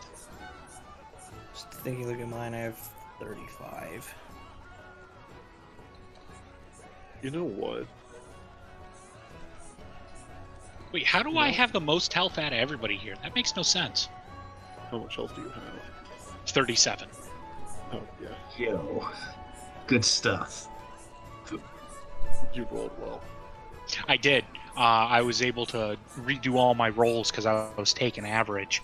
And Asmagan was like, no, roll them. See what you get. I was like, oh, all right, cool. And then I ended up rolling high on like 3 of the rolls and then just jumped right up. if you roll lower than averages, then take the average. If you roll, but if you roll higher than averages, you can take the higher than average roll. 35 is just what I got when I leveled up. Just on D&D Beyond, so I don't know. Yeah, that's taking the average. That's how D&D Beyond does it.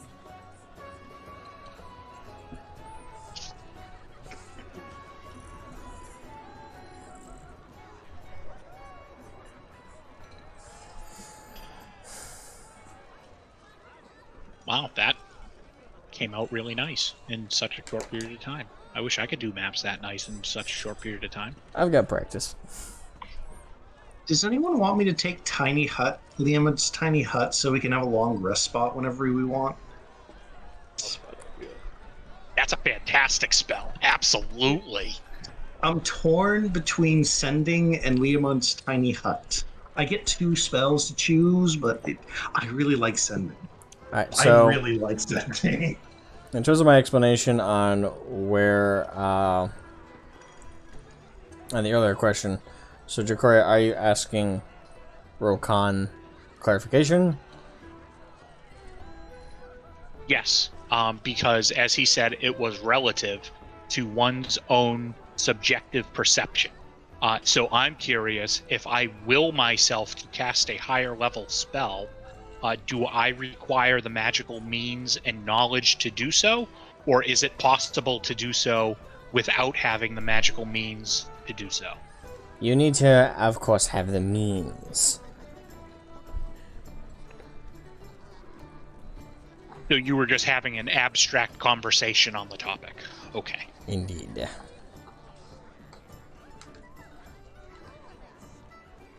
That's funny because I'm the only person who's not actually a spellcaster in this party. It's at this point, real quick, Jacoria, you hear a voice in your head.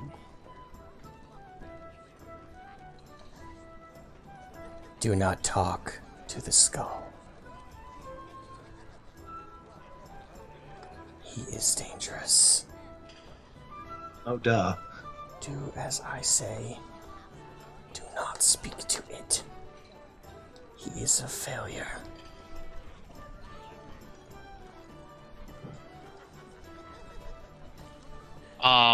Is this voice... Do I recognize this voice? You have heard it a few times before.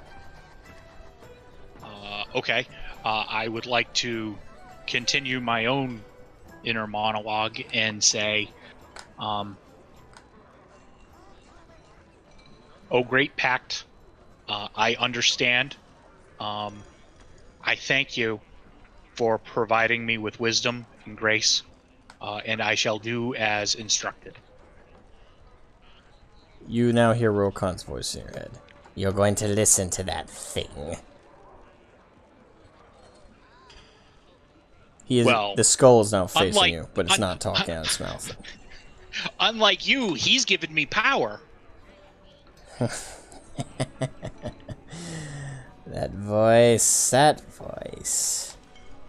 What's your last name, Tiefling? I believe that is irrelevant. Is it now?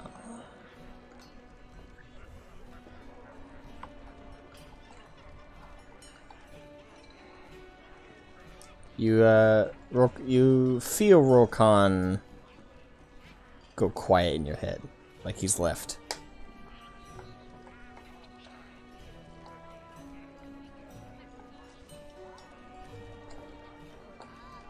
I doubt he's gone for good, but I have silence once again amongst my own thoughts. Mm-hmm. And then Landron's voice comes into his thoughts. I'm here too. Do you have a spell for that? Well, Do I? if he has Hold sending, on. he does. Yeah. No, I can you imagine?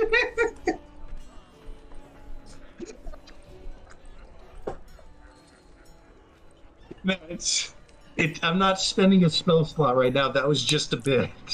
Okay. That was just a bit. Okay. I was also going to ask how you knew this was happening, but... Oh, and for character purposes, in case you require to know, the last name is Sedlak. Sedlak. Yep, S-E-D-L-A-K. L-A-K? Yep, L-A-K. Okay.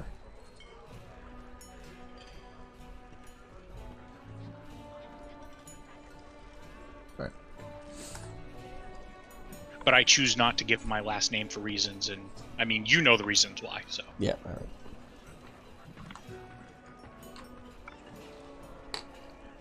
Alright. So, the map... so, Rokan... has now, like, wobbled away from looking at you. Jacoria is now looking back at the map. Alright, now listen up. Are you listening? Of course, Mentor. Good, good.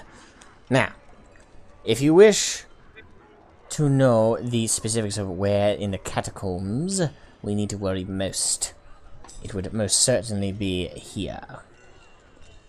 And the, like, eye, imagine me and my marker, his, like, laser eye. This area is the only place that could possibly fit an organized group that large of a rebellious and slave force. It's a very massive part of the catacombs. And it is directly connected to the entrance of which the, what was it, the well dam is connected to. Yes, that sounds familiar. I believe I was dropped down in those pits from that very entrance. Although there was water there at that time, I just got suctioned in. Bad memories. Anyway, the key choke points that we'll need to destroy at the very least to force them out of the city and not able to enter from the catacombs, we will have to destroy here, here, and here. This is a dead-end section. There will be no entrance or exit through there. And the only way in or out after that will be the well.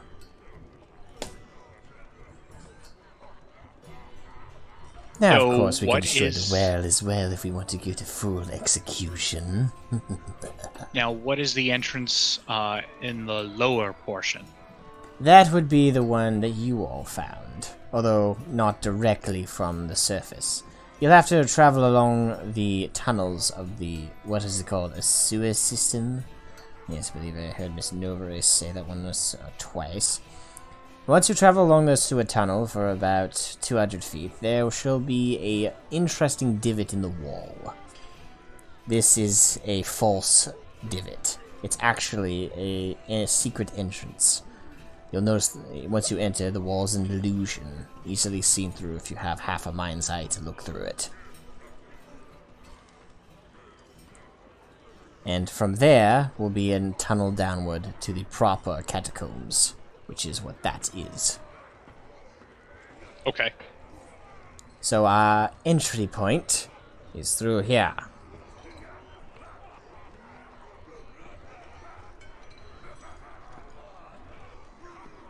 So we enter down through the tunnels that we found Angus in. We travel through the sewer for about 200 feet. We find a divot in the wall. Will that divot be on the left or the right side of the sewer system? The left side. The same Okay, side so you will the enter side from. that we would. Okay. So with that, when we do that, we'll then come to this portion of the map. Indeed. Okay.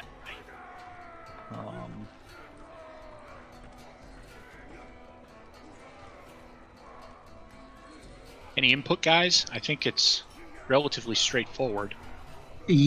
I would like to just say that we can probably just dispatch a few guards to seal up the well at some point when we're getting all this done. That or force them out the one entrance and defeat them in a choke point, a funnel where numbers won't matter.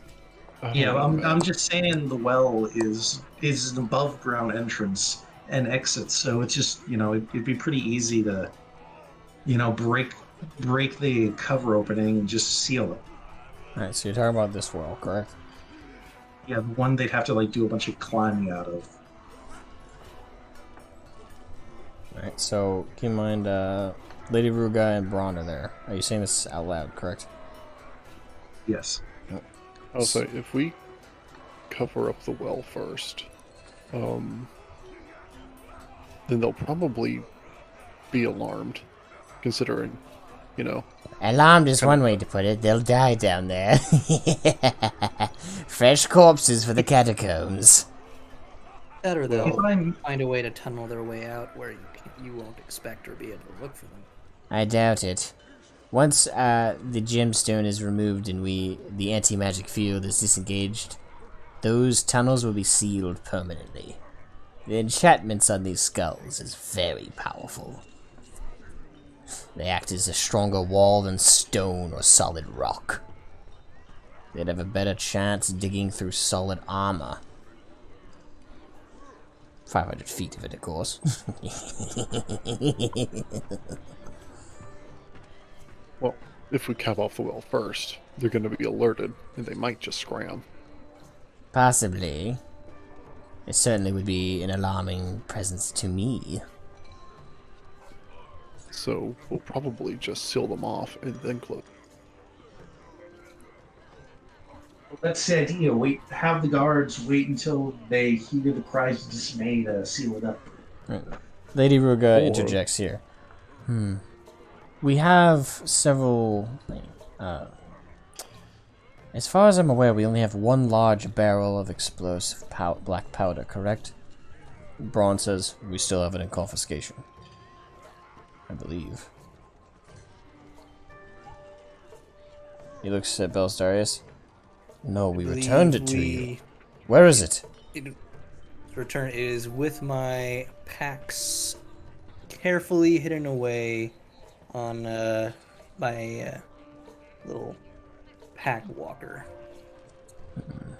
If I may, mentoring has given me a bit of an idea, and I think I dare say the gumption to seal the other two myself.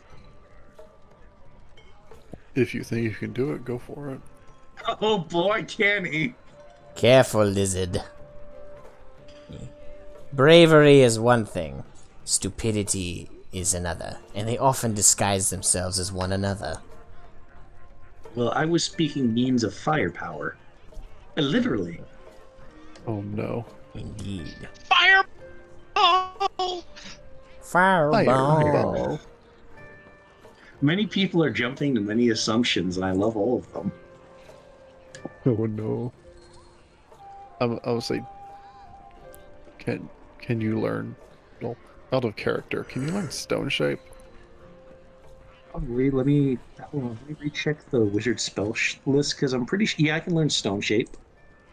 Why don't we just non-destructively just lock them in?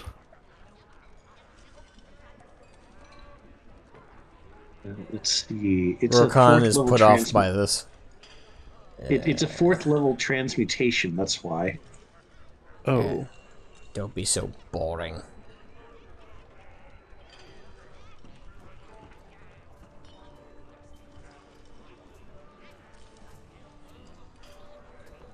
So in other words, not a high enough level to be able to cast it yet.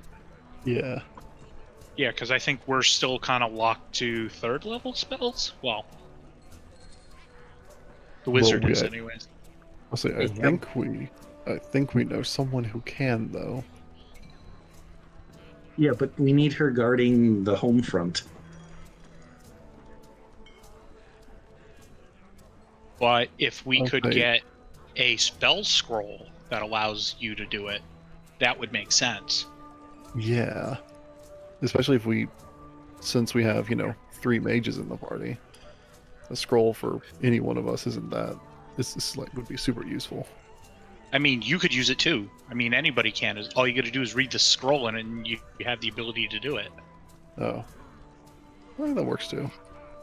We could just get 3 scrolls. And just seal off all 3 entrances. Sure, it's boring. Kiko's going to look over at the skull. But it means we won't be destroying anything on the surface. By accident. I will say to note, the catacombs are deep underground, so any destruction that occurs down there is unlikely to have any real effect of anything on the surface. Hopefully not, anyway. But you never know.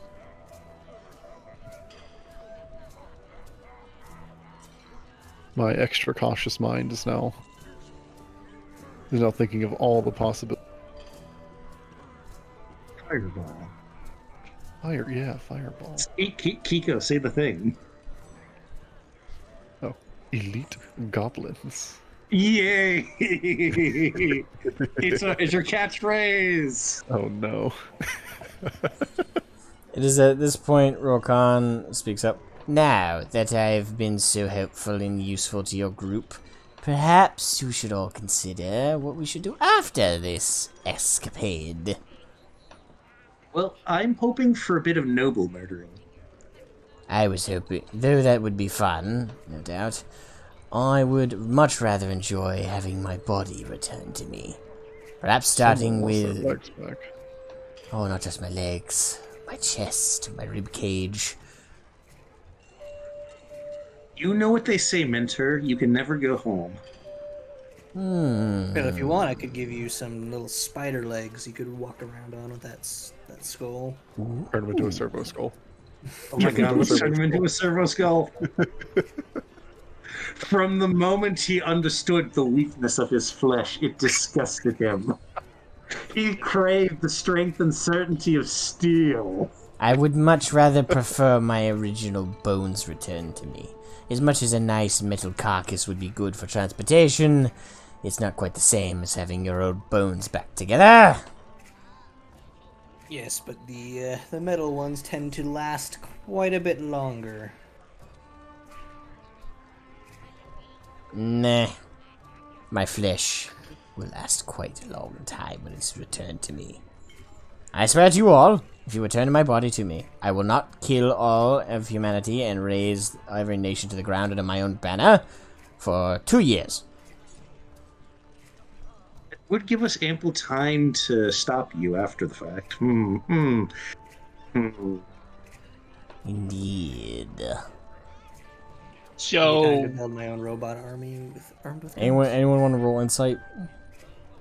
yes, I would. But I would like to ask, when you say escapades, we never brokered on how long we owned your rights.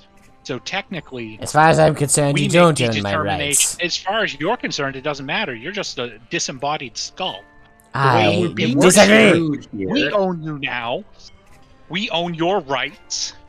We'll give Hold you. on a moment there. That's a very rude way to talk to such a fountain of wisdom. I got a Wink, 14 wink, on my insight. Wink, wink, wink. He's lying through his teeth. His bony little skeleton teeth. He has no... Damn it, mentor. What happens if we just start pulling out his teeth? They grow back after a while, but it probably hurts them. I don't know, because, like, the rest of his body doesn't grow back. It And doesn't teeth are grow just back because it bones. still exists. Well, It'd so be does the rest better of if they his body, destroyed my apparently. limbs, because they would return to me. I'm having such a good night now. I I mean, wish we're they not would destroy my destroying body. his teeth when we pluck them. There's a reason my cohorts, my lieutenants, didn't try and kill me, because it wasn't possible. They knew the only way to defeat me was separate my body. And they knew if they destroyed a single limb, a single bone outside of my skeleton, it would regrow back to my body. So they remain. I would like to have a contested persuasion roll with him to convince the guys to ignore him for the time being.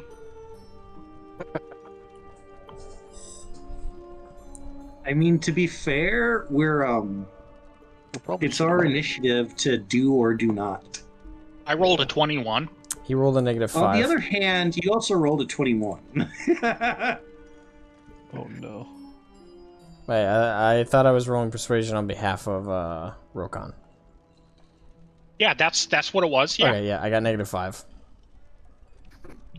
I'm just trying to be more convincing than him to, Let me Like, really, you know- really lay this out for you guys. He has no charisma. 0. 0. He's in the Why no negatives quite a bit. He is a Never convinced social- anyone ever to put him back together. He's a social vegetable, is what I just heard. He's worse than me. No charisma at all. Actually, To fail a, that's- even if you, the only way to fail a persuasion check or a charisma check from him is if you got a nat 1.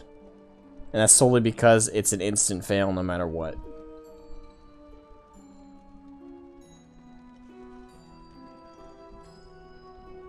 So as long as you never roll a nat 1 when he's trying to persuade you to something, you're golden. Virtually. Or he rolls a nat 20, which Knock on wood. unlikely. It's probably it'll happen. And Madam it'll be is hilarious. So I have a Monkeys question. and typewriters, gentlemen. Eventually, yep, they'll write a novel. Has this time we've been doing been a short rest? Yes. Things. All right, cool. Health, I don't care about. I just want my spell slot back.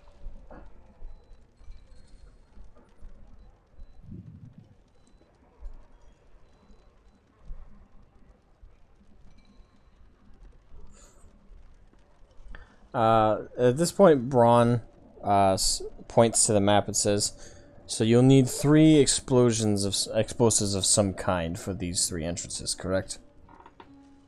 That is correct. Well, I think we can supply the other two.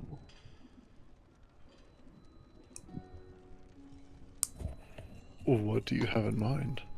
Follow me. He attempts to leave the dome, but as I mentioned before, the Rokan added an effect to it. And when he walks into the end of the barrier where he typically could just walk out, smack! Face slams right into it. It's as solid as a wall. And Rokan is now laughing. And Rokan is now laughing. Do it again. You know, now I'm curious whether or not being magically inclined produces another result. Landrin will walk into it. Science! Smack. It does not, in fact, produce a separate result. Also, my nose hurts. Do you mind dropping barrier so we Oh, sorry. You had to buy... sorry. You'll have to buy your way out. My rights will do. I have a counter proposal. We can just sit here and wait until you get bored. He stares at I've you, got nothing squinting. but time, and I've got many experiments I'd like to try. And seeing as we're here for a while, Landrin stares right back at him. We could just wait for Miss Novery to return. At the mention of Miss Novery, his eyes grow wide. Oh, I can call for her right now. I recently figured out a spell I've been trying to get together for long-range communications. His jaw snaps open, and the red light retreats back into his mouth. Very well, shall we be on our way? Landrin Jim faces into the hard camera.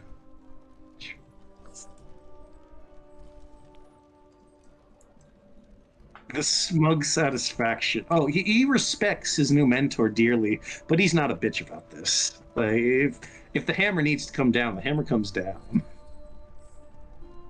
We must make sure that he knows we are in control right now. He can't do nothing about it.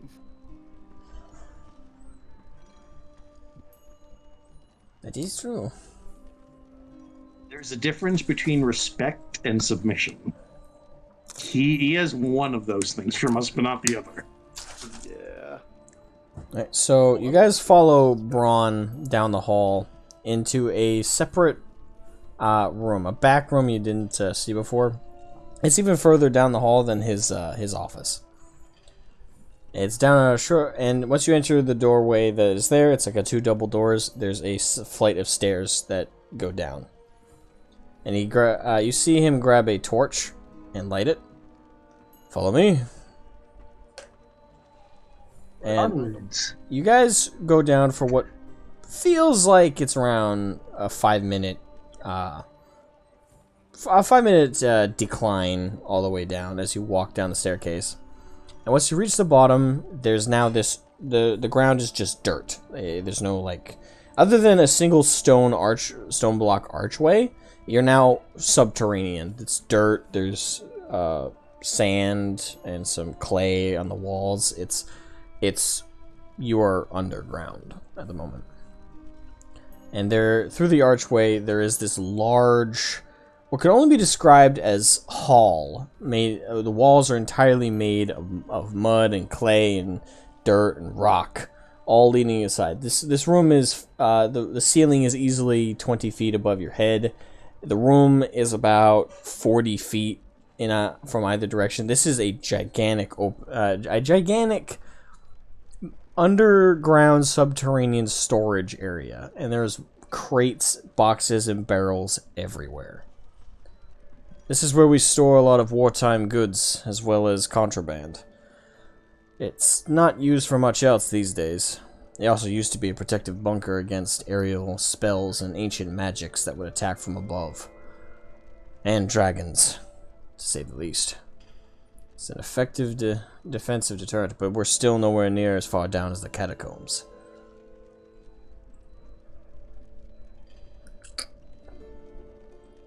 And Braun walks into this giant hall. Every step echoing a little bit. I kind of imagine there's this funny rhythm where bronze steps will echo, but then there's kind of be this weird, like, noise as Landrin just kind of plops along, waddling. Pretty much like that. After you guys... Decoria. Oh, sorry. No, go ahead. Decoria, may I have a word? Of course. Who's got Rokan right now, by the way? Landrin. Oh, okay. You still have him? Yes. Okay. Respectfully carrying him. I would like to thank you for being a grounding factor in these recent days. Well, this is just kind of my personality. That's I take after my dad with that. I'll be eating it in here. I imagine I would have enjoyed meeting your father. He was a very interesting man. There's a chance. Unfortunately, my father has passed a long time ago, but his memory lives on in me.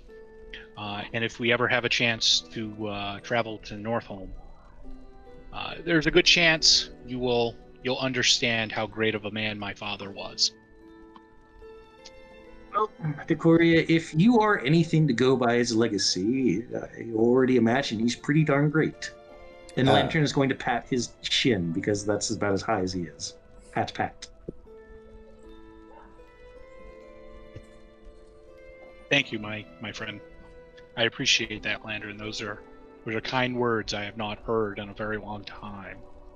And that's something that we have to strive to remember. No matter how bleak the outcome may look, there's always something better on the horizon. You know, if I didn't need the magical potential, I would call my father right now. However, the devil eats flies as the needs must. Very true. I believe we should probably not dilly-dally much longer. It's at this point, Jacoria, you feel two influences clash in your mind briefly. Roll me wisdom. Roll me a wisdom check. So a check or a save? It's kind of both. I'll say it'll unlikely do you too much damage, so I'll say check more than save. Can I ask a dumb question? I did a save by accident. Do you want me to re-roll for just a check then? Yeah. Oh, well, my save was better. Yeah. Since it's in your head, it's in your head and in your consciousness. Roll me one more time with the advantage. That being the advantage.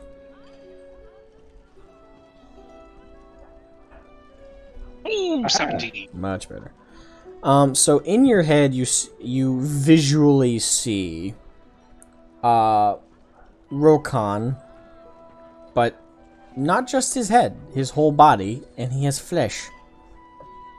And he has horns. And you also see another presence there. A physical form you have not seen before, but likewise, like the counter, is a tiefling. And the two are arguing. This feels like a memory. But at the same time, the presences are both active and alive in this moment. You know, you can't hide me forever. Excuse me. I thought you wanted food. Yeah, but I was gonna come get it when I started a break. Yeah, you got food. Come on. Come on, puppy. No respect for the dungeoning. So, I got food in front of me, tantalizing me. Alright. So, in your mind, you see these two beings talking. You can't keep me out of his head. I can try. Get out. No.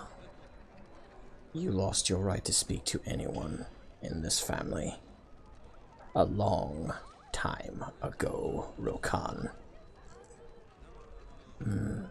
You can't rob me of any rights I've always had. Though your descendant is trying to do just that. Must be running in the family. You started it. Shut up. What? Is he listening? All of a sudden, you come back fully to your senses. Like, almost like you just got kicked out of a conversation. Huh. That was unnerving. Landrin, my friend. Yes, sir. I would like to ask you something in confidence. By all means.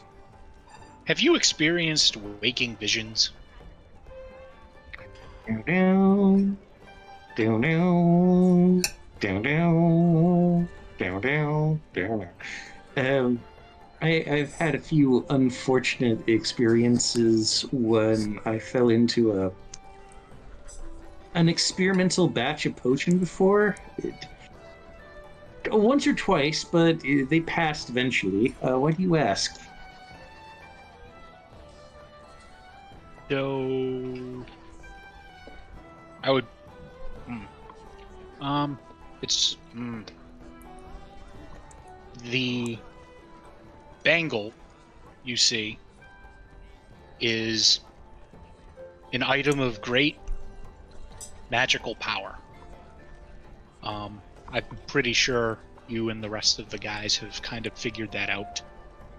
This has been a gift that's been in my family for many, many, many generations. And it has the capability of communing with its lineal owners on the occasion. I just had a vision of Rokan, and I would assume the corporeal version of the intelligence behind my bangle. And they were having a conversation together. I will not get into the details of the conversation, but I feel as though it is of a magical descent, and that my object and Rokan have a type of history and know each other.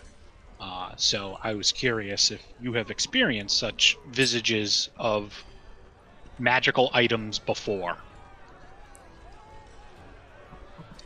Landrin would like to roll. I'd like to roll an Arcana check to divine any sort of understanding on the subject. If I've read some old tome on the matter of presences lingering or the ability to communicate via telepathy or such. Yeah, go ahead and roll that for me. There'll just be a plain roll, no disadvantage or advantage. Natural 20. Damn. 25 total. Damn, I was gonna save this for later. Hold on. I'll put this further in my notes. Alright. So, you remember distinctly from your master, the mage that taught you. You remember that he had many books on the subject of the soul, and of the teachings of binding such a thing to items.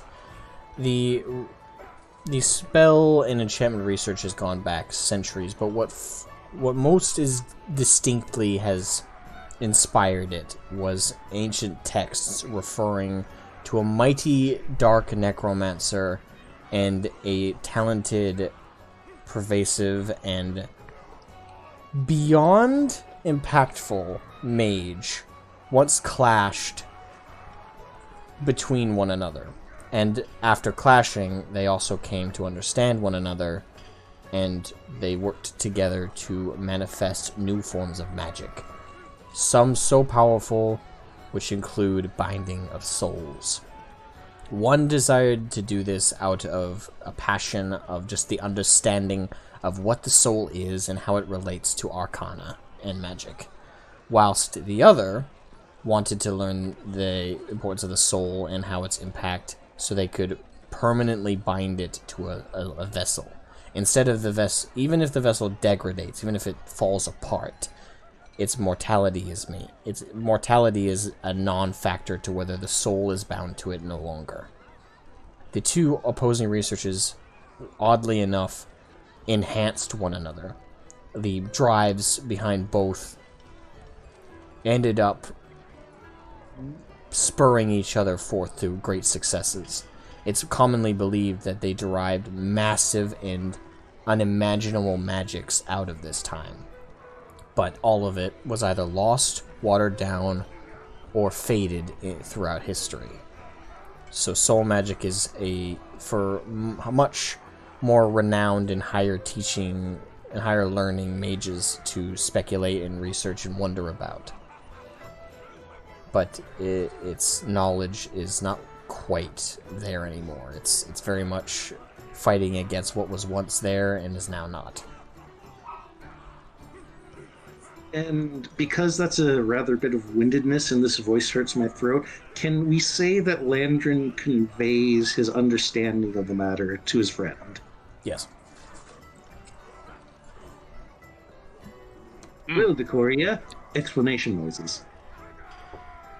I apologize if that feels kind of lazy, but I don't feel like I do Asmo things justice. Yeah, no, totally get that. Man, this is a lore boner. Yeah, this certainly adds a unusual spin on the two entities that may be in our possession that we were absolutely unaware of. Oh, and before I forget, we had spoke of this earlier in the day. I take that shield that I had been using, and I hand that to you, because I remember you had requested you wanted this shield. As you can see, I no longer have use for a shield, so if you would like it, you can have it. I will say during that whole conversation, Rokan, his eyes are just black.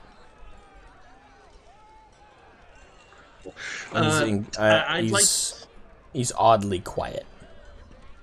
Well, he's having a conversation. Yeah, they are somewhere else. He is not available. Do not disturb. I would like to flavor this. The screen just shows Decoria holding the shield down, and a tiny pair of hands just slowly reach up, grasping.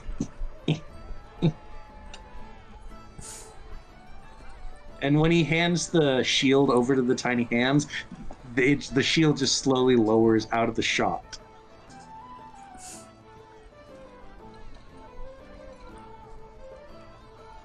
Da da da da da. Landrin acquired shield.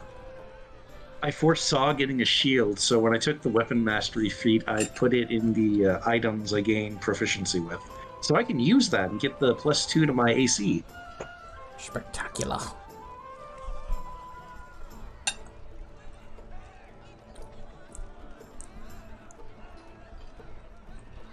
Alright, so to avoid my food getting cold, let's take a quick 10-minute second break. Everybody cool with that? Would anyone mind if it's would anyone mind if it's 12 minutes so I can cook myself dinner? Or that, yeah, 12, 13 minutes. I'm gonna take pictures so you can see my masterful. So you can all see my shitty skillet game. I'm also gonna go cook some dinner. All right. That's great. Hello. Heck yeah. Hello, everyone. This is not going to be a Hungwell Hamburger halftime show because we already managed to do that bit this stream. Aye. Hey, we'll be back in about 12 minutes.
returned.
Alright, everybody back yet?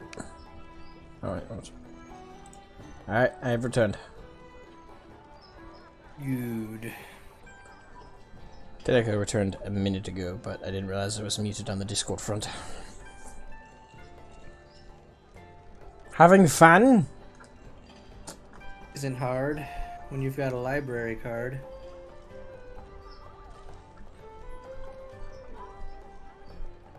I'm having a blast. I don't know if that is code for no, I'm not having fun, because I feel like I'm listening to a bunch of books. Oh no, it's from Arthur, the the cartoon from way back. Ah. It's just a stupid song, so every time somebody says that, I just always think that in my head. Hard when you have a library card. There was just a whole song that they did that was just like, having fun isn't hard when you've got a library card. I just thought it was funny. Aye aye. I'm not talking as much. I am rather tired and subdued right now, but I am having fun. I understand. As long as everybody is enjoying their time, I'm doing my job. Yeah, I just wolfed down 2 chicken parmesans and a spaghetti and meatball. Well, Nice. just spaghetti and meatballs. That's gonna bite me in the ass at how fast I ate that, but still. That's It was later. worth it. Indigestion. I'm And like it's pasta. just eating a box of crackers.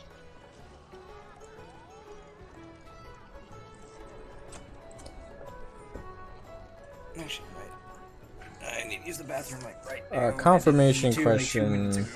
ago. Alright, that works. Yes. Confirmation question, Jacoria. Yes.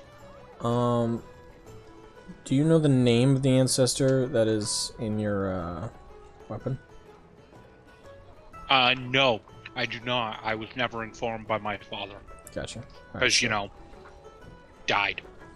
so if I worked that in. Go for it. Okay. Gotcha. No for later.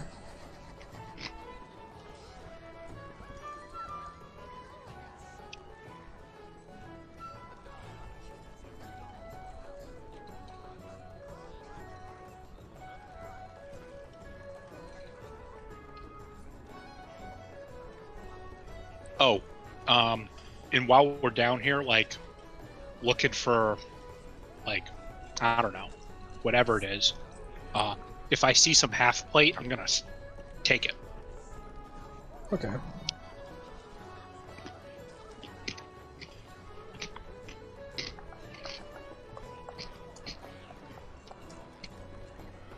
Because now that I'm kind of like getting more into the frontline fighter thing, I'm trying to, you know, get my AC up here so that I just don't get beat up and die.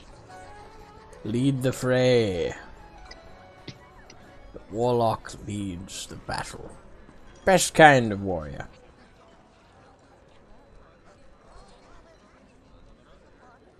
So, last Thursday, we were playing D&D, but we really didn't have anything planned, and we play with a bunch of other people, and a lot of them couldn't make it.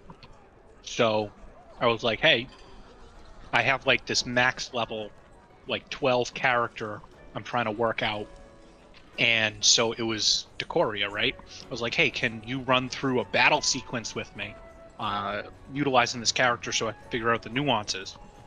My DM was like, yeah, sure, fine, whatever. We're not really doing anything. He threw a CR20 enemy at me, and I was able to beat it at like level 12. I'm like, whoa, Damn. this is great. Very nice.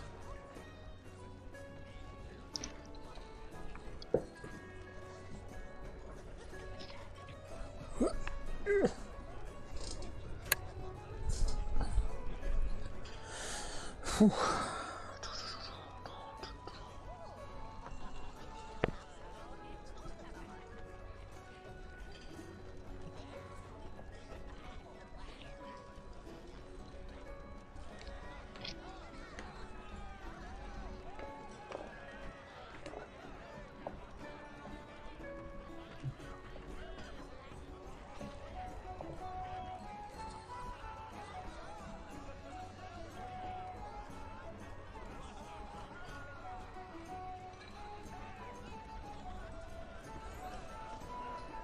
Skullmenters on my GM Skeletor. Yeah. But in my head, it's been a combination of that with like, I don't know what else. Like just a servo skull with the attitude of Skeletor.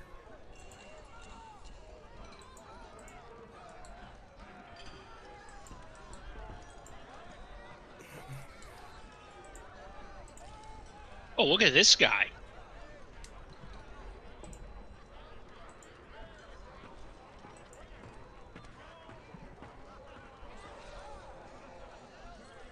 Pepsi's? A hearty meal. Aside from Pepsi's. That's pretty damn good for like 12 minutes. Yeah. That you got one of those is undercooked. It's gotta be. Unless they're leftovers and reheated. That's also possible.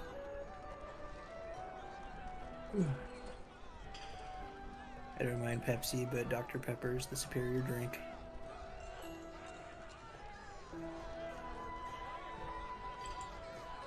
Reject the dichotomy, embrace the third position.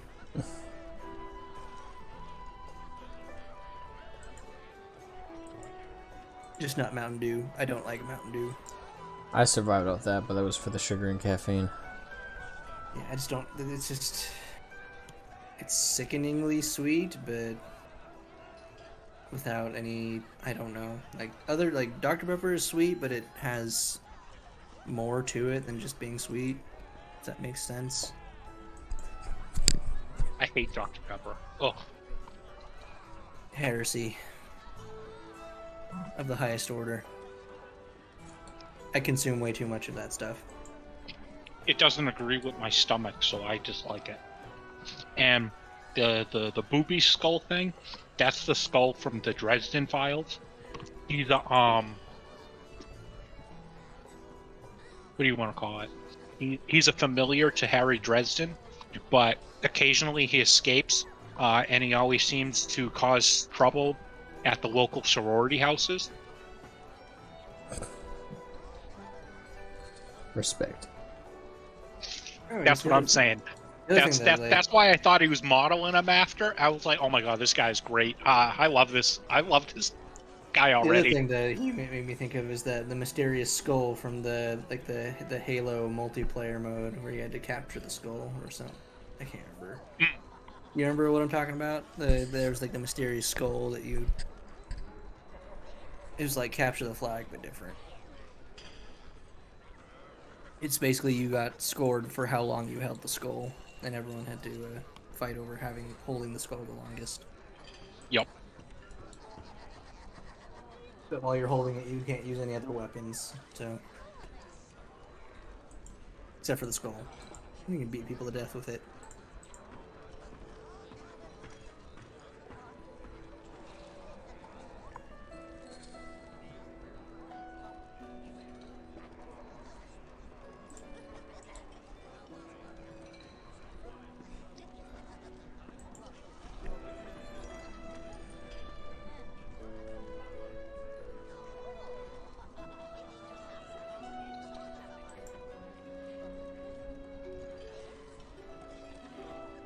I also keep imagining just long term, it's just ending up as a war between robots and undead.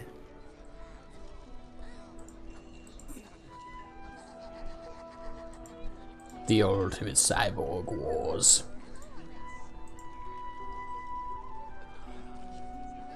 Let me get this thing back here.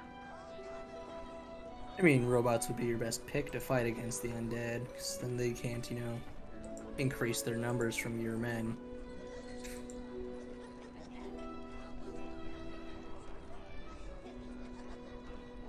Nope, that's not it. Where's that one? I don't have enough monitors, man. I need one more monitor. Technically, I so have many- 3 if I include my drawing tablet. I have 5 in front of me. One's an old TV, and then I just have 2 monitors on my PC, my drawing tablet, and then my laptop, which just kind of sits there. I only ever use 2 though. Yeah, I'm using 2, but I got my character sheet, I got Roll20, I got my notepad, and then I have Discord. So, like, I have to see the map, I have to see my notes, I have to see the rolls that I make, and I also have to see my character sheet and everything in real time. So it's just like, if I just had one more monitor, I could put the notes on one and then the Discord video on another and not have to worry about it.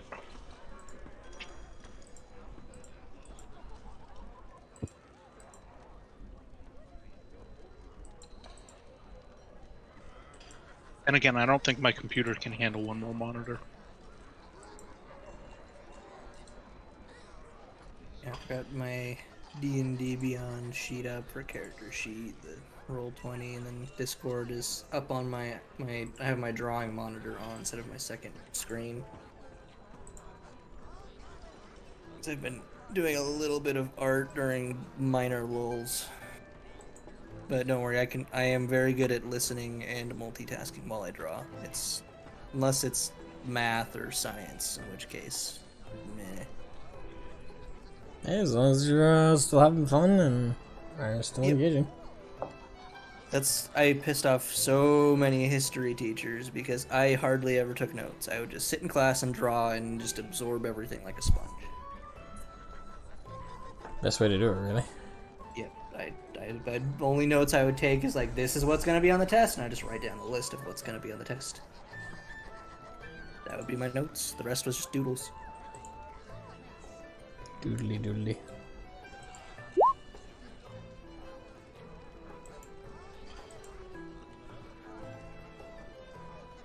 Especially in high school, my AP American history teacher, who was an absolute witch woman, who hated me, and I hated her, but it's like, if you don't take notes, you're not gonna pass the test. You're gonna fail the class. Got regular A's, and I got AP class, I got a 4 on the test, I think.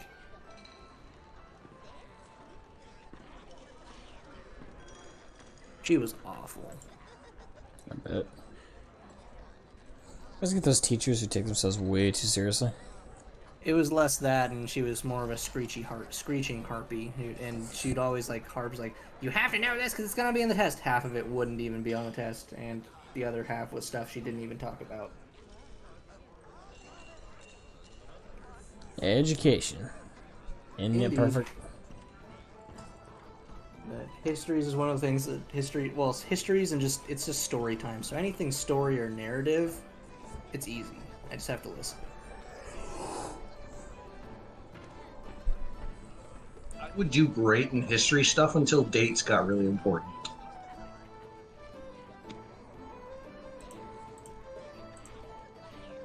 Testing, 1, 2, 3. Big dick Oh. energy. Hello. Sorry, We hear I you. was just trying to figure out. Do you mean dates as in year numbers or? Like all of it. Dates, as in year numbers, month number, day numbers, the combination of 3. Oh, I was thinking it's going out with girls. That's what I thought at first. That's what my brain went to. I'm gonna see if I can do a Master Roshi voice without ever having to practice it. Yeah, I can. Alright, is Kiko back yet? Nope. Alright. Diddle diddle diddle diddle diddle. Leedle. I'm full of shit posting energy today.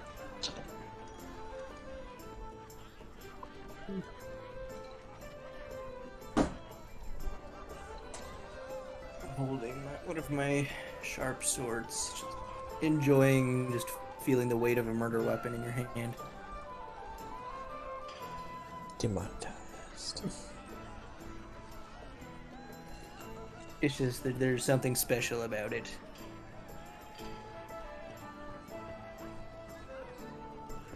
I have returned. You Awesome. can bonk people to horny jail with that thing. Sorry, did I make it? I'm for watching. Alrighty then. Everyone ready to begin? Or return? Yeah, I'm here. Yep. I'm sorry. Did Alright, I make so- everyone wait a lot longer than it should have?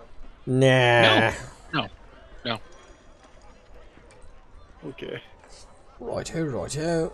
So, as we left off, we were all in the underground warehouse thing. And Korea just had his internal experience. Okay. Ready to go from there? No, I don't think so. You're not ready to go. No, I'm joking. Okay. Yep, So, I'm ready, and Oh, wow. also on the lookout for half plate if it just happens to catch my eye. Yeah, I'll say we're in a vault full of confiscated goods. There's got to be something. How do they even Especially like designate half plate in D&D? Is it just like brigandine, basically? Shape metal plates that cover most of the body, wearer's body. It does not include leg protection beyond simple greaves that are attached with leather strap. So it's not like full plate harness. It's just some plates. I'll tell you what, roll me perception. Son of a bitch. Then again, they have studded leather, so I am not one to take D&D seriously. Accuracy That's a of 3. armor. It is fantasy, so.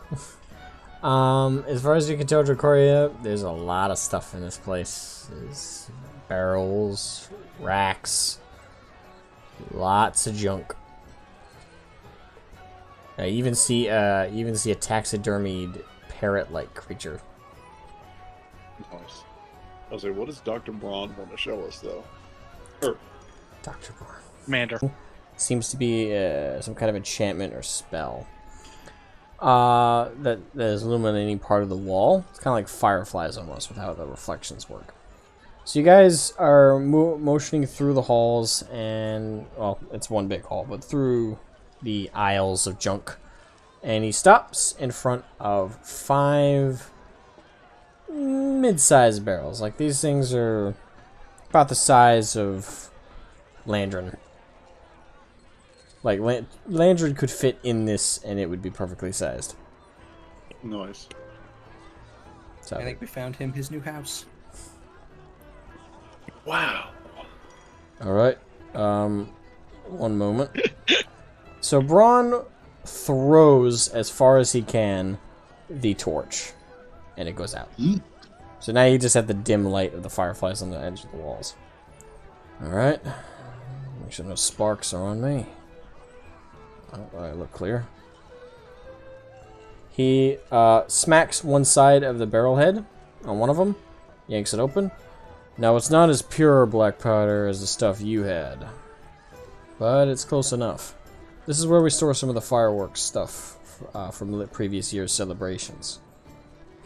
With the right bit of tweaking, this stuff will be just as explosive as the stuff you have. Of course, it'll take a few minutes. But we have the stuff to purify as much of the black powder in the mix.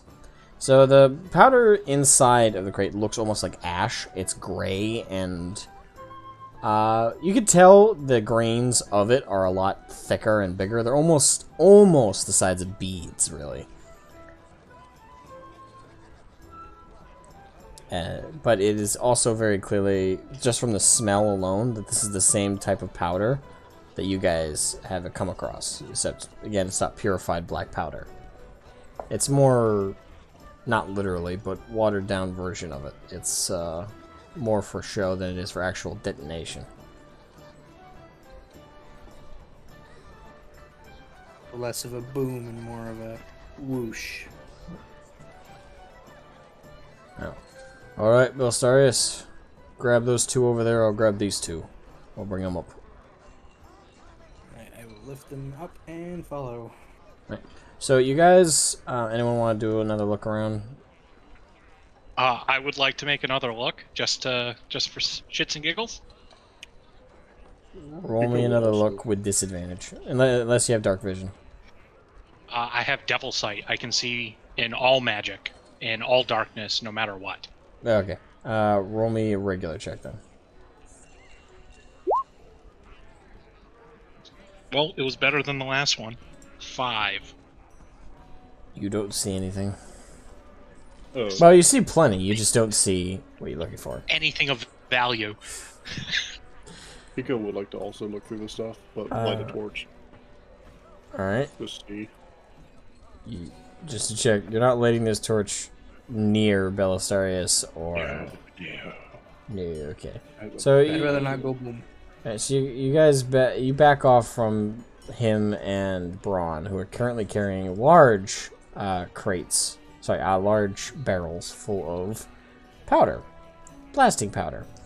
And you light up a torch. Oh wait, I don't need a torch. I have a hooded lantern. That'll work. That works. That's probably safer. Much. Alright, Yes. now roll me perception. Regular check. Perception. Too bad I suck at that. Yeet. Whoops. 16. Of all the times to accidentally roll a natural 20. Yeah, it's on an advantage, and it's can't run with the advantage. So with 16, you look about the place. There's a lot of junk, a lot of just random stuff people have had confiscated for one small and in some cases major reasons. In terms of valuable items, you do notice in the far off distance an interesting looking tome or book. It seems to be glowing partially. Does it look remotely... Okay. I was going to ask if it looked remotely magical. You can roll me an Arcana and see if you get that vibe from it, or if it's just glowing. It's glowing. It's magical. So Probably. Kiko is going to motion to Dracoria to come over and point at the book. I ain't touching that. You can have it. Oh, oh, this is dangerous. You know what? Fuck it. If you're gonna do it, go big or go home. I will pick up the book. All right. If the town guard got it down here, it shouldn't be magically booby-trapped. Shouldn't be. Shouldn't being the operative word. You assume much. Roll me a wisdom save.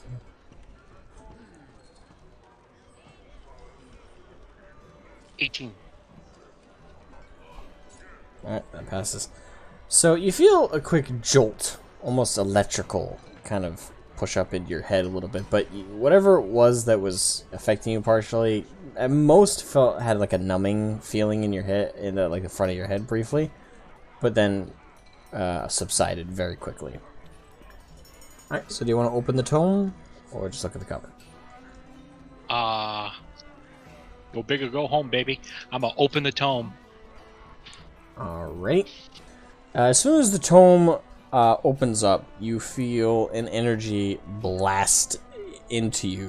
Like you feel really good all of a sudden. And you feel elevated, you feel light, you feel like you've never felt this physically adept in your life. And then the feeling subsides. You are now level 5. Oh! Ah! Thank you! You That's do some- hear a noise coming from the book that is now no longer glowing, though. Oof.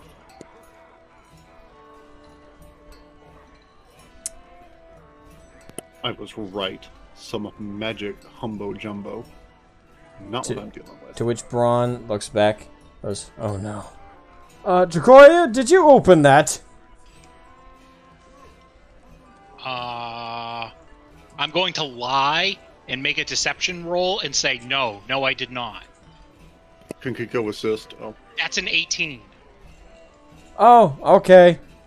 Well, if you did, the Tome of Knowledge, we confiscate them because they're very valuable, and Miss Nordred likes to buy them off of us. But that one we couldn't sell to her because it also has a curse on it. Once it's used, it detonates. Fuck. I throw the book in the opposite direction of the barrels. Before you do, to do that, roll me... Let's see, for quickness of doing this, I'd say sleight of hand. 18. Alright. You successfully lurch the book. Why didn't you throw it in the And... bag of... like a grenade. Just boom! A bunch of racks of like confiscated weapons of suspicious design. A bunch of shelving kind of falls off the ground, and some of the firefly lights just dissipate around it, and you get a strong smell of rotten eggs briefly. My goodness. I'm going to walk away like nothing happened. I'm just gonna put this out. Braun is now facing your direction with the most "Are you fucking kidding me?" look on his face. Landrin pops out from a pile of rubble. Goodness me. The seriously dumbass look. I didn't do it, and I'm just going to keep walking. I didn't do nothing. You're just gonna be like, what? What do you mean? Conviction. I had nothing to do with it. As I walk by the thief. Kiko's gonna say, what? I'll fight you. I will. I am Bro. 4'5" of pure rage right now. Braun just shakes his head. What have I gotten myself into? Lantern patation now. Nothing I haven't as well. Alright, well, that's 5, 6, 7. Okay, so I will say this, I honestly didn't think you guys were gonna find that after 2 bad rolls for Jacoria. I'll be honest, I was expecting that to be a lot worse for us. No one got hurt. I like to put nice little rewards in there to encourage exploration and risk-taking. And role-playing, in Landrin's case. I'm surprised you didn't go for it though, Kiko. That would have been a free level up. Kiko Well, doesn't like at the magic. risk of being blown up, but still. I don't know if y'all noticed this yet, but Kiko does not like magic at all. I've noticed. I know what I know, but I'm just so surprised I didn't even take the chance. Nope, not happening. Risk Like, all taking. Can you If I was- imagine if Landrin... Oh, sorry. Go ahead. Can you imagine if Landrin had gotten the book? Like, that would have been... That would have been hilarious to me. It's like, oh wow, 2 level ups in a row.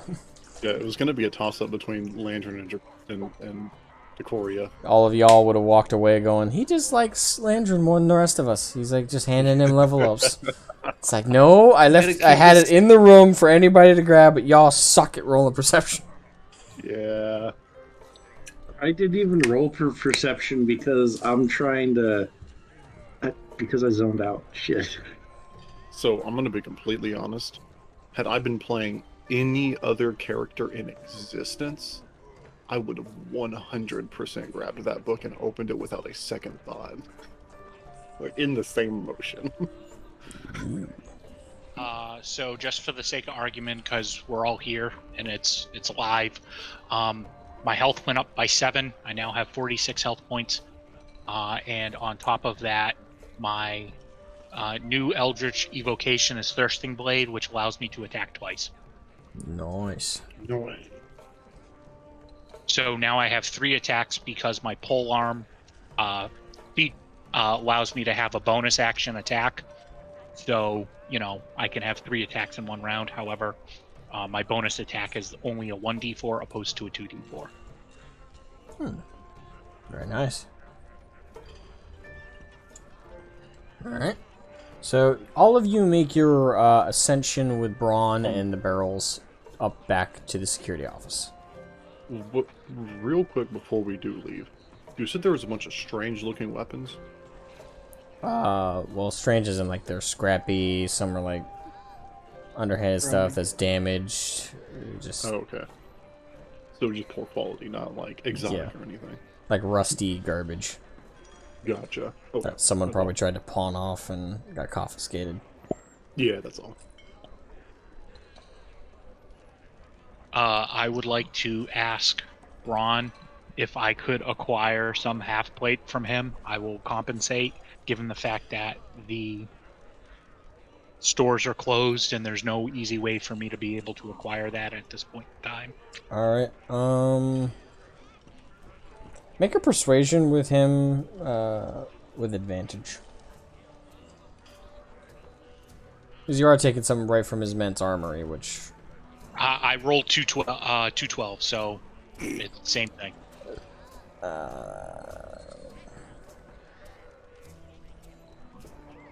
don't know how that's possible. That's not fair.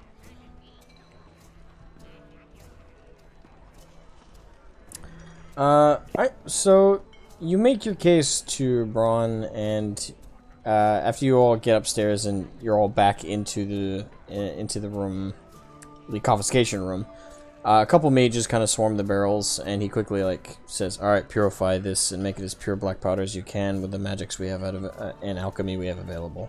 And you see them getting to work, and after you make his case, he says, "Very well. Allow me to escort you to the armory. But you can't take too many things. Unfortunately, we need as many weapons and armor here if the worst comes to worst." Nope, I just need 1 piece of armor and I'm done. So he takes you to the back armory, where there is a half plate available. Wonderful.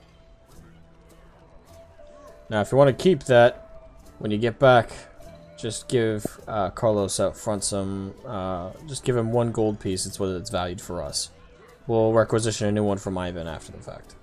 If you want to return it, we'll cover any repair costs for it.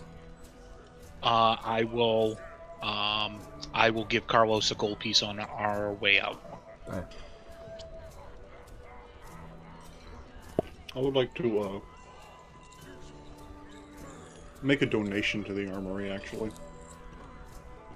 I'm gonna give them the extra rapier, short bow, and like 70 arrows.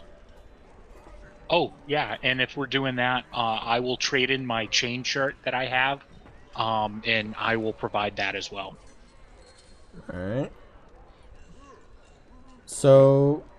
Since they're helping us, we'll help them. Okay. So, you guys offer this stuff to Braun, and he's kind of surprised. He's like, "Oh, wow.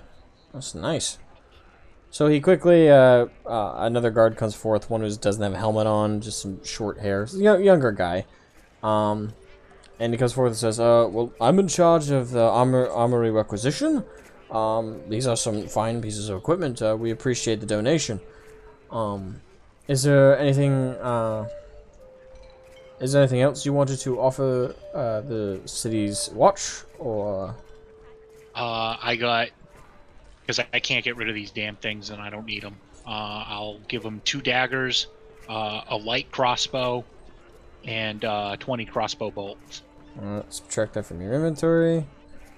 Yup, get rid of these damn things. Alright, so as you guys just unload all these weapons on the counter, he's just like... and you guys are pulling them all out of the bag of holding, and he's just got this look on his face like... I want to ask, but I shouldn't. I really want to know but I really don't. Oh, these were all acquired through mine anyways, were acquired through years of travel and adventuring. So, it's nothing is of illegal means or anything like that. I rightfully purchased most of these, and some I've acquired through dead bodies. But, they're still good. I see. We appreciate the City Watch. Thanks you greatly, good sir. Elite goblins. Yeah, he has this look on his face like, "Are you sick, sir?" As you say, elite goblins. Because I We've sound already exactly like established Brandon. precedents for this. Elite goblins are real. By the way, I do sound exactly like Landrin when I say words. Words are tough. English, if my fingers. Alright, so you guys wrap English up is my first language, that's why I can't speak in it. the armory, and in the time you guys were in the armory, good to come back, and Belisarius is with Braun and watching over as these gray, fairly sized, almost pellet-sized powder begins to turn black and corrode into more like sand.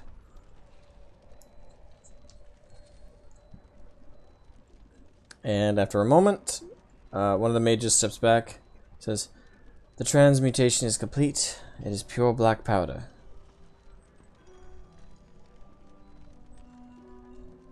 And they all put lids on them and seal them shut.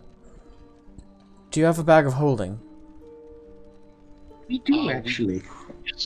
Alright. Would you be so kind as to let us put them in there for your journey down to the catacombs? I will hold up because I have the party bag of holding, so I hold that up for them to put them in there. So you guys see as like the part of the barrel that touches like the entrance slowly like contorts in almost cartoonishly, like it like and as they push it in, the whole thing kind of just like suction wise just shrinks down as it enters. And same with all the barrels you guys put in, which is a total of note this, 4 black powder barrels. Each one is 2 feet in height. Diameter wise, it's probably about 2.5 feet in diameter. Each full of black powder. 2 of those, would that be I'm assuming I'm gonna say I loaded mine in there as well while we were so that would be 5 unloading those. total. So 5 total. You probably won't need more than 3. But just in case you have those extra ones. Kiko's gonna ask Braun, where's Mr. Beef? Angus. And so, presumably. He's currently in one of our back cells. Thank you. That's all. Alright.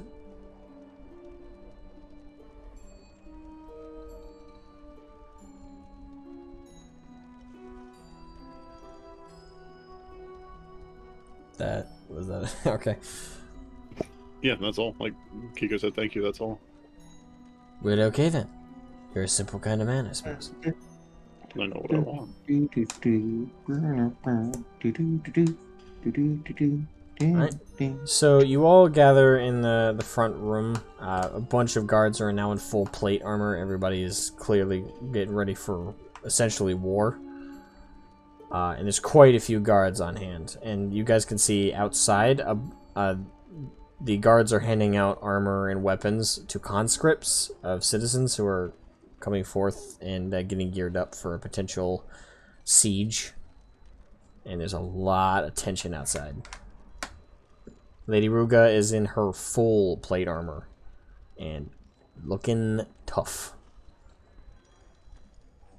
with a very large one-handed mace and a very large shield. It's good to see all of you are prepared to head down. Are you ready?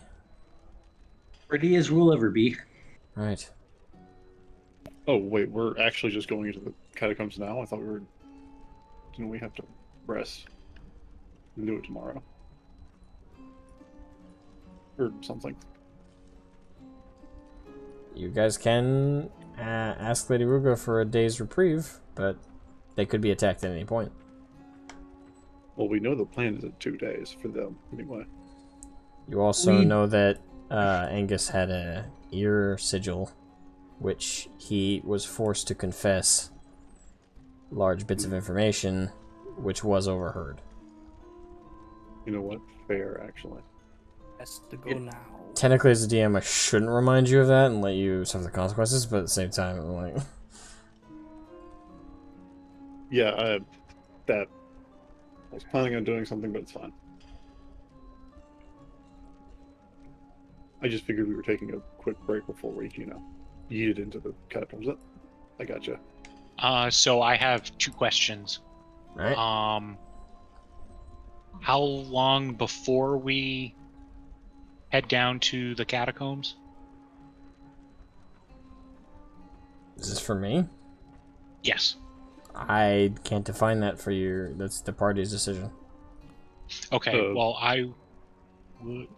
If you're asking how long it's going to take, and like in-game time, it'd take you full travel from where you're at, the security desk, down to the sewer, the 200 feet walk, and then going down the indent in the wall, finally actually entering the catacombs proper.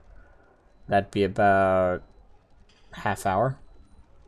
Okay, so the reason why I ask is because now I have the ability to have my heck up for 8 hours.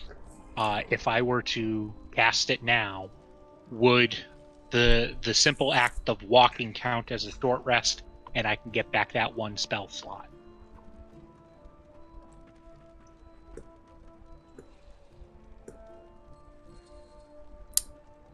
I'd say no. To be resting, you need to be actively like stopping, taking a breather, resting.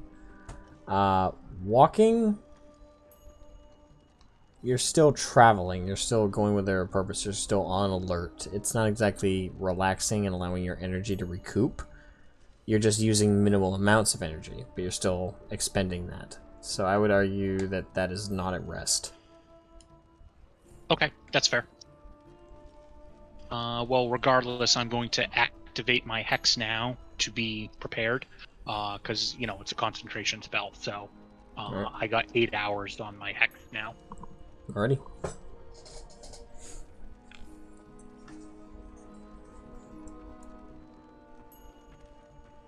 Yep, I say we begin this dungeon crawl down into the catacombs. My hit went up. Down into the deep. Alright. Oh, proficiency. It's at this point that Rokan's eyes turn red again. What happened? Did you enjoy your conversation? What conversation?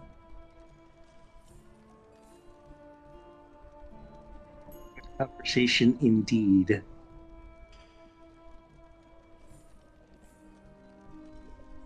You are an odd lizard. Thank you. I take that as a compliment from one with such a storied history. Very well, now what is our current objective? What's our journey? What's our plan? We are entering the catacombs. I see. Very well. Be gone! Let us begin the journey down. Then they waddled away, waddle waddle. And then they waddled away, waddle waddle. And then they waddled away, waddle waddle waddle, till the very next day. Bum bum bum bum bum ba. Alright, so everybody good? Everybody heading down? Yep. Alrighty. So the party makes its way through the town, through the market, and past the hospital, back to that alleyway. Once there, you guys hop down. The trapdoor has been untampered with, and you are now back in the sewer. Once in the sewer, you guys look either way. It's still dingy, gross, disgusting.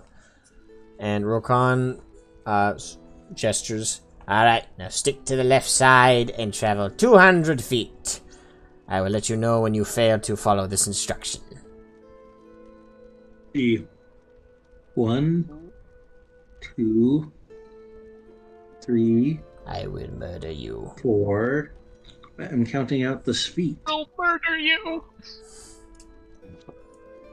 Walk on the left side. 200 feet later, you guys come to the 198, 199, 200.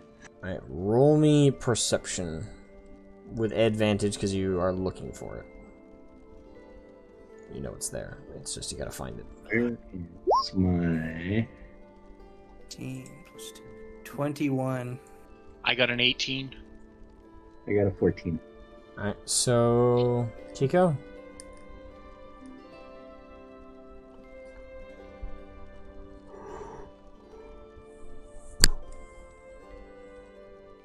Oh, no, nice. Alright, everybody rolled pretty fairly high.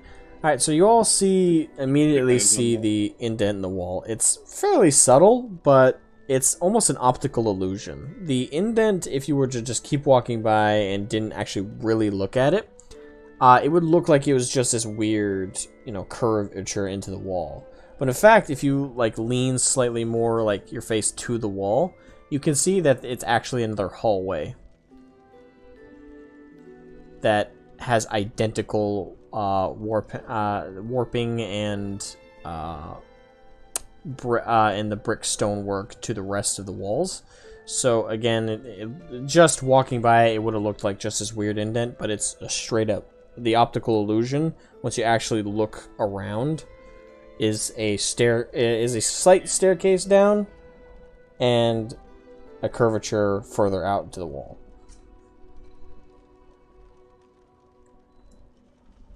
So you guys head down that way and are walking at a pretty gingerly pace. And as you walk down the steps, you guys come across a hatch, is the best way to put it. A stone hatch with a couple sigils around it.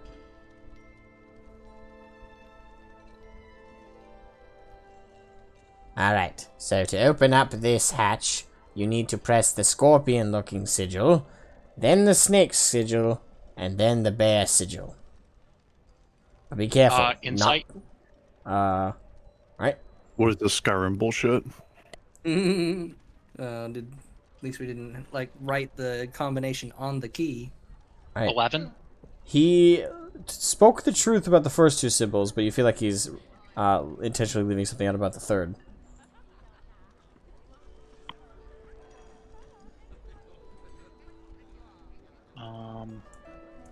I would like to threaten him by saying, we will bring you back to Miss Novery if you don't tell us the truth. And I will make an intimidation roll. And that is a 21. So, Rokan, very fearful of having to get punched again by Miss Novery, says, Alright. The third symbol, you gotta press it twice. Okay, let's see here. Scorpion. Grinding stone noises. Guys, did he say snake or spider? Snake. Snake. Grinding stone noises. Bear. Grinding stone noises. Oh, this is not over. Bear. Grinding noises. And opens. And you guys notice that at the top, there's a hole where the bear part is, where a spike springs out, which is now retracted.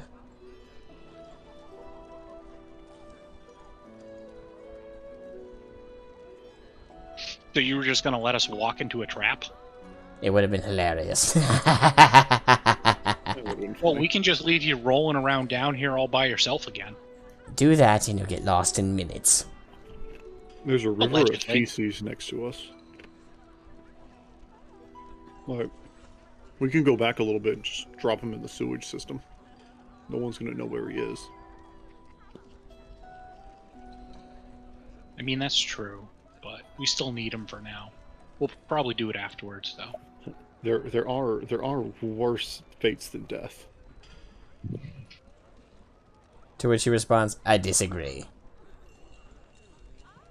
As bad as this existence has been at times, especially Miss Novary's chest. You know, if I didn't need you, I'd stick you in this bag of holding. Just bear with us for a little bit. We're almost done. Then we can discuss the terms of the contract afterward. Alright, so you guys continue to approach down. And once you guys enter the catacombs, the wall color, you went from completely up above this, it was all like stone, cobblestone brick walls, and semi-dirt, semi-brick walkways. Now, you guys slip down, and the actual ladder down is very long, but it's down this really deep, very, very deep and steep tunnel, almost. Like you're going through a really long tube. And after climbing down for what feels like around 10, maybe 15 minutes straight down, you guys then finally come to a semblance of light. And now the ground is almost sand-like. It's very orange in color, very tan or khaki. And after you exit the little tube of which the ladder is, the walls are completely lined with skulls, bones, femur bones, different, bones of every kind of part from human bodies. And you guys also notice that the sand is actually decayed, frayed skull bits. It's all calcified and turned into a sandy cover for the entire flooring and walkways. So what looks like sand, feels like sand, is actually all just bone grains.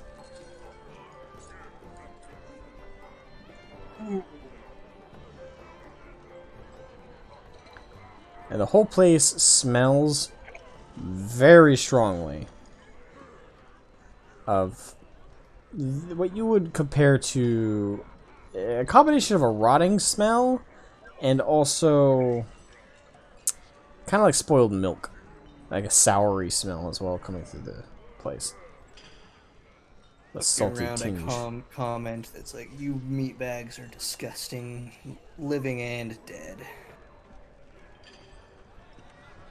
You're not exactly Mr. Glorified Sunshine himself. Oh, better than all of you organic meatbags. You are better in some ways, I'll give you that. But we are far superior in our capabilities. You're limited to what your metal visage gifts you, essentially. We are only limited by our poor understanding of laws and reality, which we can easily overtake if people open their minds for more than 3 seconds. God, I envy that of the gods if they exist. Oh yes, but with me and with us, we can always improve and change our bodies as we see fit. Yes, but it's all a technical upgrade, and it's only ever limited by the resources around you. What happens when you've maxed out all the steel plating, the iron plating? What? You think there's another metal that's superior? Once you've gone all the way through diamond, you're still weak to magic. You're still weak to some substance out there because you're limited by the makeup of your foundations. Whereas true, powerful organics, yes, the limitations are as far as the eye can see, especially those with magical attunement. On the contrary, I've discovered many alloys, of which I am on the process of figuring out how to create that are incredibly resistant and incredibly magical in and of themselves. And the limits are only the ingenuity and the ability of the engineer. Yes, but the engineer will always have a limitation or two that they themselves are never prepared to deal with. As do organics. But unlike organics, As do mages. we will not we will not fade. That is your belief. It is delusion, I assure you. Well, we'll see in the next couple millennia. Well, then we'll get back on that argument and see who's correct. Indeed, I will still be here, and I will have conquered the world twice over. I'd say Kiko would probably agree with you, Bone Man, except that you're a really powerful mage, and you're kind of limited in your potential right now, aren't you? Right now, but not for eternity. Huh.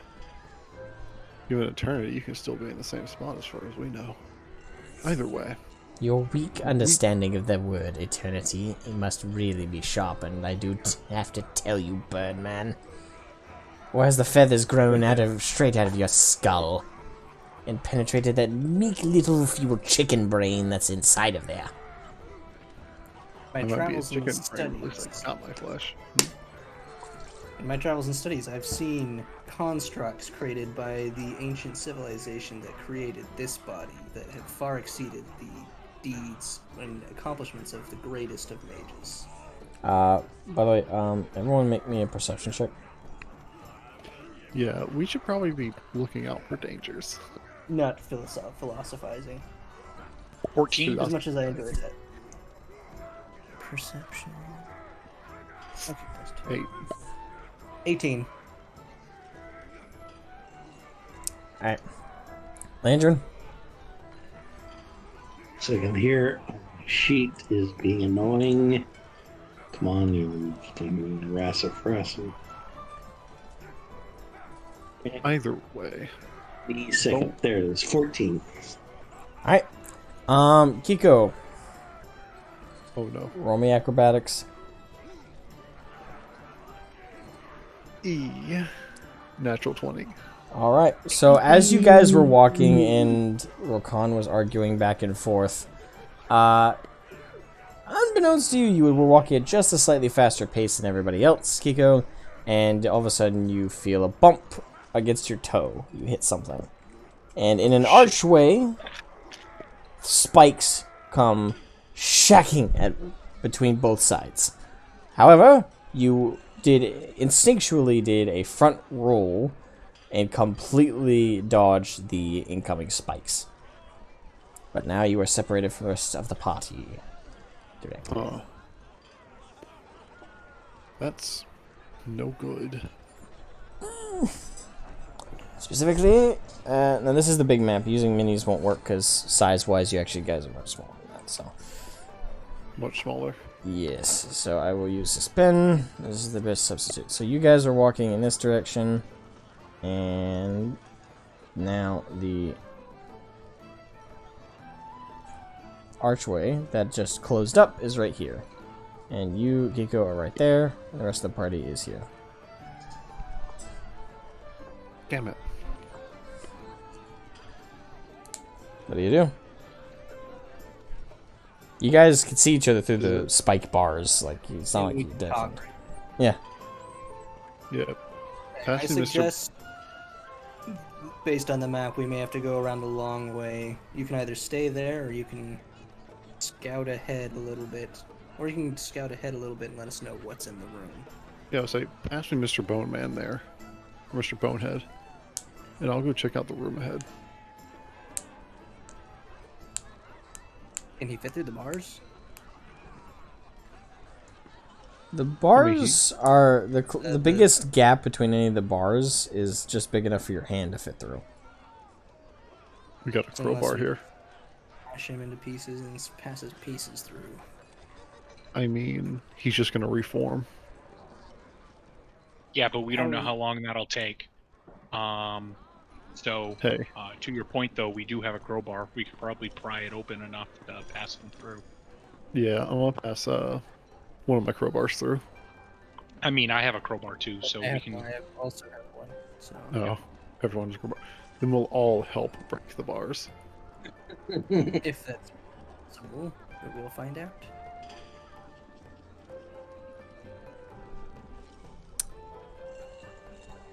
Alright. It's at this point you guys hear what sounds like shifting. I need to not be here. It's on the side of the majority of the party. Does it like, I turn around and look. There's nothing directly down the hallway that you can see. Roll me. so we hear noises, or we feel like the floor is shifting? What was it? You heard the sound of shifting. Specifically, hard surface objects clocking into others.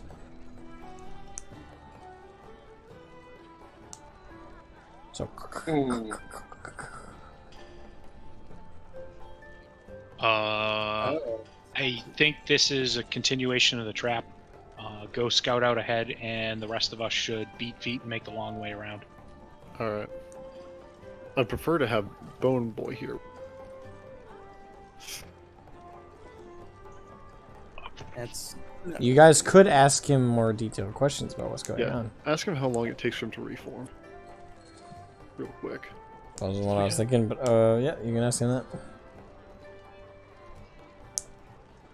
Keep in mind, he's been down here before. He knows what's down here. Mentor, a moment. Do you know what that grinding noise is? Oh yes, you activated the trap. Some skeletons are waking up and they're going to hop out of the walls and attack you guys when you walk past. I do recommend ducking. Do I get included in the ducking? Because, well, I doubt they would swing this low. I turn and ask Mr. Skullman, how weak are the skeletons to fire? Or would it be better to focus on physical attacks?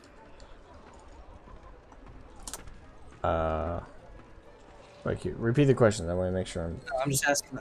I'm asking him, like, the skeletons that are going to be coming after us, are they weak against fire at all, or should I focus on physical attacks when I attack them? They're skeletons. Smash. Fire is very ineffective against skeletons, but physical attacks, they're not exactly built to last without all that fleshy muscle to absorb the damage. Trust me, I should know.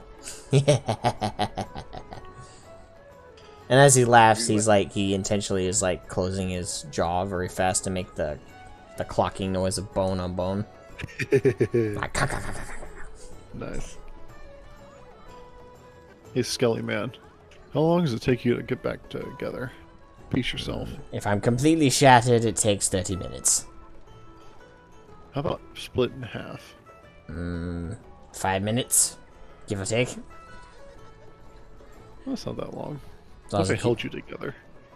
If you held me together, I could shift myself back to one piece in about a minute. Wait. You know, you can like... He can like move his bones and shit. Why don't you just like squish yourself to become like narrow enough to fit through the bars? I thought your narrow mind would never ask. I mean, it's fair enough. Alright, so who's holding him? Landrin. Landrin is going to start getting in there. Alright, so you push him again, face first against the bar, and all of a sudden he feels...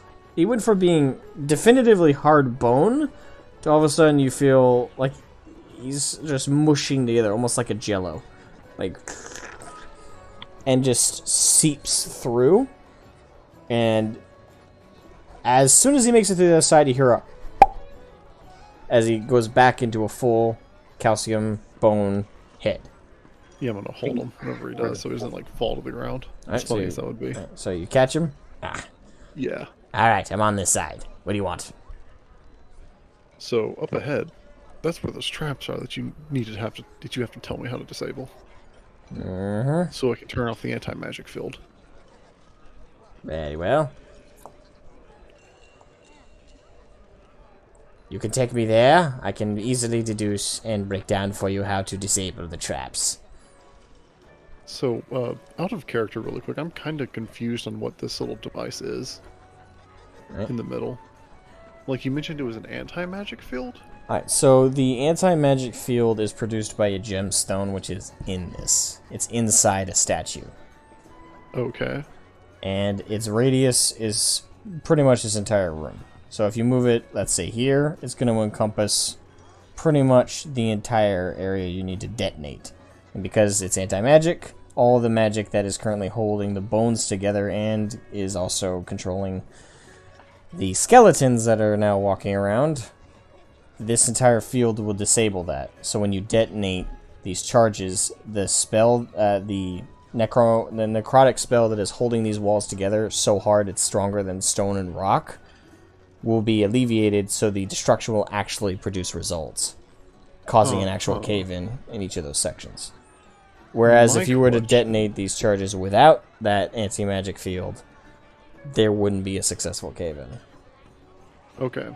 The bones would just almost like spider-like crawl back into place. I see. So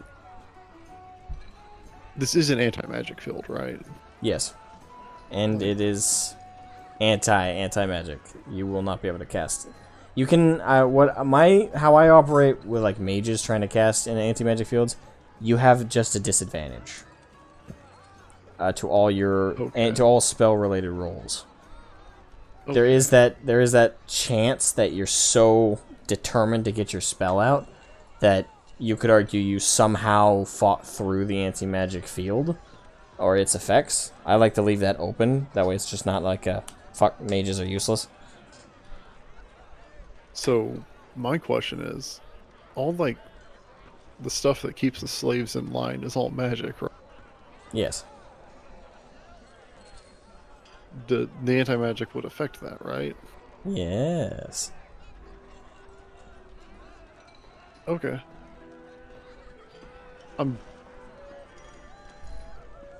Okay. I got you. Okay, yeah. Right. Hiko's gonna sneak down the hallway now. Do you pontificate any of that out loud to the skull? No, Kiko's just thinking about it. Actually, if you're thinking about it. Oh, yeah, Skull might actually just be reading Kiko's mind at this point. Okay. You kind of feel almost like a numbness in your head. Like something else is in there for a second.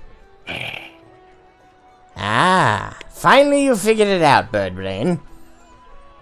Don't take that as too much of an insult, though. Ironically, the Birdbrain is smarter than the other four of you? Y'all are stupid. For so long, you were just taking my word for it, not even trying to deduce other possibilities for solutions. It's rather sad. But at the same time, I feel honored that you value my opinions so highly. I mean, it's not a... This guy's such a dick. I not love a this bad guy. idea. I'd feel like... If they're...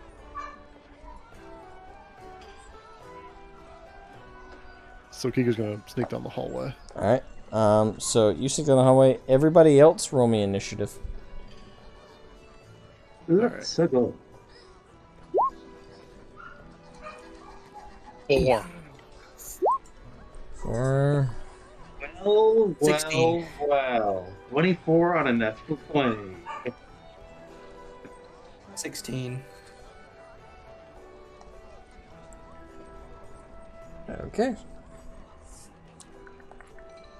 So 16, so... Alright. Alright. So Landrin is first.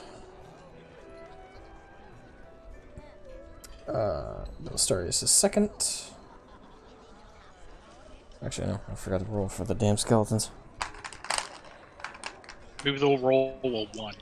It'd be hilarious. It'd be... Remind me that he said that if these all end up being rolled, that would be hilarious. Actually, if I just get 1, I'll be satisfied. If I get 1-1. Holy shit, I actually got 1-1. Yes. I go before one of them! Nice. Stupendous. Alright. So Landrin, you got 24. 16 for Belisarius, correct? Yep. Okay, you're not second anymore.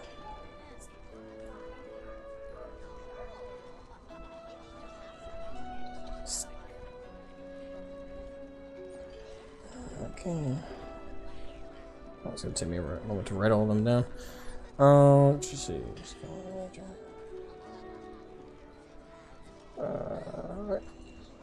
You are third, though.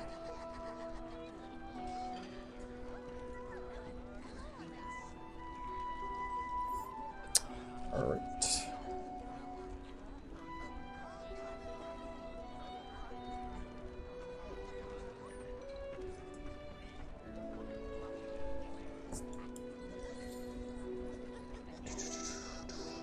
What'd you roll again? Oh, okay, 4.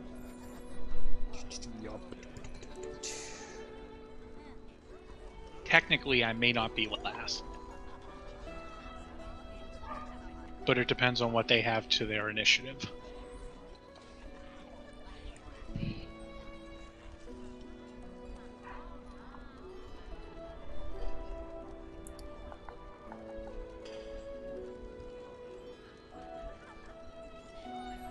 Alright.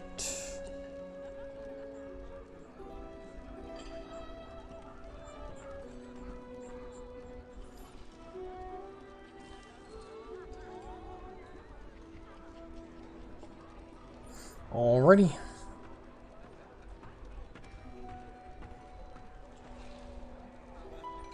You know what I'm going to say next? What? Charge. Oh, I thought you were going to say fireball. We're in an anti-magic field. No, we're not. Alrighty. Okay. I thought wait, back up. I thought the catacombs were protected by an anti-magic field. The whole catacombs or just a No, certain just to area? reiterate, the current area of effect is this entire section because of where the current gemstone is. It's only this area. But we're on the other side of that. You are directly on the other side of that. Almost like this trapdoor was intentionally put right in the divide between magic, no magic.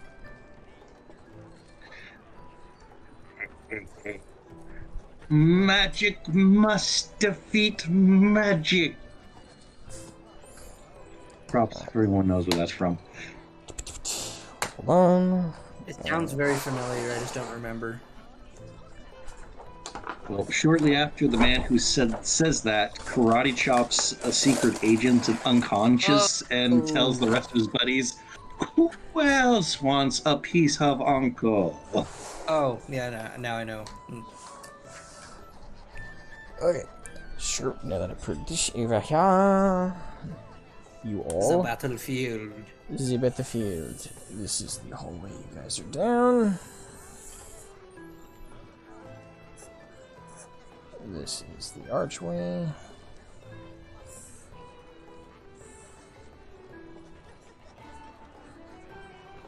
That's the gate that is now closed. And because I don't have any skeleton models for some ungodly reason. Signs. Coria Landron. And now for skeletons. Skeletons. Let me double check my number. Alright. So. Now, crawling out of the walls in a very creepy way, pop out these skeletons. And you hear like the crackling of the bones as they like click together, and they all are carrying a variety of different weapons. Alright, so first up in initiative is Landrin. What would you like to do, my good man?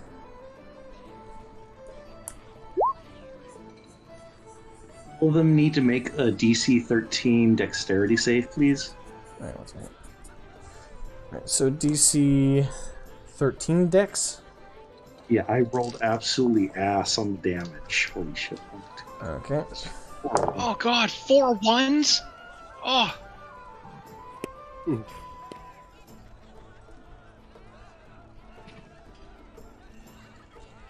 Alright, hold on. Let me see if anybody failed that. Landrin just reaches out with one of his hands. Do or do not. There is only die. Alright, so 2 of them pass the dex Nice. dex save. The rest, Okay, so no. They both take 7. The 2 that passed? The 2 that pass, they take half. Oh, okay, they take 7, so everybody else takes 14. 15. 15, sorry.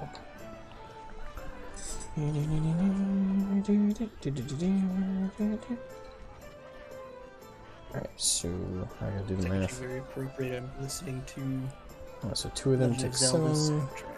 And I'm right now is a boss battle music playing. It's very appropriate.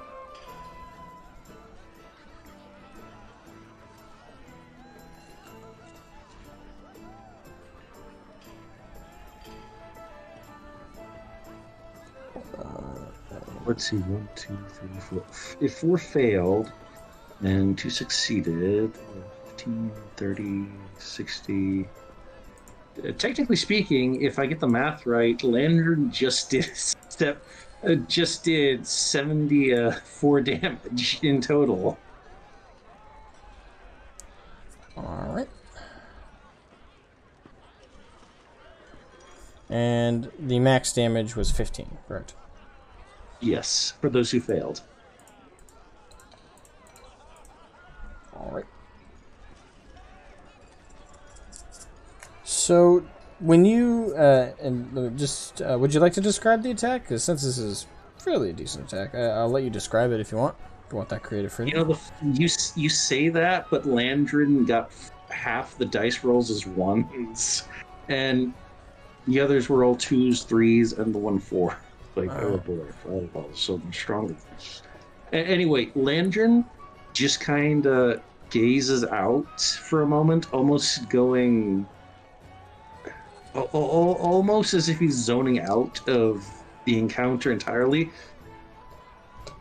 And then he just finger guns at the middle of them, and a thin little beam of fire emits very suddenly.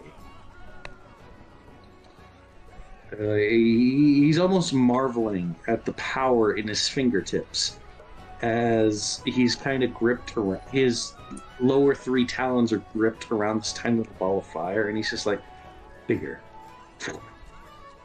Bigger. Bigger. Just more fire. Perfect. Every And then he mage's kind of addiction. squeezes. Then his little pointy figure, he just kind of does a little firing motion. Bang. And the fireball just erupts. Boom! Alright.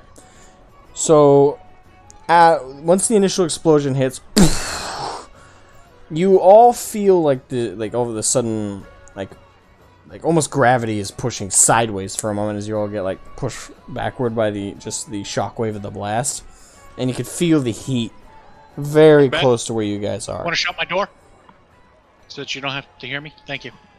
And the heat is kind of wafting up at all of you, but you guys are close enough. It's not dangerous. You just feel the heat, and as the fire is burning and raging a little bit, it's all of a sudden almost like Terminator. You see the 2 of the skeletons just walk right through. Yeah, they're a little bit scorched, but they're still making their slow motions to you, and the others a little bit pushed back, and in one of their cases, kind of like one of his arm bones just kind of is scorched partially off, but he picks it up and reattaches it in his arm, and they all are slowly walking through the flames. So that leads to the first skeleton's turn. Beyond disappointed by the performance of that. Why did I even take damage spells? You really shouldn't be disappointed. You'll see why. But you really shouldn't be disappointed by that. Probably got really close to killing them, to be honest. Very. So the first skeleton, a larger one with a short sword, no shield. Let's see, what's their movement? Okay. So, you're all pretty much within 30 feet, so... The first one rushes at you, Landrin, as you're the one who casts the spell at it. How far is Landrin from me? You guys are all within a 5-foot radius of each other by the gate. Am I about to hear reaction? sentinel noises? Alright. As a reaction, I can use an attack of opportunity On to hit someone him. else's turn? Absolutely. That's what reactions do. Okay. It's part of the polearm master. He came into a 10-foot area of me, so I get a reaction to hit him. Already? So, roll, is it a single hit? Multi-hit? What is it? Nope, it's just single hit. Okay, roll the hit. That's a 9 Doesn't hit. with +7. Son of Oh, a with a... bitch. What a waste. Wait, so is it 9 with +7, or is it a 9 Yeah, it's 9 total? with +7. I rolled a 2. Oh, okay, so the total is 9, though. Yeah. Because if it was 9 plus 7, you would have hit. But if it's 9 total with the 7, that's... Yeah, it's 2 + 7. Yep. Fails to hit. You make the swing, but the skeleton moves so fast, and the noises it was make creeped you out briefly, so you just swung just too high, and it makes it to Landrin. Alright, so it's going to attack with a short sword. A rusted, jagged, fucked up looking short sword. Alright, what does I gotta roll to hit? Okay, so roll to hit.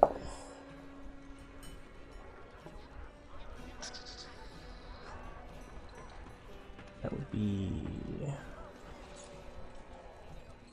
13.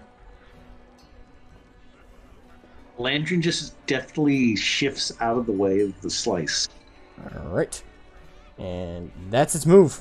So, the first skelly is done. Belastarius, you're up. Alright, so I'm gonna move within, basically up to the cluster of the other skeletons in range, and I'm gonna cast Thunder Wave. Right, so you which said you're is running up to basically them, or? It's a 15-foot cube originating from me, and everything within that must make a Constitution saving throw. On a failed save, the creature takes 2d8 thunder damage and is pushed 10 feet away. On a successful save, they take half the damage and aren't pushed away. Okay, And any objects that are within the area are also affected. They're pushed 10 feet away. Right, so are you moving closer, or? 'Cause Yeah, I so thought I'm okay. moving within range that I can get most of them within that 15-foot cube. So about there would be it. Yep, just the bulk of them without catching my party members in And this, in it's that not a cube. roll to hit kind of thing. It's just them to roll the DC save, correct? Yep, they have to do a Constitution save. Alright, that's 5 of them out of the 6. Alright, so what was the DC again? Let's where is it written? It would be under your spells, and it'll be right at the top.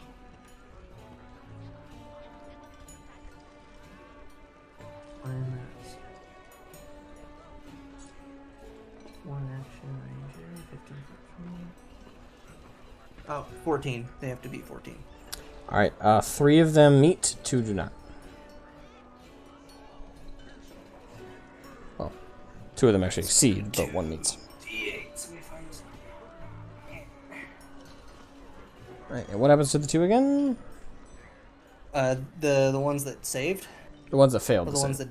that failed. Basically, they take the 2d8 damage that I roll and are thrown 10 feet away from me in whichever direction, like in that cube, just away. Okay. And they take the full damage. Those who saved only take half damage and are not thrown. Alright, so roll damage.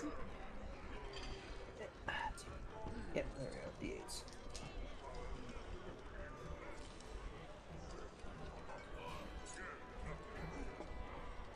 That would be 12. Both are dead. Alright, so the both have failed. It yoided off. So you hit them with this ability. Just and 3 of them really tank it because you just, you know, these things are built to last despite being made just of their bones. Apparently that's all you need. Whereas 2 of them just couldn't handle it, and because of the burns and the ash on top of this attack, just get blown completely apart and kind of crumble into ash behind. And the ones that pass don't take any damage, or no? The ones that pass take half damage. Yeah, they take half and damage. they're not thrown. Okay. So if the other ones didn't die, they would have been thrown 10 feet away. Alright, so 12, 6. Okay, so they survive.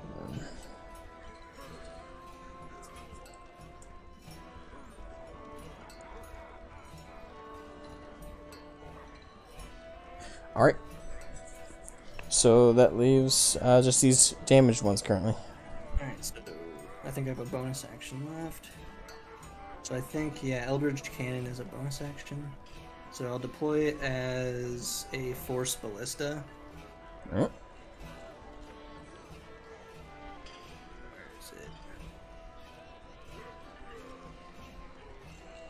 So basically that one, it's a ranged attack inflicting 2d8 force damage and pushing a target up to 5 feet away from the cannon. Okay. Range. 120 foot range, but that's well within range. So I'll pick the one that's, the 3 that are in front of me, I'll pick the one that would be to my right. Okay, so this one? Yeah, and this is a ranged one, so I think I have to roll the hit. Alrighty. Roll the hit. Natural 20. Hits, obviously. Alright, roll damage. It's 2d8 plus 4.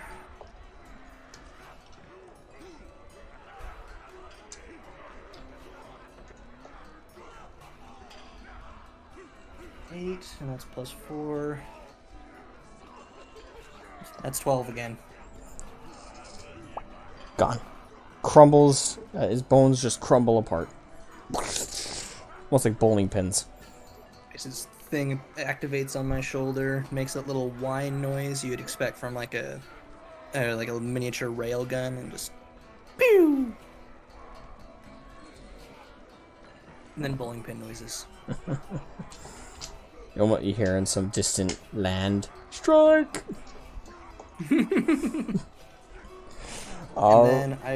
And then I think I have movement, and I'll retreat back in line with the rest of my the rest of the party. So I stay in close, stay in tight. Alright. And that'll be my turn. Gotcha.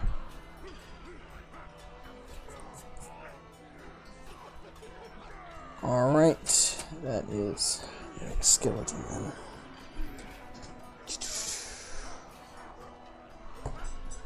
Alright, Okay, so I moved my character back with the rest of them. Alright, back here. Yep. Just to double check I'm not crazy here. Okay, yeah, that is 130. So, one of the surviving skeletons runs forth. You hear its bones clacketing and its really shitty armor just kind of shifting. And it comes at you with a short sword. Hold on. Nat 20, so that hits. And that's a 1. Remember, we still have those temporary hit points thanks to you. I think those are gone. Those are just like once every. They last till our next long rest. Oh, do they?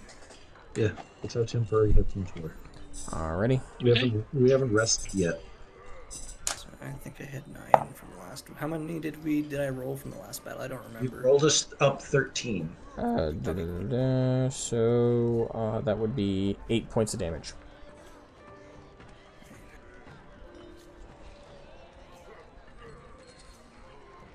That did not get through my temporary hit points. I'm ready. Let's see.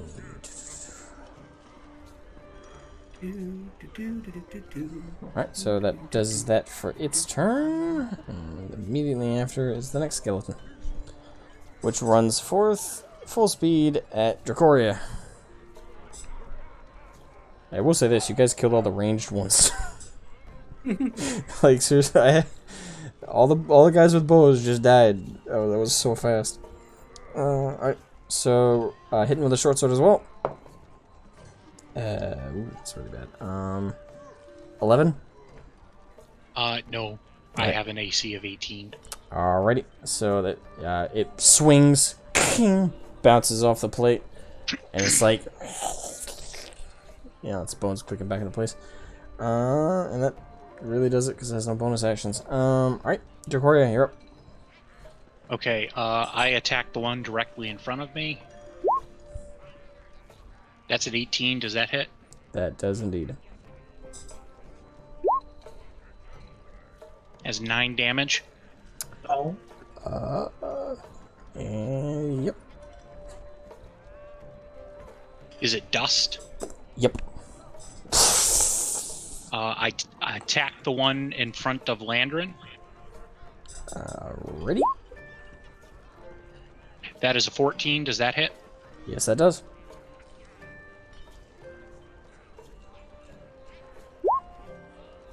That again is 9 points of damage.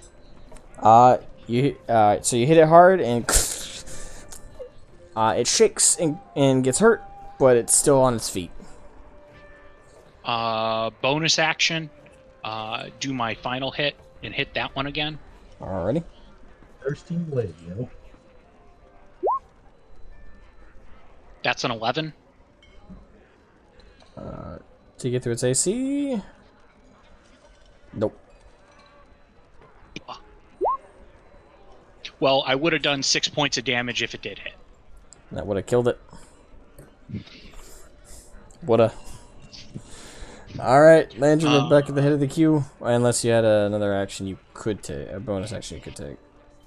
No, that Okay. is my last attack. My last attack is a bonus Alright. bonus action. I hit it with the butt end of my Lucerne hammer. Tough little bony man. Alright, Landry. He's gonna take his little short sword, and he's gonna slice at it. Alright. Roll the hit. 12. Doesn't make it through. Same deal. That's turn. That's turn.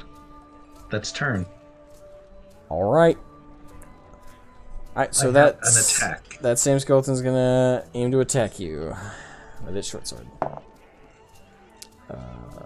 13? Yes. Alright. Landrin is going to bring a shield up this time.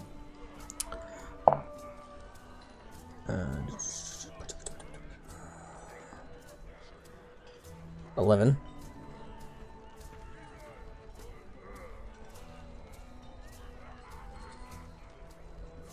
But I don't think an 11 would hit most commoners. No, that's 11 damage.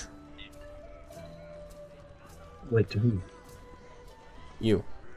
I said miss. Wait, what? AC 19. Oh, okay, well... Wait, I'm confused. I thought you said that made it through. I said Landrin brings his shield up. Oh, okay. I thought you were... Never mind. Doesn't hit then. You're safe. And a skeleton is completely incapable of doing anything else, so that's turn. I know the feeling. Your mage armor is good for like 8 hours, right? That's what that's what it is. That's right, mage armor. I just cast it and it's there. I have the extra 3 AC. Alright, Belisarius, you're up. Alright, so the one that's right in front of me, Mm-hmm. I will use my little arm sword so it comes swinging out. I'm going to take a swipe at this guy in front of me. Alrighty, roll the hit. Alright, 18. Hits. Roll damage. Alright.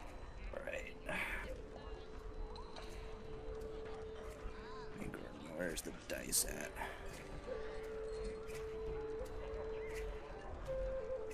D8 because it's the rapier one. Yeah, I'm just trying to find it. There it is. Hiding. Alright, 9. To hit? Wait, no, that's I picked a D10. Shit. I'm an idiot. My brain is like 6. Sorry. That does not hit. No, he Oh, no. hit on an 18 and his I damage hit it was and then 6. I rolled damage. Oh, okay, Damage so was 6. my own brain's getting fried right now. So it did 6 damage. That would be scorpion number 2. Alright, you hit it. Whoosh, and it is still standing, but you cleaved half it. You cleaved its jaw off, and part of its upper jaw, and part of its upper teeth. So now it's like. Alright, could I justify using the Force Ballista at point blank range? Is there any recoil or anything like that for that, or? I don't think so. The downside. Doesn't say that I can't. So I think what Landrin was going to say was probably the same thing I was going to say. Any ranged weapons that are done in melee range are done at disadvantage. Okay. It's a ranged spell attack, is what it is. We'll do a disadvantage roll then. Unless, let's see. Do I have a clear shot at the one that's over in front of Landrin? No. Well, yeah, you do. At an angle. I'll take a shot at him. He's far enough away, so it's attached to my shoulder, so it just angles off and takes a shot. All right. Roll it. 15. Hits. Roll damage. Alright, that was 2 d8s.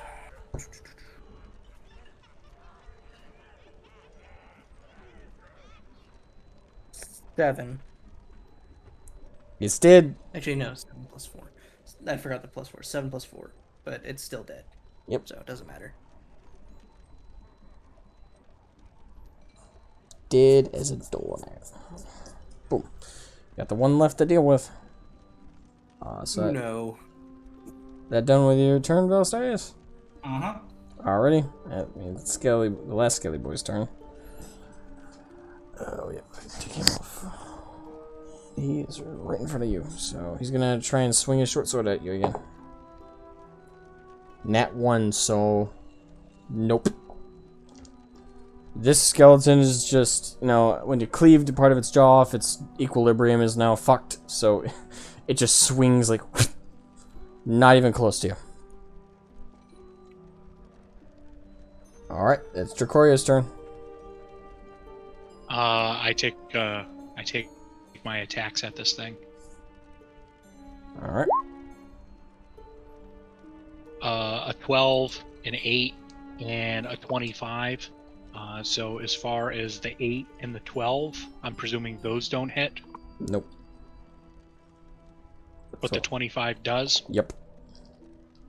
That would be my bonus action, so that is not as much damage. So 5 damage. Alright, how do you want to do this?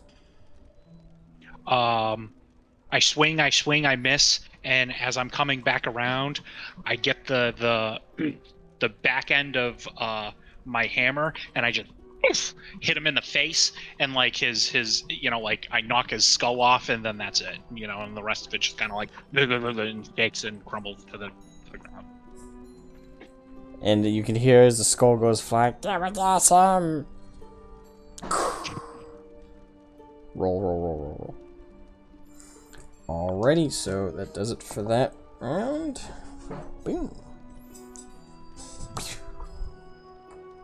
Y'all killed the skeletons. Those ones, anyway. Alrighty, now switch to Landrin's let's switch to Kiko's perspective. Alright. Oh no. Kiko, you and our friendly neighborhood skelly boy in the skull are now on their way to the chamber.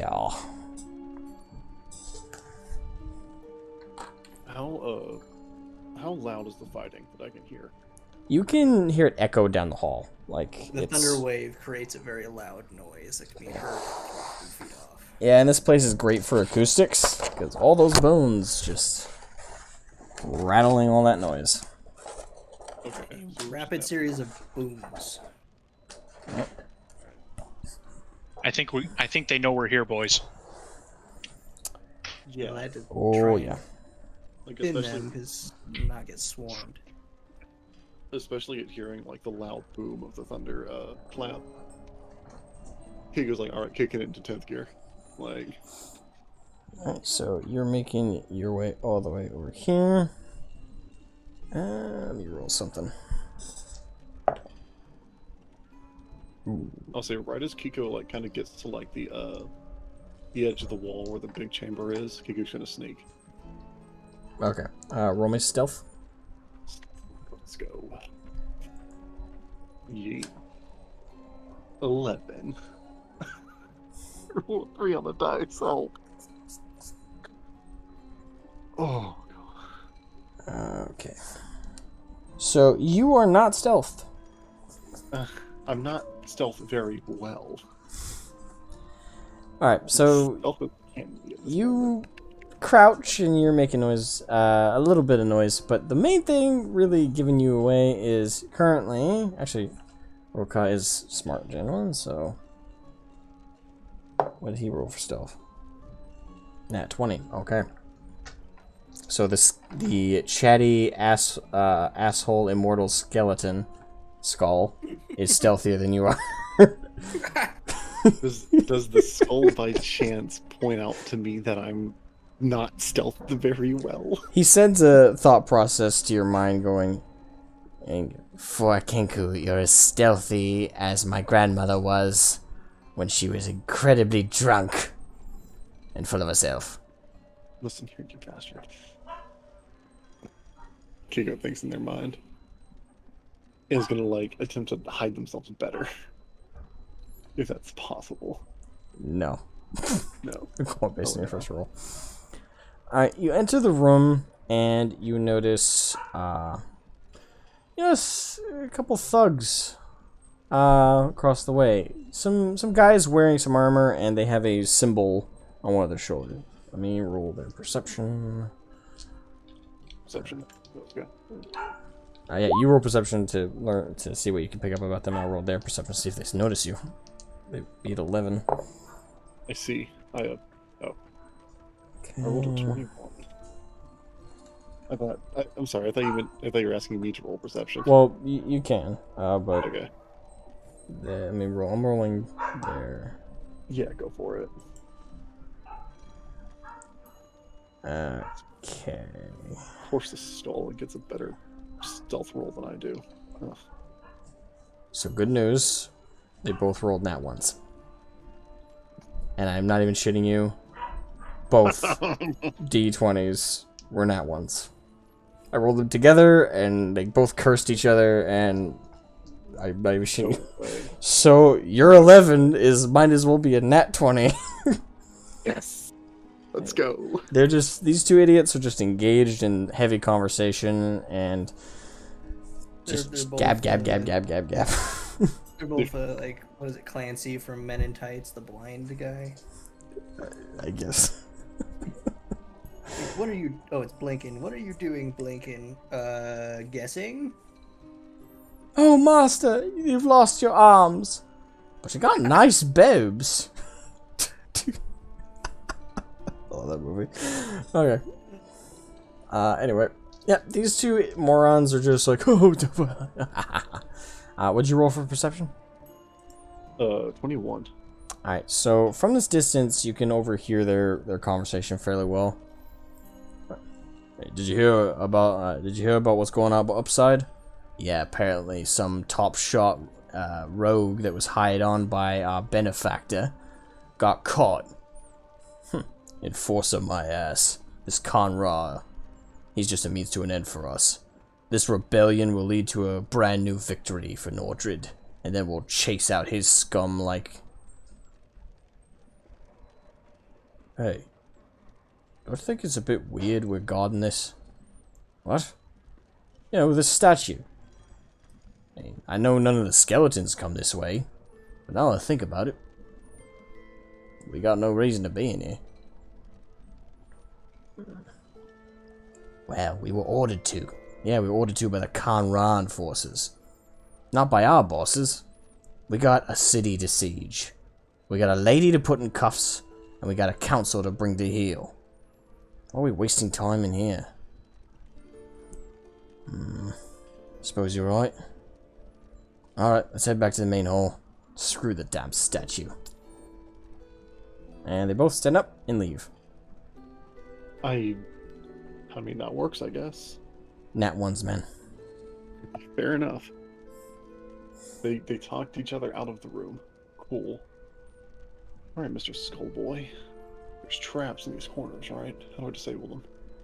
Alright, so to carefully disable the traps and prevent the large golems from falling over and crushing everything, very carefully remove their gemstones from the base of their statues. That's how they are still able to operate, even in the non-magic field. Once removed, they're just as susceptible to be unable to act in the non-magic field. Do you understand? Remove the gemstones carefully. I understand you completely. He's saying all this in your head, by the way. Oh, okay. I guess Kiko would also be talking back to him in Kiko's head. Extra I cautious. understand that. But are you lying to me? 'Cause you probably are. Roll insight. Like, Kiko's just gonna straight up ask. 10. He is not lying. He has no interest in getting crushed in by a bunch of golems and getting stuck down here in the catacombs again. Fair point, but Kiko's gonna a little bit for themselves. Just gonna look around the base of the statues real quick, just really quickly. Alright,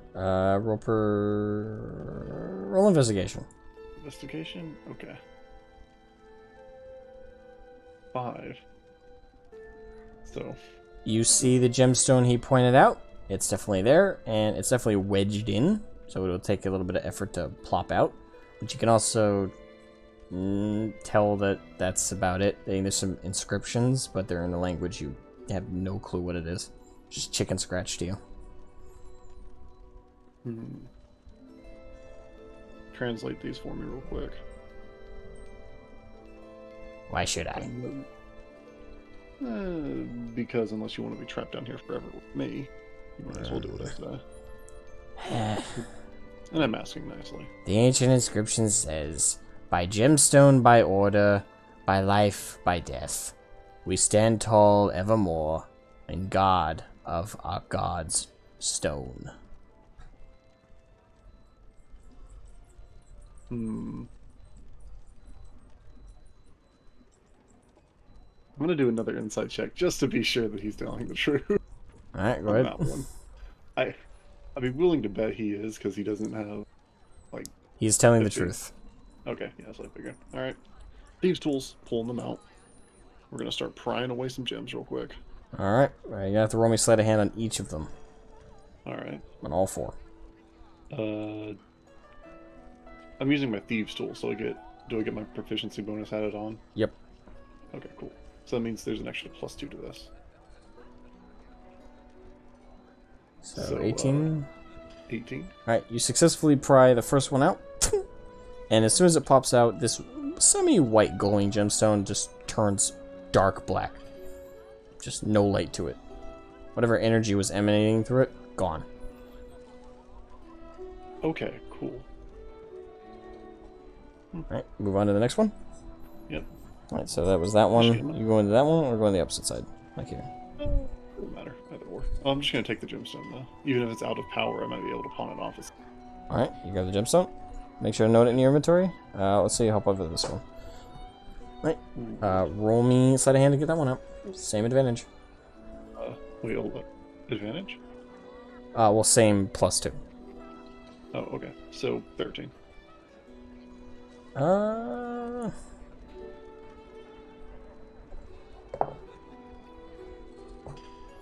That one with a little bit more effort, clink, comes out, but the middle of it breaks in two. Oh, damn. So Oh, that's fine. you still Next collect the two. shards, but it's certainly not intact anymore. Gotcha. All right, so you move to the next one. Roll me a sleight of hand. Yep.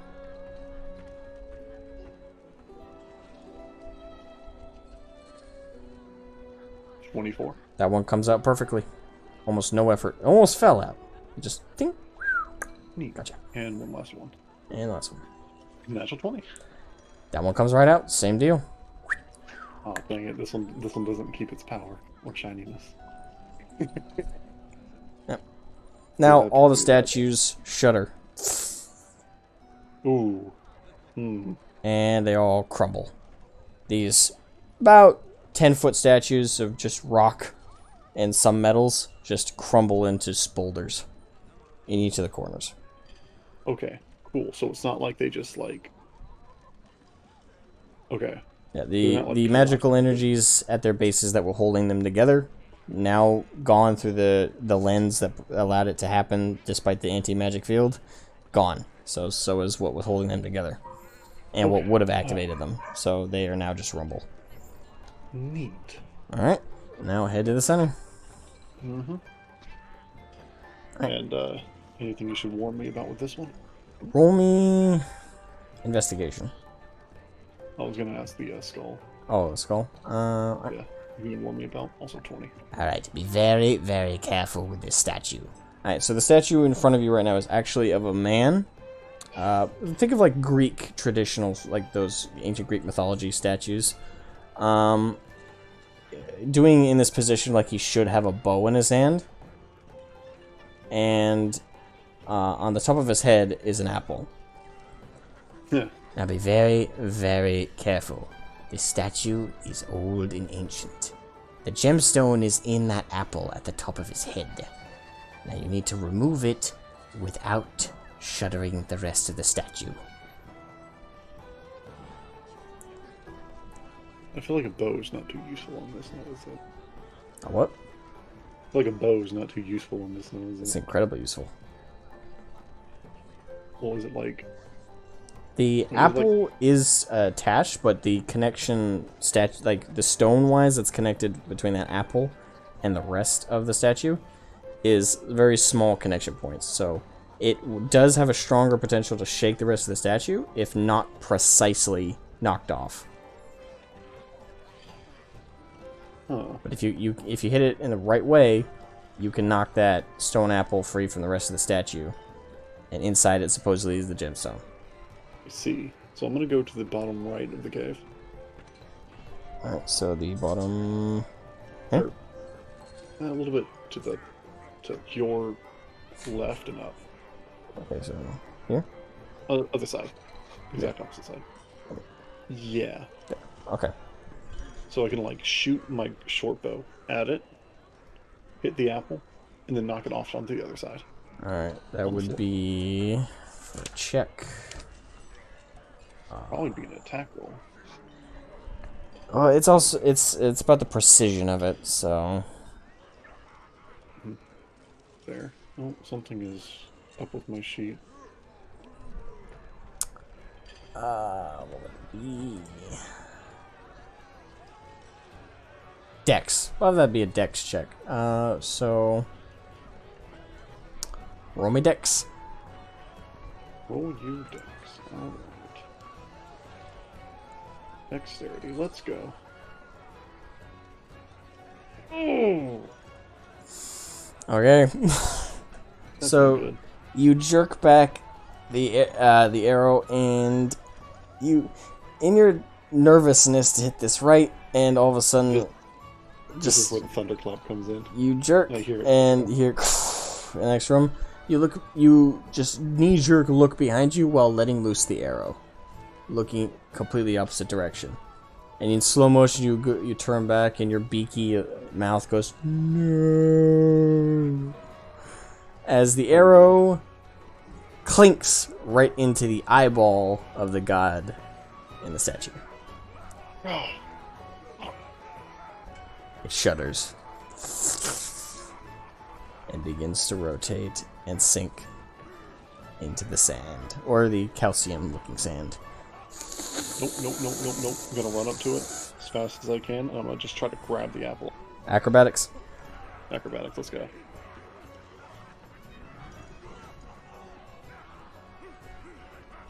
$22. All right, so with the Harlequin-like precision in your flips and almost like your feathers are truly making you fly right now. as you whiff, whiff, whiff, and you jump on the top of its head, yoink, and do a backflip off very decoratively. And if there were judges, there'd be 10, 10, 10, 9 from that one French judge who's just passive aggressive. I thought it was the Russians. No, even the Russians gave this 1 out of 10. And he's just like, ha. But And one the- French judge was just jealous. And the rest of the statue, right underneath the calcium sand.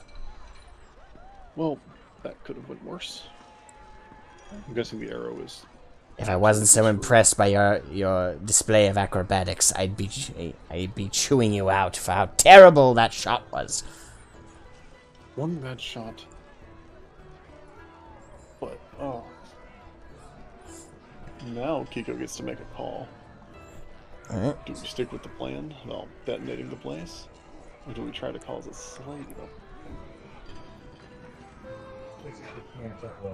You are in a unique position where you get to make this choice. Yeah.